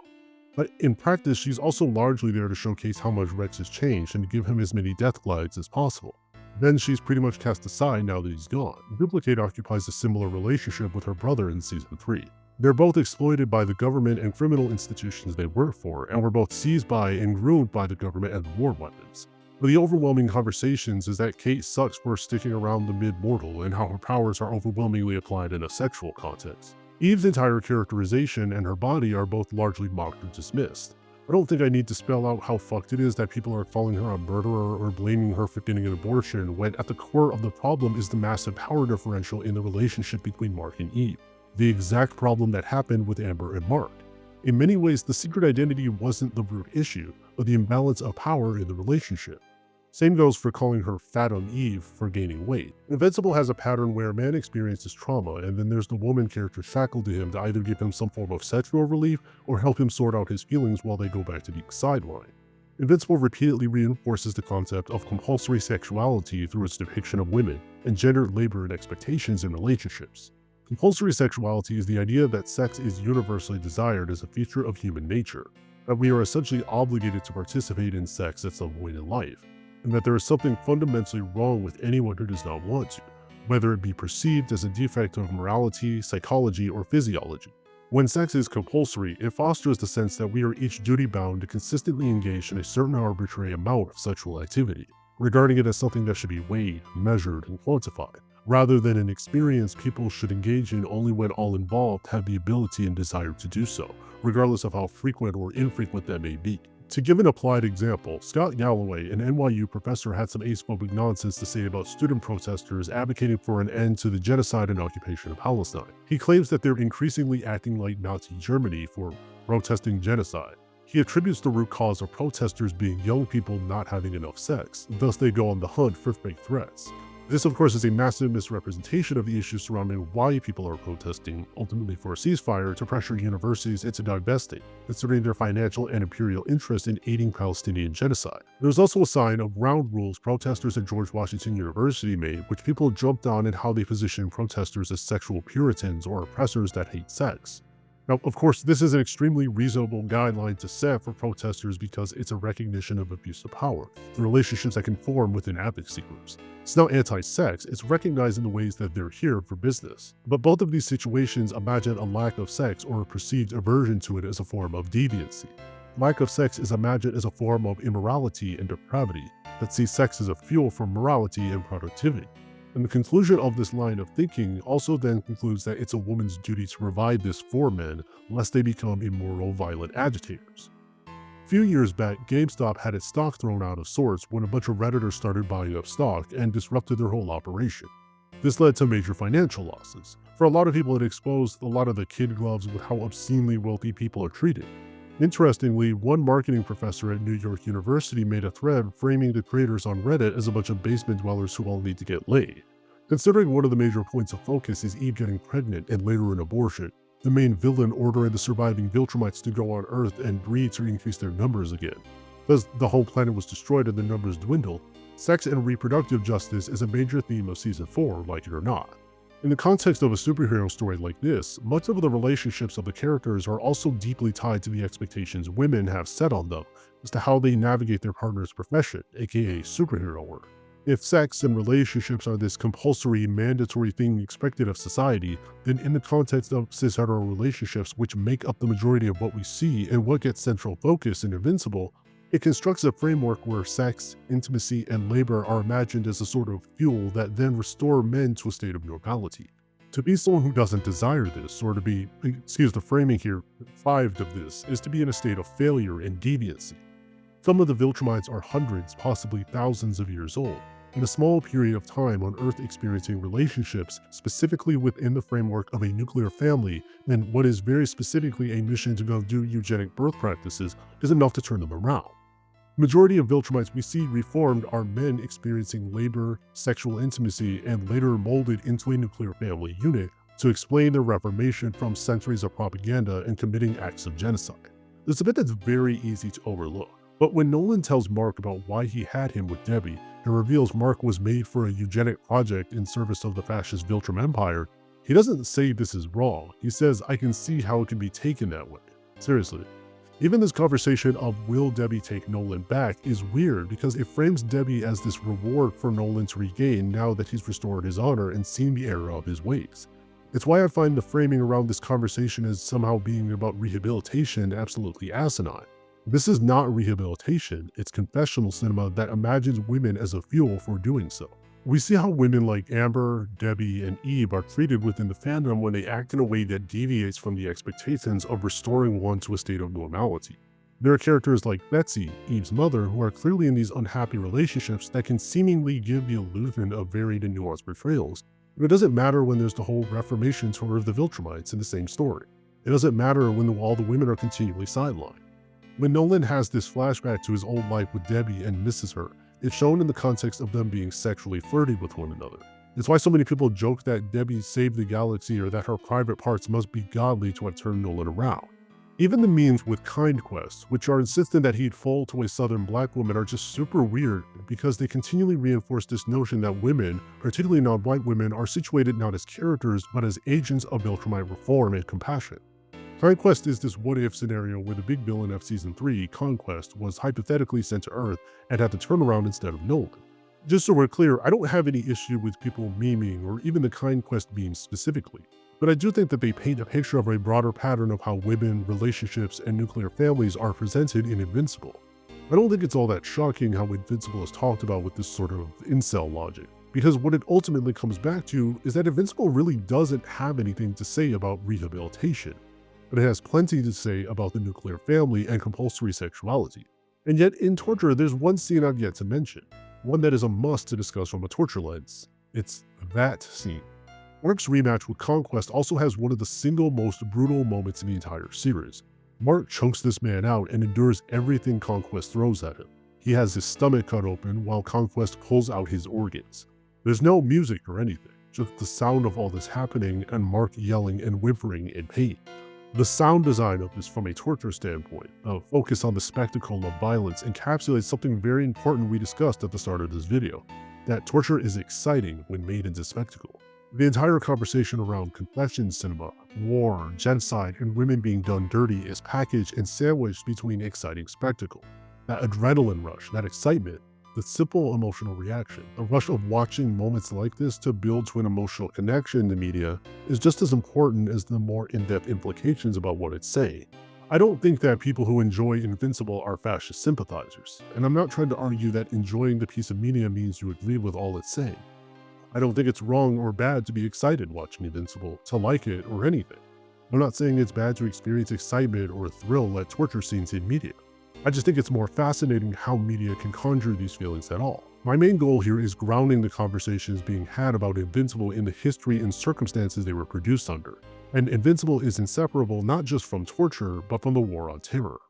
The director of the Office of War Information, Elmer Davis, explained in 1942, the easiest way to inject a propaganda idea into most people's minds is to let it go through the medium of an entertainment picture, when they do not realize that they are being propagandized.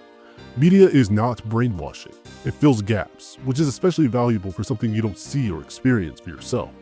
We don't have full visibility, information, and context when it comes to knowing the full extent of torture scenarios. Media helps fill that gap. Sometimes this can be government influence, but many times it can also uncritically or intentionally be reproduced by those who simply align with or internalize the sentiments normalized in their society. They don't have to be paid or have a deal with the Department of Defense because we also just internalize narratives around us, so people can replicate these jingoistic ideas of imperialism on their own terms. I also don't speak as if I'm above any of this myself. I don't care what people watch and couldn't control that even if I wanted to. You should absolutely cancel subscriptions with BDS targets like Disney if you have them though. Going back to the Office of War Information, then President FDR appointed Lowell Mellett as coordinator of government films to establish a liaison between Hollywood and the government. It had later become the Office of War Information, or OWI. FDR believed that motion pictures could be an effective public information tool. In 1942, the OWI also released an outline detailing to Hollywood the government's expectations for American war films. It communicates a guide for the institution's image of America and war. Film and TV industry has historically been a tool of government influence too, and not one they telegraph outright all the time. Most people are likely familiar with the fact that Birth of a Nation not only exists, but had government backing. The book National Security Cinema has a full range of film and television series that had government backing, including documentation obtained by way of FOIA requests to get further details on script adjustments, advice, feedback, and to get a sense of what films and TV series were adjusted and how. Just from the files they obtained from 1911 to 2017, there were 814 documented films to receive Department of Defense support, and over 1,100 TV episodes like 24, Homeland, and NCIS, to name a few. It's also not limited to just war movies and police procedurals. There's some very interesting works that come up. Because often filmmakers use and borrow equipment for films, US military input is also used to cut costs for authentic-looking films, meaning the Pentagon also actively influences the space of film and TV. They're not necessarily building their own narratives from the ground up, but rather influencing already existing scripts. Having said that, we need to keep in mind that artists don't need to be funded or influenced by the government to just produce these kind of pro-genocide narratives on their own terms. Take for example the film Munich, which focuses on the 1972 Olympics and discusses both Israel and Palestine. Creator Steven Spielberg sympathizes with Israel on his own terms and has funded and supported them financially in the past too. We also don't necessarily know the full extent of how much influence they have because this is just documented information. People have in-person meetings with government officials as well, meaning we also don't know what transpires here versus what is written to get a full sense of the picture. It also doesn't just telegraph all the time who works on what. One film had John Wayne omit the government credit in the film. If it's not a big deal or just not political, why does the DoD, the CIA, and other government orgs have such a degree of influence that they're in the ears of hundreds of people, and intentionally keep their presence as under-discussed or hidden as possible? Even if they're not making major changes, why is that fact kept obscured in the first place? This isn't just film and TV, as the video game industry, from storytelling to recruiting, also has a great deal of the same type of influence. Media is also reactive. We react to current events in the media, and those things, for better or worse, inform the politics of the media in question. Consider the Black Lives Matter movement, and how anything from the portrayal and influx of storylines directly or indirectly reacting to it would then be structured, and how the industry itself is structured and who is prioritized. The war on drugs also comes to mind, as the active campaign effort from the 70s onward shapes the way the media itself is formed. One portrayal I see becoming more of an issue in the coming years is how the media is continuing in manufactured consent by continuing to envision COVID in the past tense, and worse, seeing terrorists and those like them wearing face masks. Like, wow, the US starts criminalizing masks and pressing policy to ban masks during a mass-disabling pandemic that they actively cover up. Then we suddenly start seeing terrorists, suicide bombers, and monstrous villains in action movies like The Amateur wearing face masks. The ringleader spends most of his screen time in the movie masked until the final confrontation. They kill the protagonist's wife, who they keep reminding you is one of the only American casualties from a terror attack in London. It's even worse because a major part of the movie focuses around cyber investigation and technological tracking tools, which makes the choice to make the lead character a mask-wearing monster even worse. At time of writing, August 30th of 2025, there's a pending FOIA request for this film. The stated pretense for mask bans is usually that the criminals use them to hide their faces. This had been pushed for years, and while it got quickly attached to protesters advocating for Palestine, this push had already been underway even before Palestine had the media focus it has now. They pushed for the criminalization of masking not out of any security reason, but in part to accelerate illness and disability in the marginalized populations that still mask. King of the Hill's new season has multiple jokes framing COVID in past tense, showing a kid wearing a face mask and everyone writing him off as just weird and having anxiety. Meanwhile, over 1 million children that we know of are affected by long COVID. Long story short explicitly touches on the COVID-19 pandemic, but in the process including where and when it chooses to have characters focus on masking, paired with the interview footage from the creator discussing the show, it has the same type of pitfall of imagining the dangers of COVID as just confined back to 2022. And I'm not surprised by this, but it is a little eye-rolling seeing it being called challenging for doing less than the bare minimum in this respect. Overall, it's a very engaging piece of media, but if it gets a later season, I'm not convinced that it will see COVID with the respect it deserves, given that in the very interview footage discussing it, COVID is an afterthought that only matters to high-risk people. It's a very solid first season overall, but I'd hardly call it the first great pandemic show. This speaks to the fact that the commentary of the work is of course limited to the politics of the author. Even when marginalized people are brought on, they're still at the mercy of the settler class whims with who is granted access and how closely they have to align with them to be given such a platform. Take the genre of Israelis and Palestinians making films together. The Palestinian filmmaker is chaperoned to the film festival, allowed on stage as their authoritative co-signery's charismatic sidekick. No one, not the producer or the festival, not the columnist writing reviews, seems to care about the content of the film, whether it is good or garbage. What matters most is that the film was co-directed, a mode that satisfies a libidinal urge in the viewers. So when we analyze film and television, we have to take into consideration the interests of those involved with it and the influence the state has in the process too. Take the film Zero Dark 30, released about a year after the capture and death of Osama bin Laden. It is one of the most direct and brutal repeated portrayals of torture. The film opens on a scene of a man being tortured, and the man incorporates his partner's identity as a woman into the torture, having stripped him naked and humiliated, kicking him out of the seat, walking him around like a dog with a collar, waterboarding, and they do these things like offer their victims food for information and try building a bond with them. She's uncomfortable with the torture, but then he has her participate in it as he waterboards the guy. Your friend is an animal. Please, help me. Please.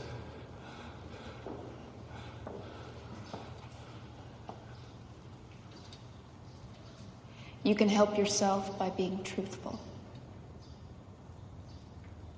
The film directly references several real-life events, including but not limited to 9/11, the 2004 Khobar bombing, and the 2005 London bus bombing, and more. The people we're told they're torturing about 30 minutes in are Al-Qaeda, not motivated by financial rewards. They're radicals, motivated by ideology. If the team does show any remorse, they're more upset at not moving fast enough than participating in torture repeatedly. There really isn't much I have to say about the film itself, but the more engaging thing is where the film misdirects and makes changes to the real-life events that transpire. For one, it overvalues the effectiveness of torture when it was used, and it is framed in such a way that imagines it as a necessity to have captured Osama bin Laden. There's a few articles that go into far greater depth on the inaccuracies if you so desire. But we need to then ask, given this film's influences, who benefits from these narrative decisions to reframe a film that directly references real historical events multiple times? Politicians and people in power will sell you on a lie, that the violence that they not only endorse but actively profit from is an inevitability, that you're just in the wrong or arrogant for thinking it should change. They're simultaneously powerful and powerless. Powerful enough that they demand your vote and action, but powerless when they make every excuse for why change is gradual. They want you to think these issues are super complicated and morally complex because it envisions violence as an inevitability, prompting the trolley problem discussions, prompting suspending people's lives as less than, and obscuring the violence that they are also complicit in as individualized. Liberation can never come from trading the lives of others. When they tell you there's too much at stake for infighting, about the trolley problem, about how they're the lesser of two evils, never forget how many of these same politicians, regardless of party, have stocks and investment in the companies that manufacture war weapons. It doesn't get more direct than profiting from genocide.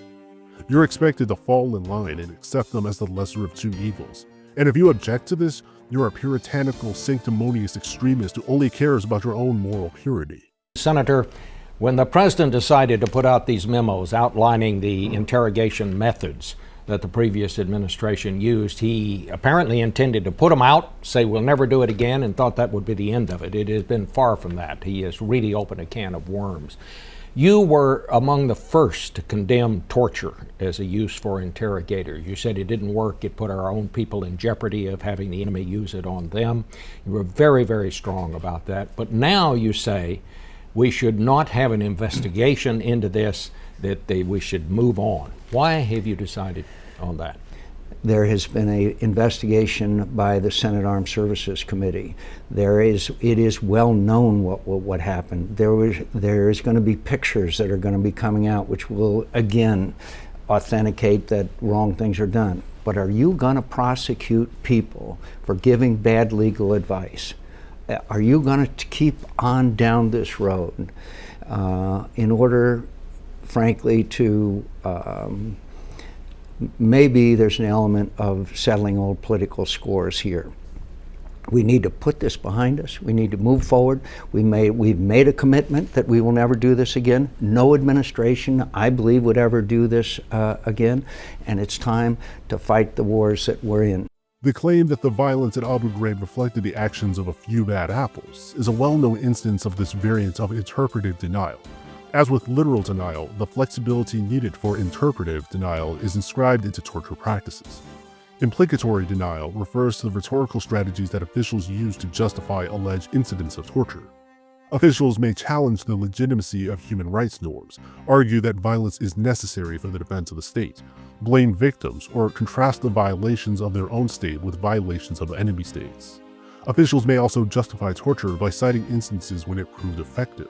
As a variant of the claim of necessity, the hypothetical ticking time bomb scenario, in which an interrogator confronts an enemy known to have knowledge of an impending attack, has become one of the leading images to justify torture. In the face of domestic or international pressure, because of the emergence of pervasive evidence that torture has occurred, denial sometimes gives way to acknowledgement.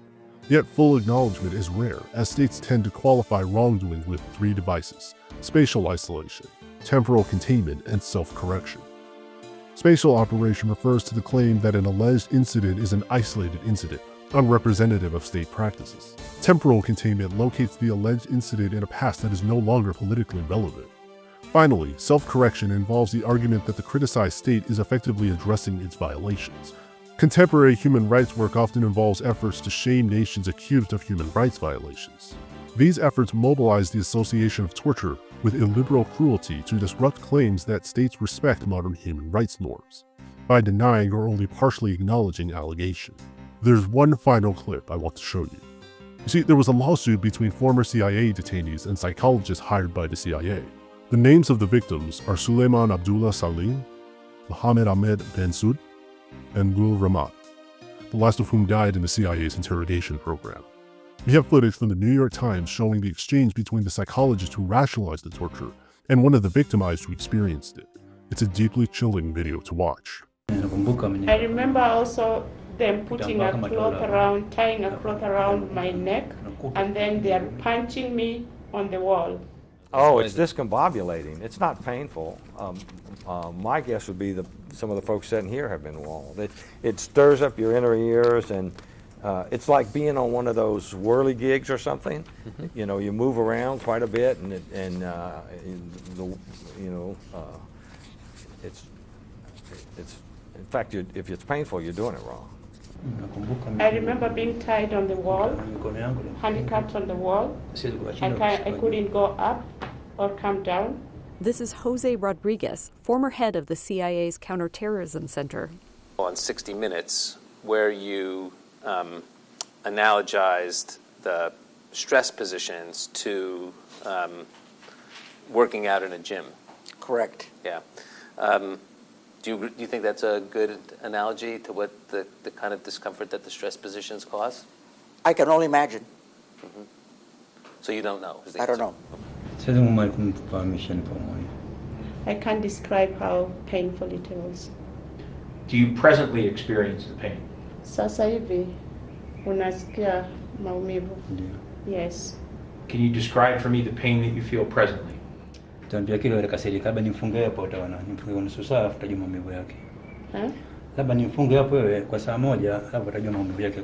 Maybe I need to tie you here so that for 1 hour so you can feel the pain if you want to know the pain. Can we take a break? We can take a break. In this next section, we hear Mitchell talk in almost casual terms about simulated drowning, which the U.S. had long considered torture. The plaintiffs in this case were not subjected to this technique, but other detainees were. I mean, you thought waterboarding was a bad thing, was a painful thing, right? No, I thought it could be done safely. I thought he would be uncomfortable. It sucks, you know. It's I don't know that it's painful. Well, I saw an interview. But it's distressing. The video goes on to have Bruce and James point out how they were told they'd be blamed, and we hear the ticking time bomb thinking come up again. The video in full is extremely disturbing to watch. We see the very logic discussed in this video played out in full form. We see a group of men convinced that what they've done is not atrocious, in contrast to the victim who experienced it firsthand and still affects them long after the torture. If you take nothing else from this video, know that violence and genocide is never an inevitability you should be forced to just accept. There is no nuanced or morally gray genocide. It's just genocide. No amount of consequentialist logic, trolley problem discussions, or redefining of words will change that reality. When you see torture, genocide, violence, imperialism, colonialism, whatever, you are not sanctimonious or puritanical for rejecting it. For today's video, I actually want to do 2 shoutouts. First, going to the storyteller AJ. Do support his Patreon if you can. He does a lot of great videos from a Black British lens, and I want to show some love to our family across the diaspora. The second shout out I want to give is to the Tumblr user 90Ghost. He's a Palestinian person who does a ton of work beyond what anyone could ever ask for in helping vet other Palestinian accounts to provide direct aid. He's also asking for support for himself and his family, and if you can show any kind of support, it makes all the difference in the world.